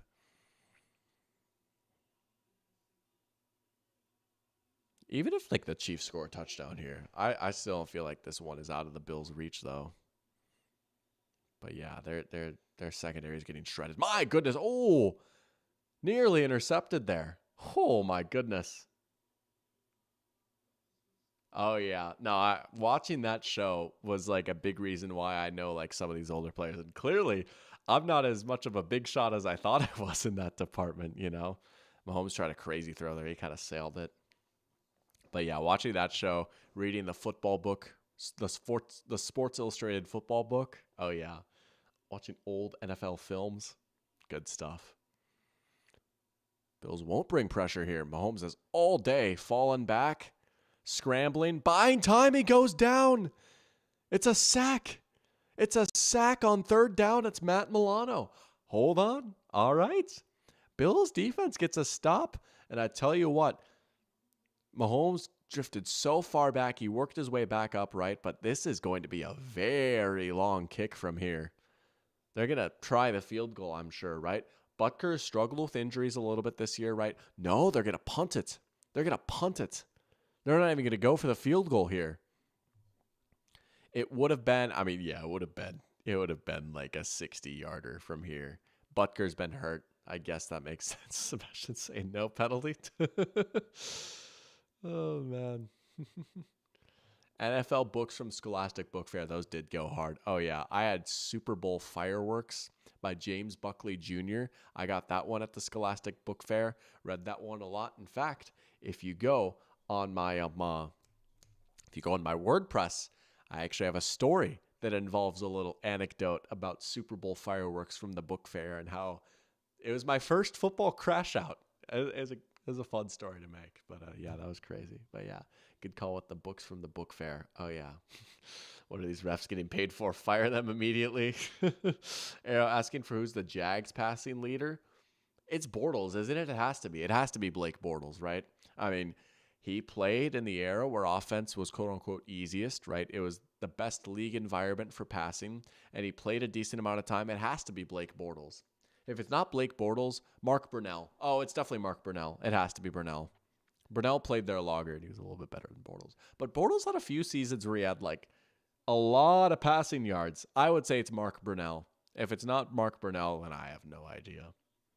It can't be my glorious king, Trevor, yet. He'll get there, though. Don't worry. He will get there. with Brian Thomas Jr. leading the way. Brian Thomas Jr. is a Randy Moss regen. Trevor Lawrence Jr. is the prince who was promised. This offense is finally going to be maximized to its full potential. Trayvon Walker has finally broken out. Tyson Campbell will finally stay healthy and be good. Andre Sisco is a sleeper agent. They're going to draft Will Campbell, and then they're going to spend in free agency, and they're going to beef up the offensive line. And the Jacksonville Jaguars will finally be in the good place. Man. Sean King was on Brian Thomas Jr. Well, clearly he knows ball. He knows ball then. Thank you, Kings. Hey, don't thank me, man. But he's good as a draft analyst. I mean, clearly, right? I mean, yeah, if you're like hitting on Brian Thomas Jr., man, it was a loaded wide receiver class, but dude, he's just as good as any of them. Average score is 42%. That's crazy. I guess. I mean, it's a hard quiz, dude. It is. I get it. I like a good challenge, though. But Ryan Asty can't believe the Bears still don't have a 4,000-yard passer. It is pretty crazy. Maybe next year Caleb will finally break the streak right out, because I don't think he got the 4,000 this year, did he? Right? That is insanity. I mean, you know, hey, the Jets. Did Rodgers get the 4,000 yards this year? He might have, but prior to this year, Joe Namath was the first ever 4,000-yard passer, and he's the Jets' only 4,000-yard passer prior to this year. But Caden with a good question. What would it take for me to move on from Lawrence? Probably if, let's say, like 2 seasons pass with like the Jaguars trying to like retool a little bit, and like they invest in the offensive line and they brought in a new coach, right? Like let's say we see him play like he did this year again. It's like, okay, that's a little concerning. Like, yeah, okay, maybe how he looked in 2022 isn't who he really is, right? You know, even in 2023, there was like, he's never had a full season where he's looked as good as I think he can be, right? Eventually, if that keeps happening, you have to take it at face value, and you can only do the hypothetical game so much, or blame the offensive coordinator, offensive line so much, right? To an extent, I think that's like legit. Like a quarterback is kind of a product of his environment, but you know, also big run by James Cook right there. But if we see another iteration of the Jags, this is now his 3rd head coach. They're going to have the chance to build the team up a little bit this year. If it still doesn't get better or more consistent, it's like, all right, this at some point it starts to be on you, right?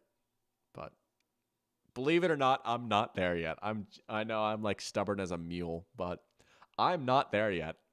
I'm not saying the Jags are going to like win the Super Bowl next year. They could be fun though. They could be fun. But the Titans block is completely blank. I get that. That's legit. Get a little Eddie George going in there. Maybe Derrick Henry passed him at this point. Steve McNair. Cook's starting to run well. So here you go, right? Go back to the running game for the Bills. They got away from it a little bit here in the second quarter. Third quarter, it's been working, though. Cook's up to 66 yards on only 7 carries. Ken Anderson, Bengals all-time leading passer. But here you go. Here you go.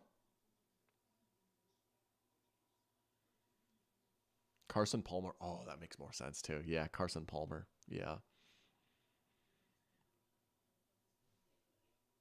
Oh, it's not Palmer. Wow. It is Ken Anderson then, isn't it? Right? They're going to have to hurry up and get the snap off. They do. That Ty Johnson? It is. All right. A couple of yards right there. Oh, a little shoving. A little shoving. LSU did pop off in the draft. It's crazy to think Jaden, Brian Thomas Jr., and Malik Neighbors were all on the same team. Not to mention, like, Will Campbell, their left tackle, is probably going to go, like, top 8 this year, right? And then you look like, dude, they lost, like, 4 games or something like that, you know? It's crazy. Anderson got him 5 entries. Yeah. Bears still suck. Oh, maybe next year, dude. Hey, we'll see what Ben Johnson's got cooked. They're going to keep it with Allen, and he doesn't get it. The Chiefs stop him. Sebastian saying 4th and 1, time to go. Yeah, it probably is. It probably is time to go right here, right? You've got this horse of a quarterback, this wild horse stampede man of a quarterback right here. You got to put the ball in his hands. Maybe this is where you pull out the rollout right here, right? You tried the tush push last time. That is true. Defense wasn't that strong. Eagle-eyed. Welcome to the stream saying Brian Kelly stinks. Yeah. The anti-Brian Kelly agenda has never been stronger. But here you go. You might want to roll Josh out here, right? They're in shotgun. There it is. There it is. That looked like a design run, if anything. First down. Harold Perkins Jr., dude. That's a name I remember hearing a lot about. Wow. Harold Perkins. Caleb didn't get to 4,000. Yeah. That's still the Bears' single-season record. It's Eric Kramer in 96. Wow. Eric Kramer.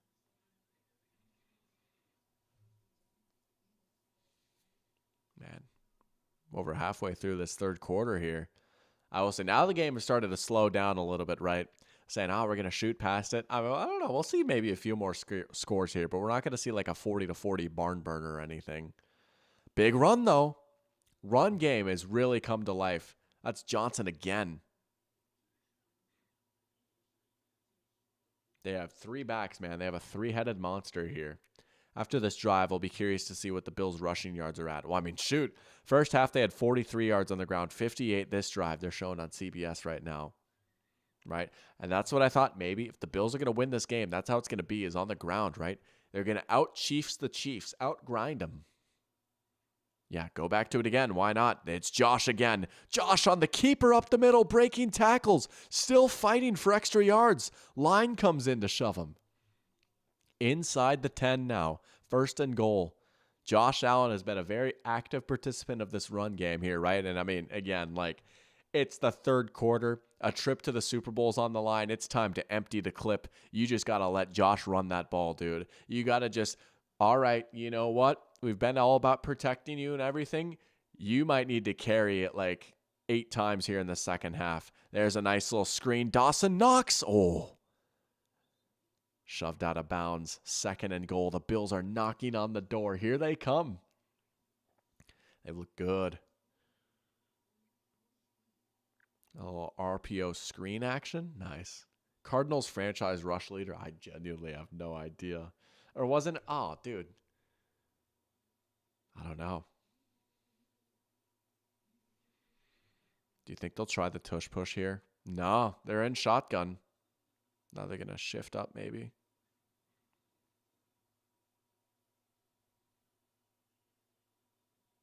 They'll hand it off. Why not? Cook has been running well. He's stopped short. Chiefs stand up. Interesting 3rd down now. Otis Anderson. Wow, I've always associated him with the Giants.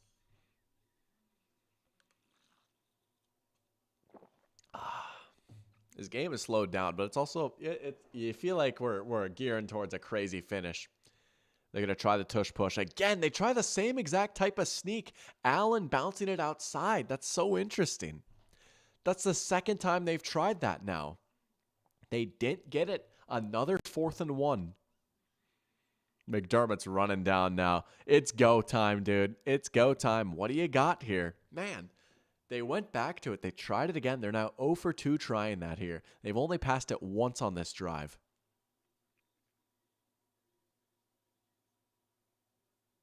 Man, what do they have cooked up here? Going to Knox maybe out wide. Roll out. He's going to flip it out. Cook. Oh, he got it. He got it on the extension. What an effort by James Cook. Touchdown Bills. They get the lead back. What a game. What a game this has been. What an answer from Buffalo. What do you know? The Chiefs get the ball to start the second half. The Bills get a stop and answer with a touchdown. He definitely got it, right? Oh, yeah, he got it. Wow. What a job by Cook to just like keep his arm down, keep him elevated so he can stretch the ball out. That is an unbelievable effort by James Cook right there. And now, yep, you got to go for 2, right? Like we talked about in the first half. They didn't get that first 2-point conversion. They got to come back and try it again to try and get it to a 3-point game. Statistically, you'd like to think if you're the Bills, you're going to get at least one of these, right? Now they're just going to pass it. Allen, oh, the ball comes out. Wow. It's a 1-point game. Bills 0 for 2 on 2-point conversions now. Man, I thought for a sec the Chiefs were going to take a lead on like a scoop and score, like a 2-point scoop and score on the fumble or on the 2-point conversion. But Bills got the lead back. Here we go. 22-21. We've got a good one, folks. We've got a good one. Sebastian was surprised that Ionis Williams wasn't the interception leader for the Cardinals. That is kind of surprising. Very underrated player. Who is the Bucs running back in the early 2010s? That would be Doug Martin. Yeah, Doug Martin had a few good years. He had a really good rookie year. He popped off in what? Was it 2014? And I think 2015 he had a pretty good year too, right? The muscle hamster, Doug Martin. Also had one of the greatest fantasy performances of all time. I believe that was his rookie year, right? But yeah, Doug Martin. Let's pull up his Pro Football Reference. So yeah, he had 2 1,400-yard seasons and then nothing else. It was 2015. What a weird career arc. He was first-team All-Pro in 2015 over Adrian Peterson. Wow. I suppose he offered a little bit more as a receiver. Adrian Peterson led the league in rushing yards that year, and he didn't get first-team All-Pro, SMH. Oh, no, they both did. They did 2 running backs for first-team All-Pro. That's interesting. But yeah, Doug Martin. Just a weird, like, a 2-year wonder. Insane rookie year. Great 2015. He had injuries a little bit, and he dealt with injuries here too, but random year in Oakland. That's right. There you go. Store that nugget away for Immaculate Grid purposes. Wow. Doug Martin. Gabe saying Doug Martin was the last Bucs rookie to reach 1,000 yards until Ducky Irving. Let's go. Ducky the GOAT. Bucky Irving, bro. Love him. Love him. Shout out Bucky, dude. LeGarrette Blount. Oh, yeah. LeGarrette Blount on the Bucs. He was nice. He had a 1,000-yard year with the Bucs. Remember his hurdle against the Packers? That was sick. He does hate his nickname. Yeah, he didn't like it. And that just made it catch on even more. Poor guy. 50%, that's not bad. That's higher than average. Pierre Champ saying the Bills are struggling with the 2-point conversions, but that was a huge play by Cook extending his body. Oh, yeah, I love seeing like just plays like that, right, dude? Oh, man, he stiff-armed the ground, you know? Bucs rookie, we all know Mike exists. Oh, yeah. Running back rookie. Yeah, that makes sense. Ray Lewis and Ed Reed. Oh, bad beat right there. Oh, that's tough. Michael saying, I remember the Vikings and Bucs played on Thursday Night Football in 2012, and it was the battle between 2 teams being carried by their running backs. Yep, that was the Adrian Peterson MVP year. We lost that game. Jared Allen and Donald Penn got into a fight that game because Donald Penn and Jared Allen, they were like going back and forth, right? And then, I don't remember the exact context, but their fight kind of like climaxed a little bit. And then on 3rd down, Jared Allen got a big sack, and the Metrodome just erupted. But yeah, they were going back and forth. I had beef with Donald Penn because of that game for a few years. Remember Donald Penn? That's a name right there. Big Donald Penn. Bucs fired Lovie Smith in 2015. Hired Dirk Cutter because they didn't want him to leave. Went 9-7, and then terrible afterwards. Dirk Cutter. I know about Dirk Cutter, dude. I've been... with all this coaching research that I've been doing for my next video, oh yeah, I've got Dirk Cutter's name down in a spreadsheet. Yeah, he did almost have 2,000 yards from scrimmage. Cadillac Williams, that's a good pull right there too. Bucky had 1,500. Oh yeah, but Bucky's he's just such a beast though. DeMar Dotson, he was the other tackle. Yeah, he was massive. He was like 6'8". They just had massive tackles. Donald Penn and DeMar Dotson. Oh yeah. Let's go. Man. DeMar Dotson. Wow. Rare moment for Mahomes and Kelsey to not be on the same page right there. That ball just hit the dirt. Kelsey wasn't even looking. Big 3rd and 10. Chiefs do not find themselves in 3rd and 10s like these very often, right? They very rarely find themselves in a spot like this.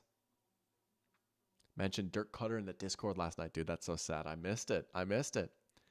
The Bills could score and make it a 2-possession game here, right? Oh, yeah. We've seen, and teams don't really take advantage of that, right? Teams are scared to try that. For the Bills, you've tried 2-point conversions. I would still try it, though. Oh, all right. No free play, but the Chiefs are going to get 5 yards here. Donald Penn, Madden 20 legend. Oh, yeah. Oh, my goodness. Oh, man. Caleb Benny can't block. Oh, it was on the Chiefs. Mike Caliendo. It was on the Chiefs. Good question, Sebastian. So my next video, again, right? I don't know. I treat these things like a whole process. I'm starting to like get used to the process of actually making these videos, which is so funny because I've been doing it. Long story short, anyways. But it's gonna have to do with like what type of coach type of coach you should hire, right? And I don't have the full gist of it yet, but I'm looking at like trends of teams hiring coaches, right? There's a lot of discourse of like, well, you know, you should hire like an offensive coach or you should hire a defensive coach. Oh, he dropped it. He dropped it. It was there and he dropped it. Man. But I disagree with that, right? I think it's silly to say, well, you have to hire this type of coach or this type of coach. Now, oh, he's out of bounds. He wasn't even in bounds. Now, my take on this right now, and I'm going to find a way to articulate this in the video better, right? I understand why teams go after offensive coordinators to hire him as a head coach, right? It makes sense because when you look at trends recently, right, past 10 years, turnover by far is the highest amongst offensive coordinators. There's more turnover between offensive coordinators and head coaches and more than defensive coordinators, right? Teams cycle through their offensive coordinators far more than any other coaching position. So it makes sense that you might want a quote-unquote good offensive coordinator to be your head coach because then you don't have to worry about him getting hired away, right? For example, like Sean McVay, he's not getting hired away because he's already the top dog, right? The Rams just have that good play caller in place, and there definitely is an advantage to that. However, teams chase this, and this makes sense, right? It makes sense why teams chase this. However, what they are chasing is incredibly hard to find. And if you look throughout NFL history, especially in recent history, when the hirings of offensive coordinators and turning them into coaches, and this applies to defensive coordinators too, right? But the practice of promoting a coach or promoting a coordinator to head coach is usually a futile task. It usually does not go well. Now, my theory, and I'm trying to like piece this all together, right, is more often than not, when you get like an offensive coordinator that gets hired to be the head coach, they are getting hired because, well, you know, they called a good offense. The offense was good. Our offense was bad. We want that, right?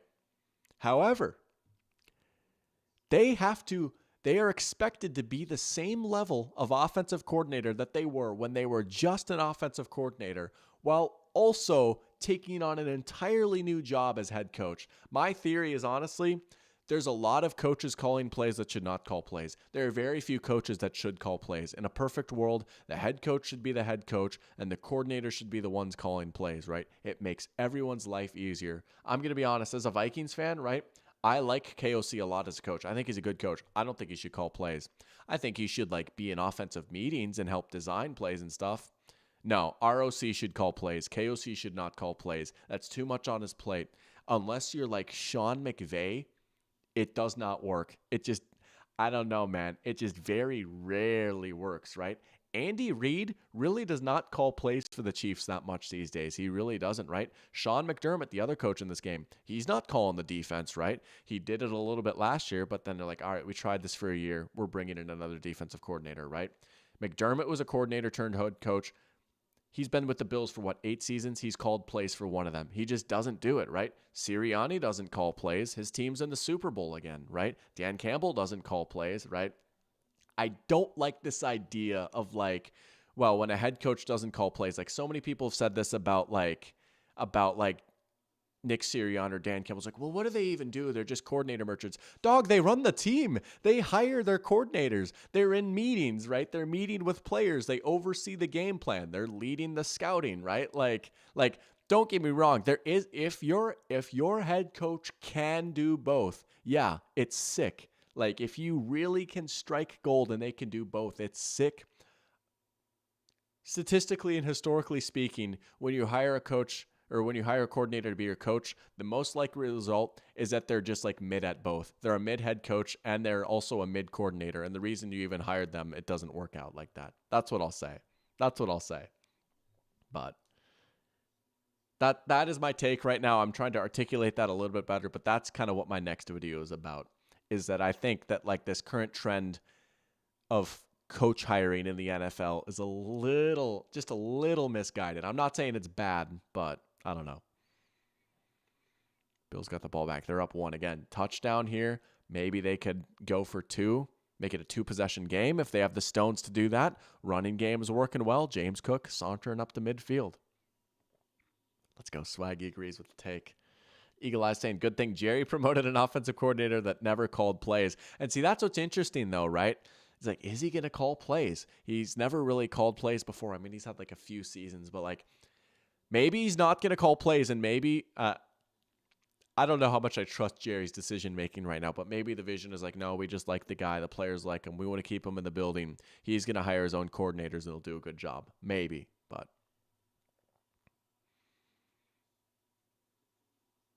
Oh, the ball came out. The beanbag was on the ground. Looks like Davis was short. The Bills got it back here. But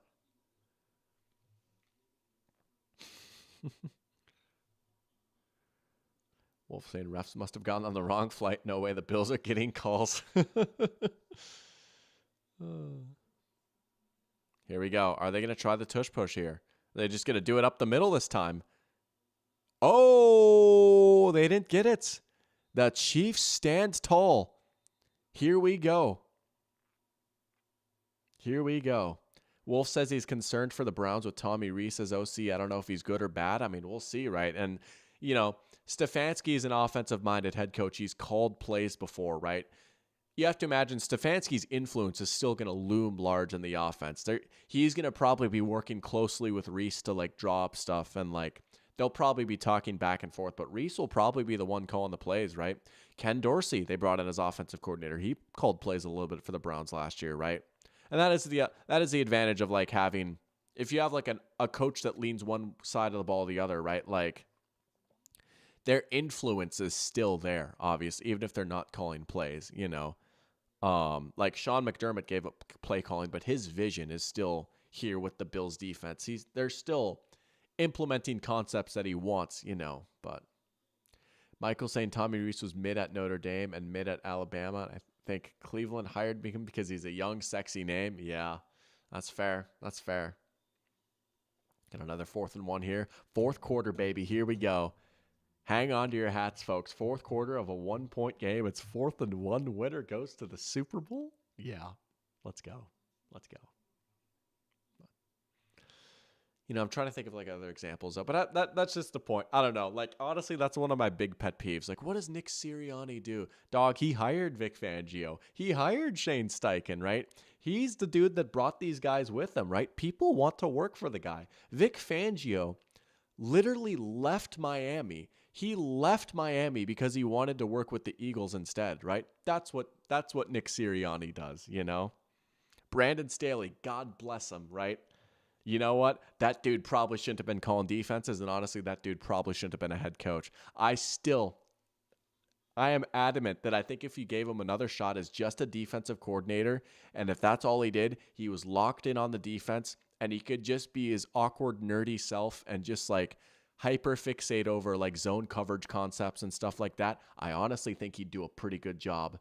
But he had to, like, that was not his main job. His main job was like running the Chargers, right? But also he still has to be this defensive wizard. He had coached for like 3 years in the NFL prior to getting hired, right? I don't know. Justice for Brandon Staley, but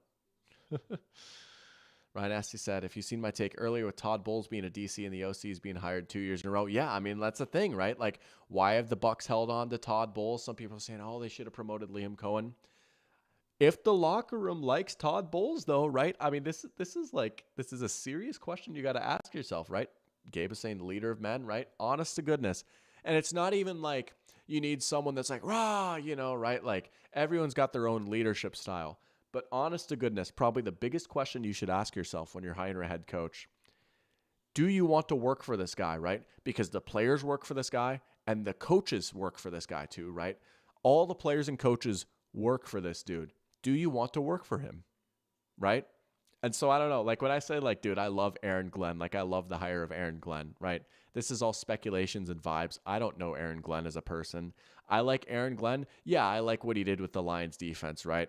I think he might be a pretty good defensive mind. Just based off what I've seen and observed, I would want to work for Aaron Glenn. I would want him to be my boss. And to me, that's what matters the most. I would love to work for Aaron Glenn. You know what I'm saying? That's a big reason why I like the hire so much, right? KOC, yeah, I'd love to work for KOC. He's been a better culture coach than a play caller, in my opinion. He brings a lot of good ideas to the table, and he can still have that philosophy and oversight on the offense, but he doesn't need to be the one calling the plays, in my opinion. I think it'd benefit everyone. They're not going to do it, but the Bills are actually going to snap it. They're not just going to, no, there's no way they're going to try and actually draw him off sides here, right? They're actually going to run a play. Yep. Josh dives and he got it. No way the ball came out. Chiefs are pointing saying they got the ball. Josh reached over. He had that ball out. There's no way. Now the Bills are pointing. Bills ball, first down Bills. My goodness. Ben Roethlisberger as head coach. I don't know that I'd want to work for him. Oh, they tried to paw that ball out. Oh, they might have got his face mask there. Worked out next to him once. That's sick. That was incredibly close. Yeah. Man, the Bills grinding this one out so far. Bro, Chris Jones is coming off the field. Oh, that's a big blow. Oh, he's been Mr. Playoffs. He's been the Chiefs closer throughout this run. Man. The Bills have a golden opportunity right here.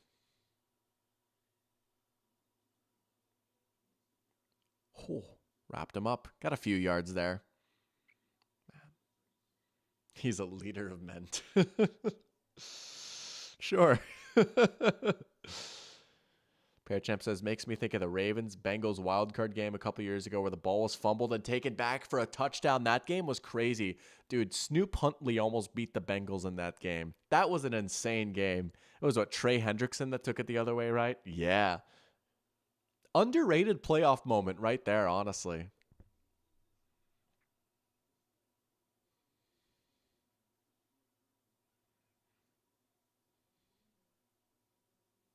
Screen to Shakir.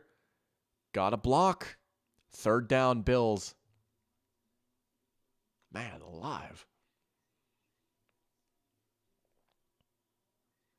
3rd and 3. You got 2 cracks at it, right? I mean, a field goal puts you up 4, and that helps. That helps.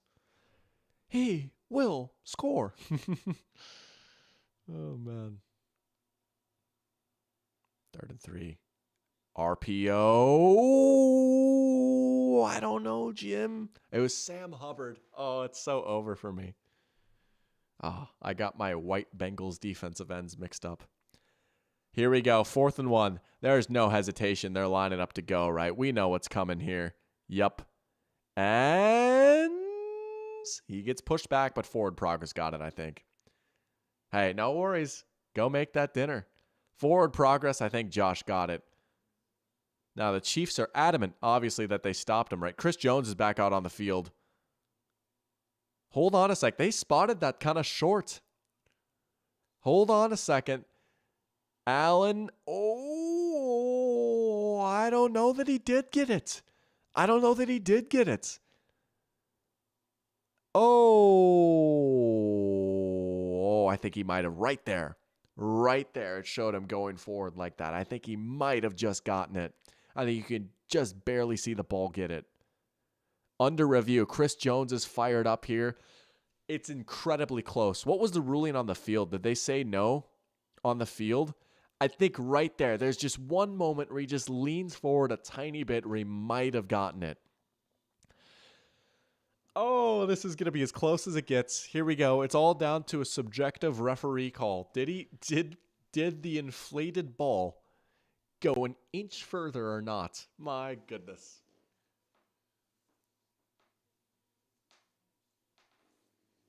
Here we go.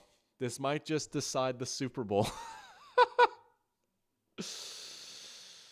Oh man. Yeah, I will say they've been cutting it close on all these short yarded situations, the 2-point conversions. This is an interesting fourth down. It looks like the ruling on the field, they said Josh Allen left guard last play, 4th and 1. Yeah. So I think the ruling on the field is they didn't get it, right? It is going to be hard for them to overturn that. It is going to be incredibly hard for them to overturn that call. I don't know. I think they're going to stick with the ruling on the field. I think they're going to say Chiefs ball. Dude. Oh. It was right there. They went back to the quarterback sneak, didn't get it.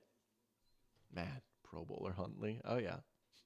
Wolf wants a good free agent for the Browns, but he feels like no one wants to play for them, and he doesn't blame them. Yeah, it's gonna be a tough sell. Maybe you get some defensive guys to come over, right? Like, hey, come play with Myles Garrett, right? Hey, we're gonna get a new quarterback. Things are gonna be better. We were in the playoffs a few years ago, right? Things will be better without Deshaun, right? That's probably the biggest sell you can make. We've got a talented team, the 2nd overall pick, and we're getting a new quarterback. That would be what you'd have to do, right? But This is man. Got about 13 minutes left in this one, and it's a 1-point game. The team trailing might be getting the ball back here.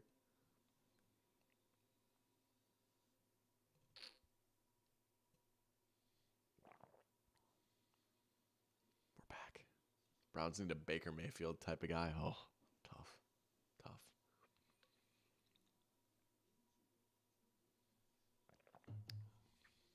right. What's the call here?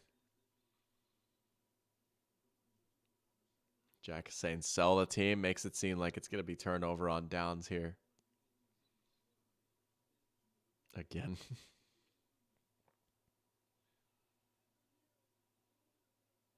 Wow.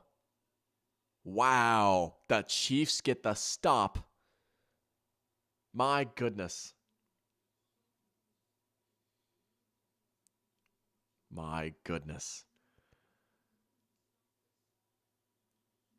Oh, see, you can't even see the ball. Yeah, that's a decent job, like drawing the line right there. I think he might have got it. But you can't see the ball from that angle, which is tough. You could do the overhead angle, though, maybe. I think there's a chance he got it. I don't know. It's hard to go against the call on the field, though, man. And here comes Mahomes on the scramble. Gain of about 7 there. Refs are too inconsistent.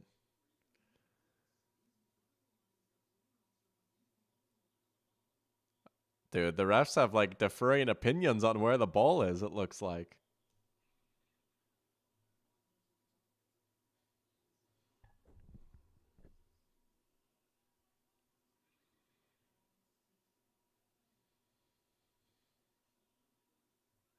Here comes some pressure from Buffalo. Mahomes over the middle. There's Juju again, breaking a tackle. Juju Smith-Schuster out of bounds, well into Bills territory. Juju Smith-Schuster coming up big. 2nd catch of the game, and it's a big one. He's got 2 for 60. Here come the Chiefs. Juju just over the middle. There he is, turning upfield.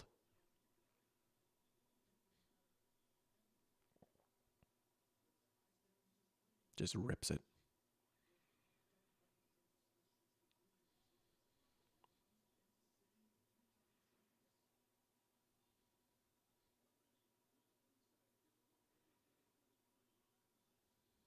Now they'll hand it off. There's Hunt. Hunt with like his first big run in a hot minute, honestly. I feel like he's kind of taken over for Pacheco a little bit. Pacheco's kind of lost his spot to Kareem Hunt. Who would have thought, dude, going into the year, Pacheco would get hurt and, like, I don't know. That might be curtains for him as the Chiefs RB1 a little bit. He had a nice run. He's going to be one of those guys, like, remember him? He'll probably, like, go to the Raiders or something. Chiefs in the red zone now. Back to Hunts. Yeah. First down. Man, it's starting to get into, well, there's a lot of time left, I will say, right? Chiefs score here. Then they would probably have to go for 2, right? You would then go for 2 to try and get it back to a 7-point game, right?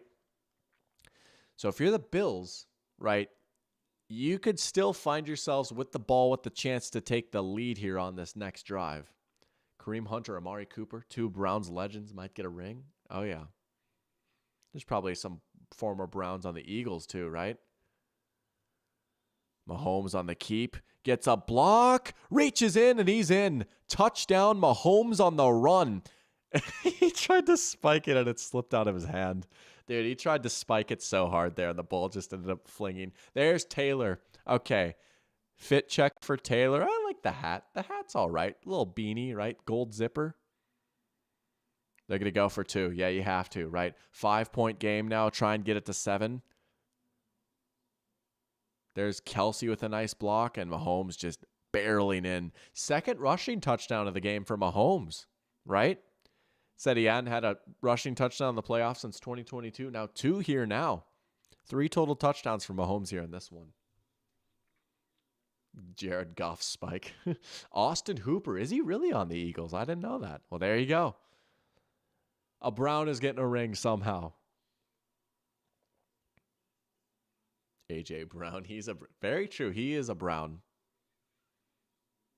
Look out. Oh, he got it. It's Justin Watson. Some advertisement for CBS's original series Watson. Justin Watson with the 2-point conversion. 7-point game for the Chiefs. Man. The stop on 4th down changed everything. Mahomes running it in. Chiefs up 7 with 10:14 left. We ain't seen nothing close to the end yet, though. We ain't seen nothing yet. These 2 teams still have a little bit more for us. I really think so. I think my prediction, we're going to see 2 more scores in this game. I'm not even going to try and bother who's going to score. I think we're going to see, I'm not even going to bother and say, like, if it's field goal or touchdown, we're going to see 2 more scoring possessions in this game. Who is going to get what? I'm not sure. But I think there's 2 more scoring drives left in this game. That's my prediction right here. Hooper's on the Patriots? Dang. Well, there's got to be a former Brown on the Eagles, right? Surely. At least one. Let me try and think for a second. But man, is there any former Vikings in either of these games? I have no idea.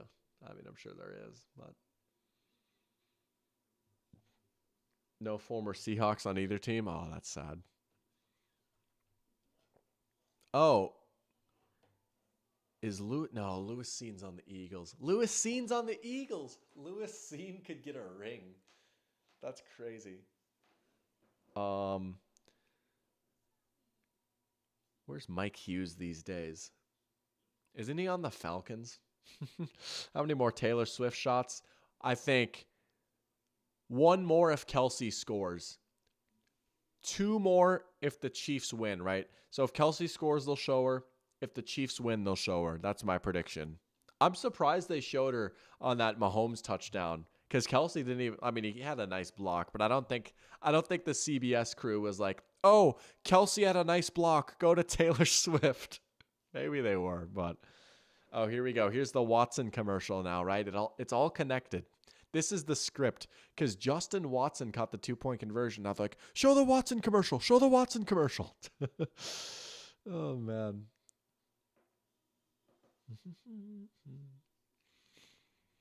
Wolf is predicting a Josh Allen pick 6. Oh, that would be madness. Oh, man. Bills get the ball back and throw a pick 6. Arrowhead would go bonkers if that happened.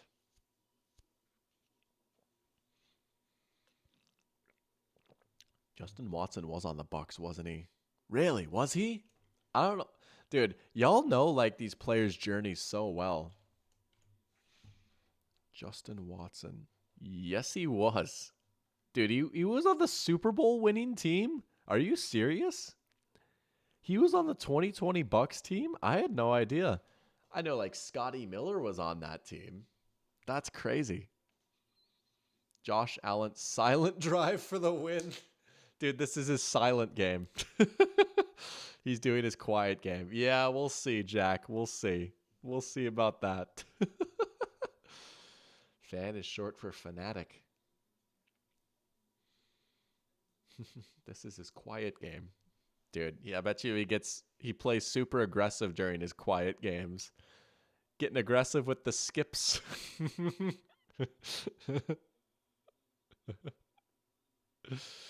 Okay, if Nick Bolton gets a pick off the deflection, I will anoint you the king of football. Nope. Oh, Jack, trying to troll me. I respect it. Here you go, Buffalo. Buffalo, as Eric Andre would say.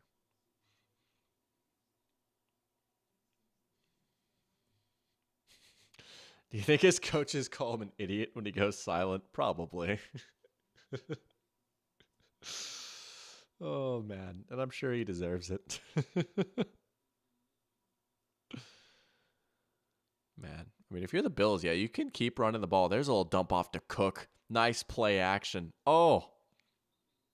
You can run the ball here now, though, that you got that first down, right? Again, the running game has been working for the Bills here in the second half. I said I was going to check their rush yards total, right? Nuts. Where'd it go? Rushing yards. I don't know why it's... Oh. Wow, the Bills have only 3 more rushing yards than the Chiefs. That actually kind of surprises me. 135 to 132. I'll give it back to Cook. Couple more for him. I'm sure he deserves it. Dude, I got to prove myself, bro. All my life. Grinding all my life. Michael says, I wonder if Sean McDermott brought up a certain event from 2001 as motivation to come back in this game in the locker room at halftime. Probably, right? What happened in 2001 besides the thing? I was going to try and make a joke. Like, oh, yeah, he probably talked about this. But, yeah.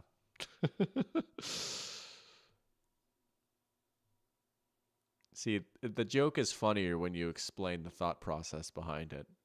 Then it just doesn't come naturally, you know? I just did humor. Little wolf in there, down on the sideline. That clock is ticking. Third and 7. Yeah. All right. If you're the Chiefs, do you dare blitz? Release of Halo 1. Nice.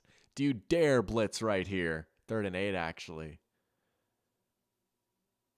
Do you blitz and force the issue?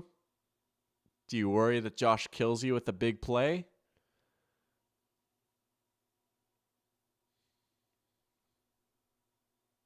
GTA 3 also came out. Nice. Now we're still waiting on 5. They're going to rush 4.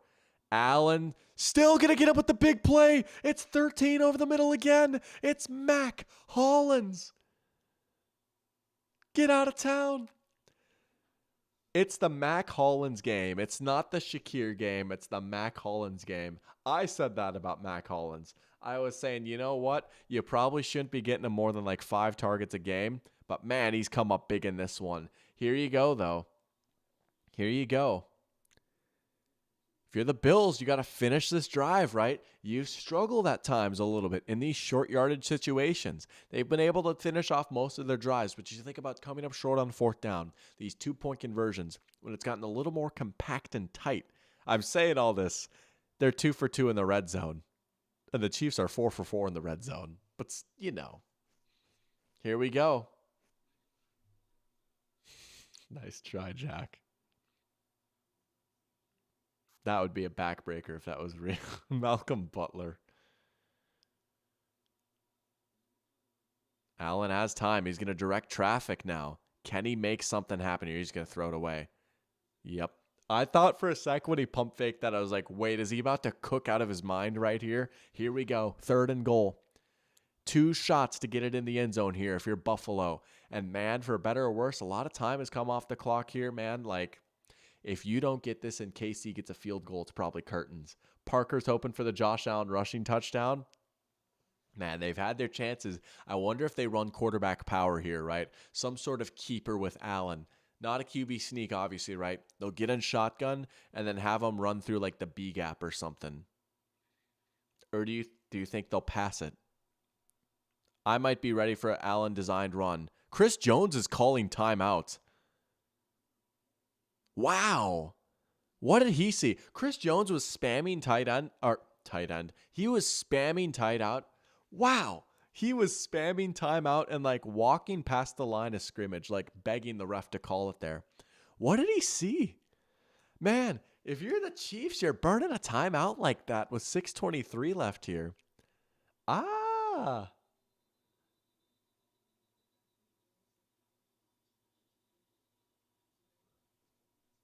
Wolf is feeling a Mac Hollins touchdown. Allen extends to the left. Okay, I like it. The pregame fit was insane. I didn't see it this time. I know he always rolls up barefoot. He's got some crazy drip. Wolf sees him on Instagram doing painting tutorials and stuff. Oh, yeah, he's a very artsy fellow. Very folksy. Here we go. Here we go. Arrowhead is in full throat here. 2 cracks for the Bills to try and punch this in. 3rd and goal.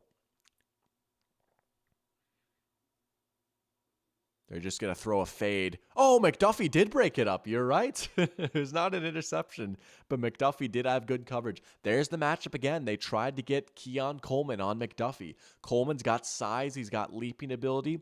He's got some inches on McDuffie. They tried to hit a goal line fade. Just was not there. McDuffie covered it well, batted it away. Now it's 4th and goal. You can see Mahomes warming up right here, right? The Chiefs get the ball back. They're going to go for the kill shot. I will not say this is the game. I will not say this is the game because it's not. This is the time to do it, though. You don't know if you're going to get the ball in this spot again. Allen has time. It's caught. It is Curtis Samuel. Touchdown. The Bills have a chance to tie it. Wow. 4th and goal, and they got it. The Bills watch party going crazy. Nerves of steel by Josh on 4th down. Nerves of steel. Ice in his veins. And Samuel's just wide open. They'll send Shakir in a little orbit motion to distract the defense. And there's just no one to account for Samuel. Allen put it in a nice spot. Nice toe drag right there. And now for the extra point.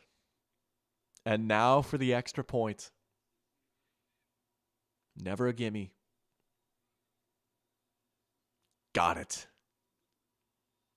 29-29. Let's go. What a game. Allen delivers. Here we go. Oh my goodness. What will we have in store here? Those failed 2-pointers are really adding up, right, man? If you're the Bills and you got at least one of them. Oh, Jim, this is just too much to handle right here. Oh, Josh Allen, Patrick Mahomes. Oh, Jim, these are just 2 of the best quarterbacks in the league right here. They waited all season to do the Bison wipe to break. You know what's crazy? I think they pulled that out in the wild card round, if I'm not mistaken. I think they pulled that out in their game against the Broncos. But yeah, that does go pretty hard. I think they waited until the postseason to pull that out. Oh yeah. Whoever gets the ball last is winning. Sebastian's calling it now. I could see it. Hey, there was one scoring drive, right? There was the one scoring drive. 6 minutes left. Probably time for 2 possessions. I think next score wins. Oh, we'll see. Oh, this is just too much to handle. I have no horse in this race at all. But my goodness. Man, we are just treated. I mean, here's what I'll say. You want to have a chart tell you something? Look at this. That's a good game right there, folks. I mean, you don't need a chart to tell you that, but it's just nice to visualize that, right? All these ebbs and flows, right? All these little plays that happen throughout add up, and now it's all led to this, a tie game. I mean, these are two titans of football right here, right? The Chiefs are trying to do the impossible. They're going for the three-peat, right? They're trying to just squeeze every last possible drop. The NFL stands for not for long, and I've given the Chiefs flowers for how they've been able to just draw this out and keep it going. Different iterations of the Chiefs, right? All the trades that they've made. They've crushed the draft, all this stuff. But the truth is, like, man, it just gets harder every year. It just gets harder every single year. And truly, there's no way of knowing if the Chiefs are even going to be back in the AFC Championship game next year. There's just not, right? Kelsey's another year older, right? I mean, just big decisions to make. I mean, Chris Jones is another year older, right? There's absolutely no way of knowing if the Chiefs will have a shot like this again next year, right? And then the year after that, you know? So even though, yes, the Chiefs have been here a lot, every single time they're back, it's do or die. And it feels that way, right? Because it's just so hard to have that level of sustained success in the NFL. And then for the Bills, again, they don't have the Super Bowls, but their sustained success has been just as impressive, right? With McDermott and Allen. It is incredibly impressive that they've been able to make all these deep postseason runs. No, they haven't gotten over the hump, but this is their chance right here. They are tied up with 6 minutes left. This is their chance to finally knock off the big bad Chiefs in the playoffs and go back to the Super Bowl where they haven't been since the 90s. Let's do this, man. Let's do this. Wolf says Mahomes 43-yard touchdown to Kelsey with 1:33 left. That would be bananas. That'd be crazy. Here we go. 4 lead changes. This is the first tie tonight. Oh, what a game. Quick pass to Hunt. Kind of stumbled a little bit, able to recover. Very successful play on first down right there if you're the Chiefs. Oh, we got a flag down. It's going to be on Buffalo, it looks like. Referee's pointing that way. Face mask. Wow. Yeah, that's a pretty easy call right there. Referee's right there. That's 15 yards. First down. I mean, shoot, you're looking at a 23-yard play right there. DPI on Hopkins to set up the game-winning field goal, says Eagle-Eyed. Swaggy saying plus 250 for OT. That's kind of surprising. Wow. I thought it'd be shorter odds than that, to be honest.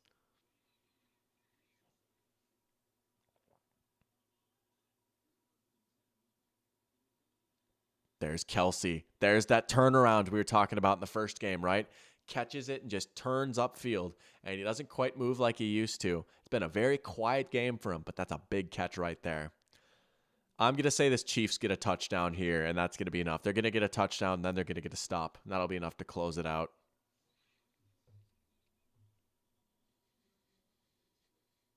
Only 2 catches for Kelsey on 4 targets.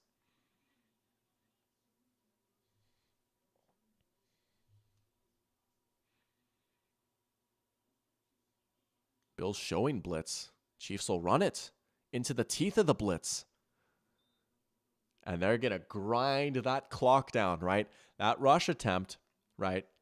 Gained only 3 yards, but man, let's see how many seconds are left on the play clock when they snap this thing, right? They might be snapping this with like 5 seconds left in the play clock. They're going to get in the huddle, right?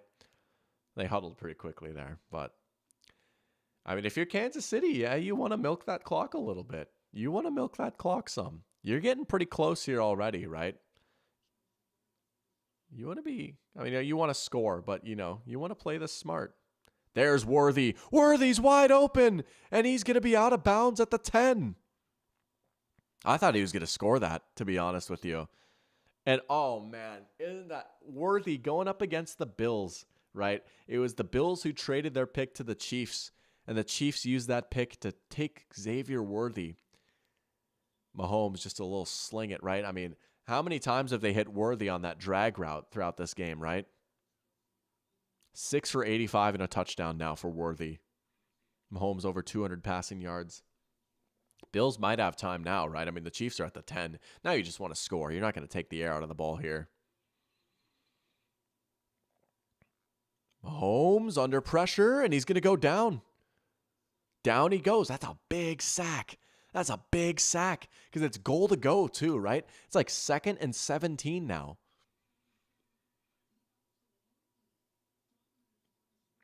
If you're the Chiefs, you got to try and get, I don't know, 9 yards there. Yeah, Mahomes was a Bills pick too. Yeah, he was.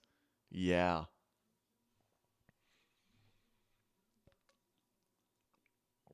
What a big sack that was. Only 3 sacks between these two quarterbacks, right? Again, superpower of these guys. They avoid sacks. They avoid negative plays.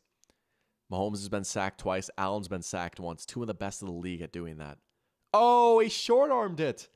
He short-armed it. They're trying to go back to Worthy for a screen. Short, it's essentially 3rd and 17 now, right? Man, are the Bills going to hunker down and get a stop? Man, what a development this would be. Man, should have took the hit the waist clock. I mean, now, they obviously, they didn't know that they were going to take a sack and now most likely be kicking a field goal right now. If you're the Chiefs, you probably feel good that there's still a little bit of time left, right? Because you don't want the Bills to get the last possession here if you're kicking a field goal. Mahomes will just chuck it. Yeah, right. That stops the clock. All right, they're going to come out and kick it. Bills are going to get the ball back with 3:30 left. They do have all 3 timeouts. Kansas City only has 2. There's where that timeout by Chris Jones might come into play, right? Kansas City has only 2 timeouts, and they're about to be on defense. Man. Here comes Butker now, right? All eyes on Butker, right? Struggled with injuries. He's been in and out of the lineup. He's had some misses this year. The eyes of our nation turn to Harrison Butker. Will the big, strong man prevail? He got it. He got it. 32-29. Well, here we go. The Bills can probably win this with a touchdown. The Bills can probably win this game with a touchdown. Anything less, things get interesting. All right. Show me what you got, Josh. Is this the year of Josh? Can Josh Allen finally slay his demons? Oh, they're doing it. They're showing the cut up of the 2021 game. They went there. CBS went there.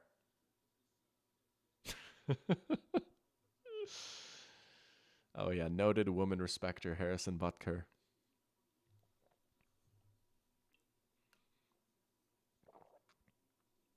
They're calling this the rematch. As if there hasn't been 6 Bills-Chiefs games since that 2021 divisional round. This is not the first rematch since that game. They're calling it the rematch. That's like calling I don't know, Peyton Manning versus Tom Brady in 2015, the AFC Championship game. This is the rematch from 2006. It's I guess. Kind of. Can't imagine being a Bills fan right now, dude. I would be tweaking so hard. My goodness. My goodness. The one time the Bills were defeated, it was by a coin. Yeah, the coin toss. I'm going to turn my phone upside down for this, and I am really turning the monitor away now. I ain't getting nothing spoiled. Man. Welcome back, Reed. How's the stream been? It's been good. That's been a good game. It has lived up to the hype and then some. This has been a fantastic football game. Cannot complain. They're going to try a run with Ty Johnson, and it loses yards. They try the toss on first down. That clock is ticking down, right? My goodness. Can the Chiefs' defense close it out for them? Here we go. Yeah, I'm surprised they ran it. I'm surprised they ran a toss on first down, right? This is a team that likes to get downhill on you. All right, 2nd and long now. Now you certainly have to let Josh throw it here, right?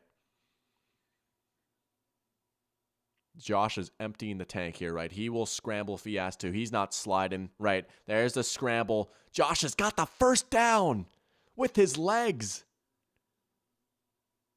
Clock is still ticking, right? Man, if you're the Bills, it's looking like you might have the last possession here, right? And if you're Kansas City, that lack of a third timeout just kills you. Here we go. They'll probably run one more play here before the 2-minute warning, right? Allen looking deep. Oh, miscommunication. Well, they're certainly going to run another play now, obviously. Clock stops. Miscommunication between him and Shakir, it looks like maybe. Keon Coleman was like the closest guy in the area, but yeah, he wanted Shakir to go deeper downfield. Bills need to have the ball last. Yeah, I mean, it's a tough way to play it, right? Because again, like, yes, best case scenario, like most likely outcome of the Bills winning this game is they score a touchdown with like 10 seconds left, right? I mean, not to dig up old wounds, but like, you know, it needs to be like, you need to score last, you know. But you can't be too obsessed with that you just don't score, right? Like, you can't play the clock too much. And now here we are, 3rd and 10.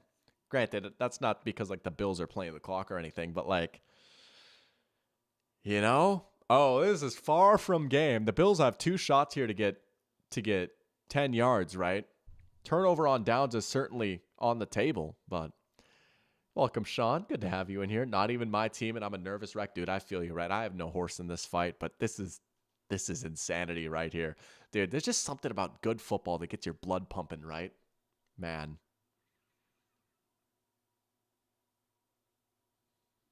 Miscommunications here, maybe. It's getting loud. Blitz coming. My goodness, the Chiefs sent everything. They tried to get a little screen to Cooper going, and the Chiefs swarm it. That's going to take us into the 2-minute warning, and it's 4th down. Now, looking ahead, right? The Bills have all 3 of their timeouts. Turnover on downs would be killer, but it would not be game over, because if the Bills answer, forcing a 3-and-out, forcing a field goal or whatever, right? They have the ammunition to stop the clock 3 more times here, but they cannot let the Chiefs get more than, 2 first downs? That's the math, maybe even 1. Now that 2-minute warning is gone now too, right? Only time they can stop the clock now, if you're the Bills, is with your timeouts. It is going to be, 4th and 5? Josh rollout. I mean, I don't know, dude. Like, that might be what I'd say, right? Josh rollout. Roll him out. Just do what the Chiefs do. Honest to goodness, right? That should be like the sweaty play, right? Roll them out, give them an option in the flat. If it's not there, cut it upfield. I guess 5 yards, it's maybe a bit long to throw it in the flat, but I don't know, man. What would you guys call here in this situation, right? Let's say you're Joe Brady here. It's 4th and 5 for the season. What are you calling here? I'm putting the ball in Josh's hands and I'm getting him on the move, right? And I'm given the option to either pass or run. I don't know. I think you got to put a defender in conflict and make him choose, you know? Oh, man.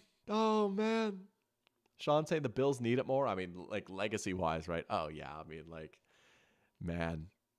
Hail Mary for the bit. Dude, could you imagine if they threw it downfield, actually? Like, honest to goodness, I would not have the stones to do this. I would not ever, if I was a coach, I would not do this. But honest to goodness, honestly, what if they did? Not a Hail Mary, but like, what if they threw it like 30 yards downfield? What if they just sent Keon Coleman on a go, you know? They might catch him. They might catch him by surprise there. What if you just went for the touchdown right here? You threw a bomb, or better yet, you throw a bomb to Keon Coleman, then he like goes down at like the 10, you know?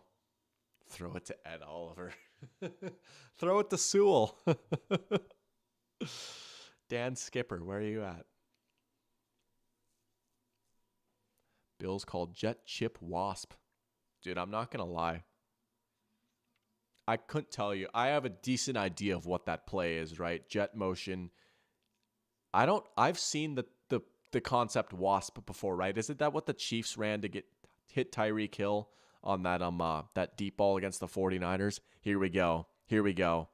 Is Spags going to send the house here? Chat is going crazy. I can see it on my peripheral, but I don't know what happens. No, they drop off. Pressure coming, though. Allen chucks it up, and it is incomplete. It's incomplete. Looking for Kincaid. Oh, there's a flag. There's a flag.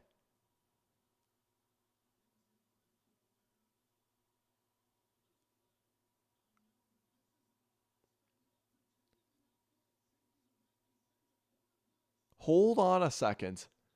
What happened? Mahomes is telling the crowd to quiet down. Is there not a flag?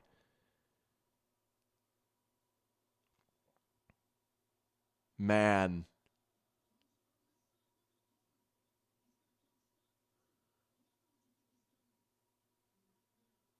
Spags dialed him up at the very end.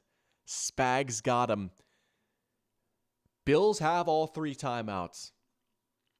It is not over yet. It is bleak for Buffalo, but it is not over. If you're Kareem Hunt, you are hanging on to that ball with your life, right?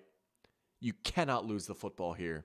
It is not quite field goal range either, which is interesting, right? The Chiefs are not in field goal range. And we saw, like, even with like a 60-yarder, like that's something.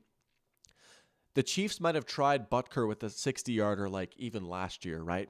But they had a chance to try 60-yarder in this game earlier. They did not. They punted it, right?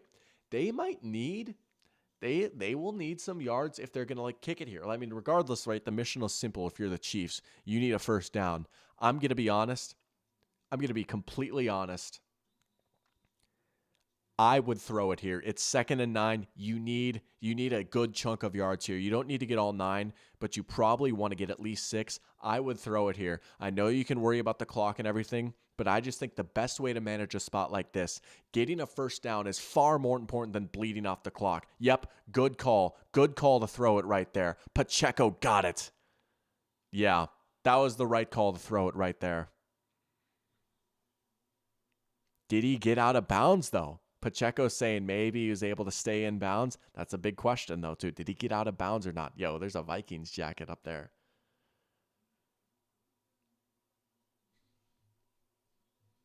There was a little rollout. They just had Pacheco leak out right there. The clock is not moving. He got out of bounds. He did get out of bounds. Wow, that stops the clock. Now what?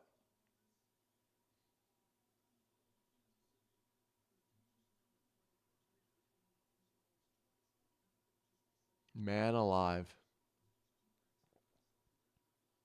Man.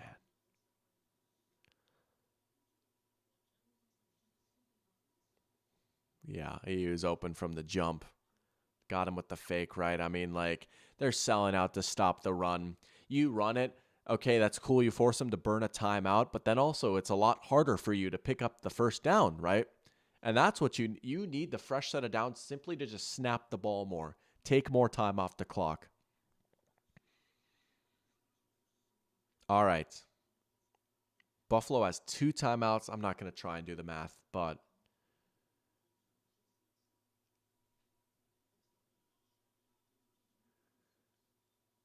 up the middle. Pacheco. And it's not nothing that it took Pacheco like a hot minute to go down.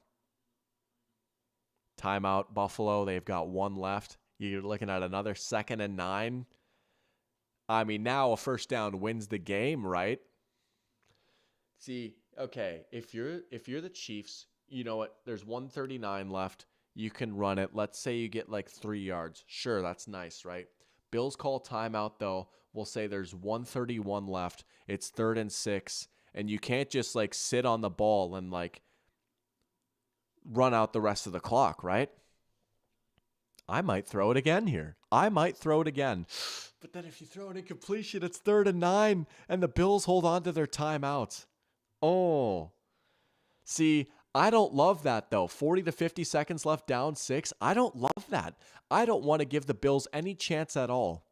That's the thing. If I'm the Chiefs, I am just taking... it's going to come down to this. It's going to come down to a third and about 10, right? The Bills cannot stop the clock any longer, right? The Bills might get another shot at this.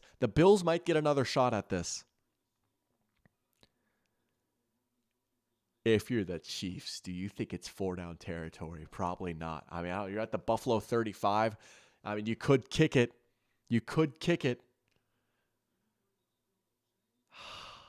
They're going to run it. I feel like they'll run it now that Buffalo's out of timeouts and they're in field goal range. If I had to guess, the Chiefs are going to run it here. They're going to take off as much clock as they can. They're going to try and line up Butker exactly where he wants it to be aligned. Run off the clock. Call timeout. Have Butker kick the field goal. Try and go up 6. I don't know. I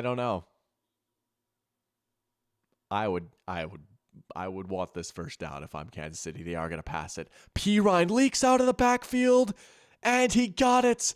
That's your ball game.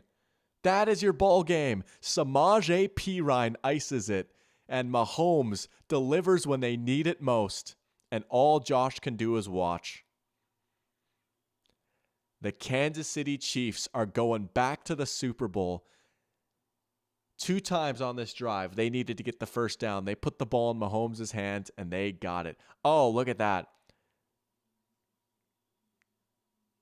Chiefs coaches cooked with that play call right there. Patrick Mahomes does it again. The Chiefs are inevitable.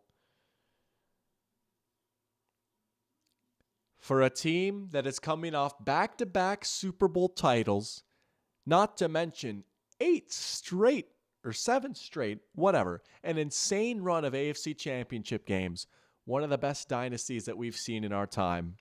A team that won more games this regular season than they've ever won in this incredible run. And yet the whole time, it's been all about how bad they are. They're not as strong this year. The referees are helping them. They're lucky. They can't keep getting away with this. Game, set, match. The Kansas City Chiefs are back in the Super Bowl, and maybe we shouldn't be surprised. The quest for a three-peat begins in 2 weeks. Man. Death, taxes, and the Chiefs. And the poor Bills, man. Come up short. Laywell, welcome to the stream, man. How you feeling right now? Saying never a doubt. How you feeling, Laywell? Man. How about it, dude? Hey, if you're a Kansas City Chiefs fan watching this right now, enjoy this. These are the good old days. Thank you for the super chat, Arrow. I appreciate it. Have my rent. I don't care anymore, man. Flip this sport. I appreciate it. That's very generous of you. I got to toss you a little love right there, right? I appreciate it, man. Man, first time all year scoring over 30 points. And of course, it happens here. When they need 30 points, they got it. Lemon liquor, why did I have hope? I'm sorry, man. Sorry to all the Bills fans watching. I know we've got a strong Bills Mafia contingent in this channel. I'm sorry, man. That sucks. What a game, though. What a game. This game lived up to the hype and then some. Just great football all around. You know, all things considered, pretty good championship Sunday, right? First game was a little bit of a stinker, but this game was a classic. Certified classic. We got a rematch, folks. It's the Eagles and the Chiefs in the Super Bowl again in New Orleans 2 weeks from now. Man, we've got 1 game left in the NFL season. What a ride it's been, though. I said this when we got started here today. This is the last watch party. This is the last game stream of this season. And this has been an awesome ride. I've enjoyed all you guys tuning in and watching these games with me. Man, we watched a lot of football this year. You know, I actually counted it up, and I don't remember the exact total, but I believe we more than doubled. It might have even been tripled. We tripled how many watch parties we had this year compared to last season, right? I think about, I don't know, man. I'm going to get sappy for a second, then I promise, we'll lock back in. But I think back to last year's championship Sunday. I did a big stream for that, right? I streamed both games, and in some ways it just set the table for what has been just such a fun season with you guys, truly. I mean, I think about like that was the first time chat started to pick up in here a little bit, right? We had the OG contingent already, and we had a lot of guys coming in for their first streams, but you know, that to me was the start of like, wow, like these watch parties, they're starting to become something a little bit. I gotta say, this year, man, we saw so many good games. Who would have thought we started the season watching a Chiefs narrow victory, and we're gonna end our watch party season watching a Chiefs narrow victory? Shout out Caden putting the Discord in there too. Good idea, good thinking. But now, like I said, believe me, this will not be the last you see me until September. I've got a lot of exciting stuff planned for this offseason, but I'm going to take the Super Bowl off. I'm going to just enjoy it, right? Spend some time with friends, just kick back and relax. This is the last game stream of the season, but it has been an awesome ride. This has been a great season, man, and I appreciate you guys so much for tuning in. As always, you know, we watched some great games this year. We had some awesome moments. Some great bits were born. Next time you guys see me, well, actually, no, that's not true. That might not actually be true. We'll see. But you guys will see me soon. That's what I'll say for sure. And yes, if you're interested, join the Discord. Updates, fun stuff going on in there. Believe me, I'm working on that too. I'm trying to get a little better about like managing and everything. But good game, man. What else is there to say? It has been a great year. I appreciate each and every one of you guys. I'm going to sign off. How about it, man? Good year of football. Let's do this again next year. Let's go. Let's go. You guys take care too. You guys have a good night.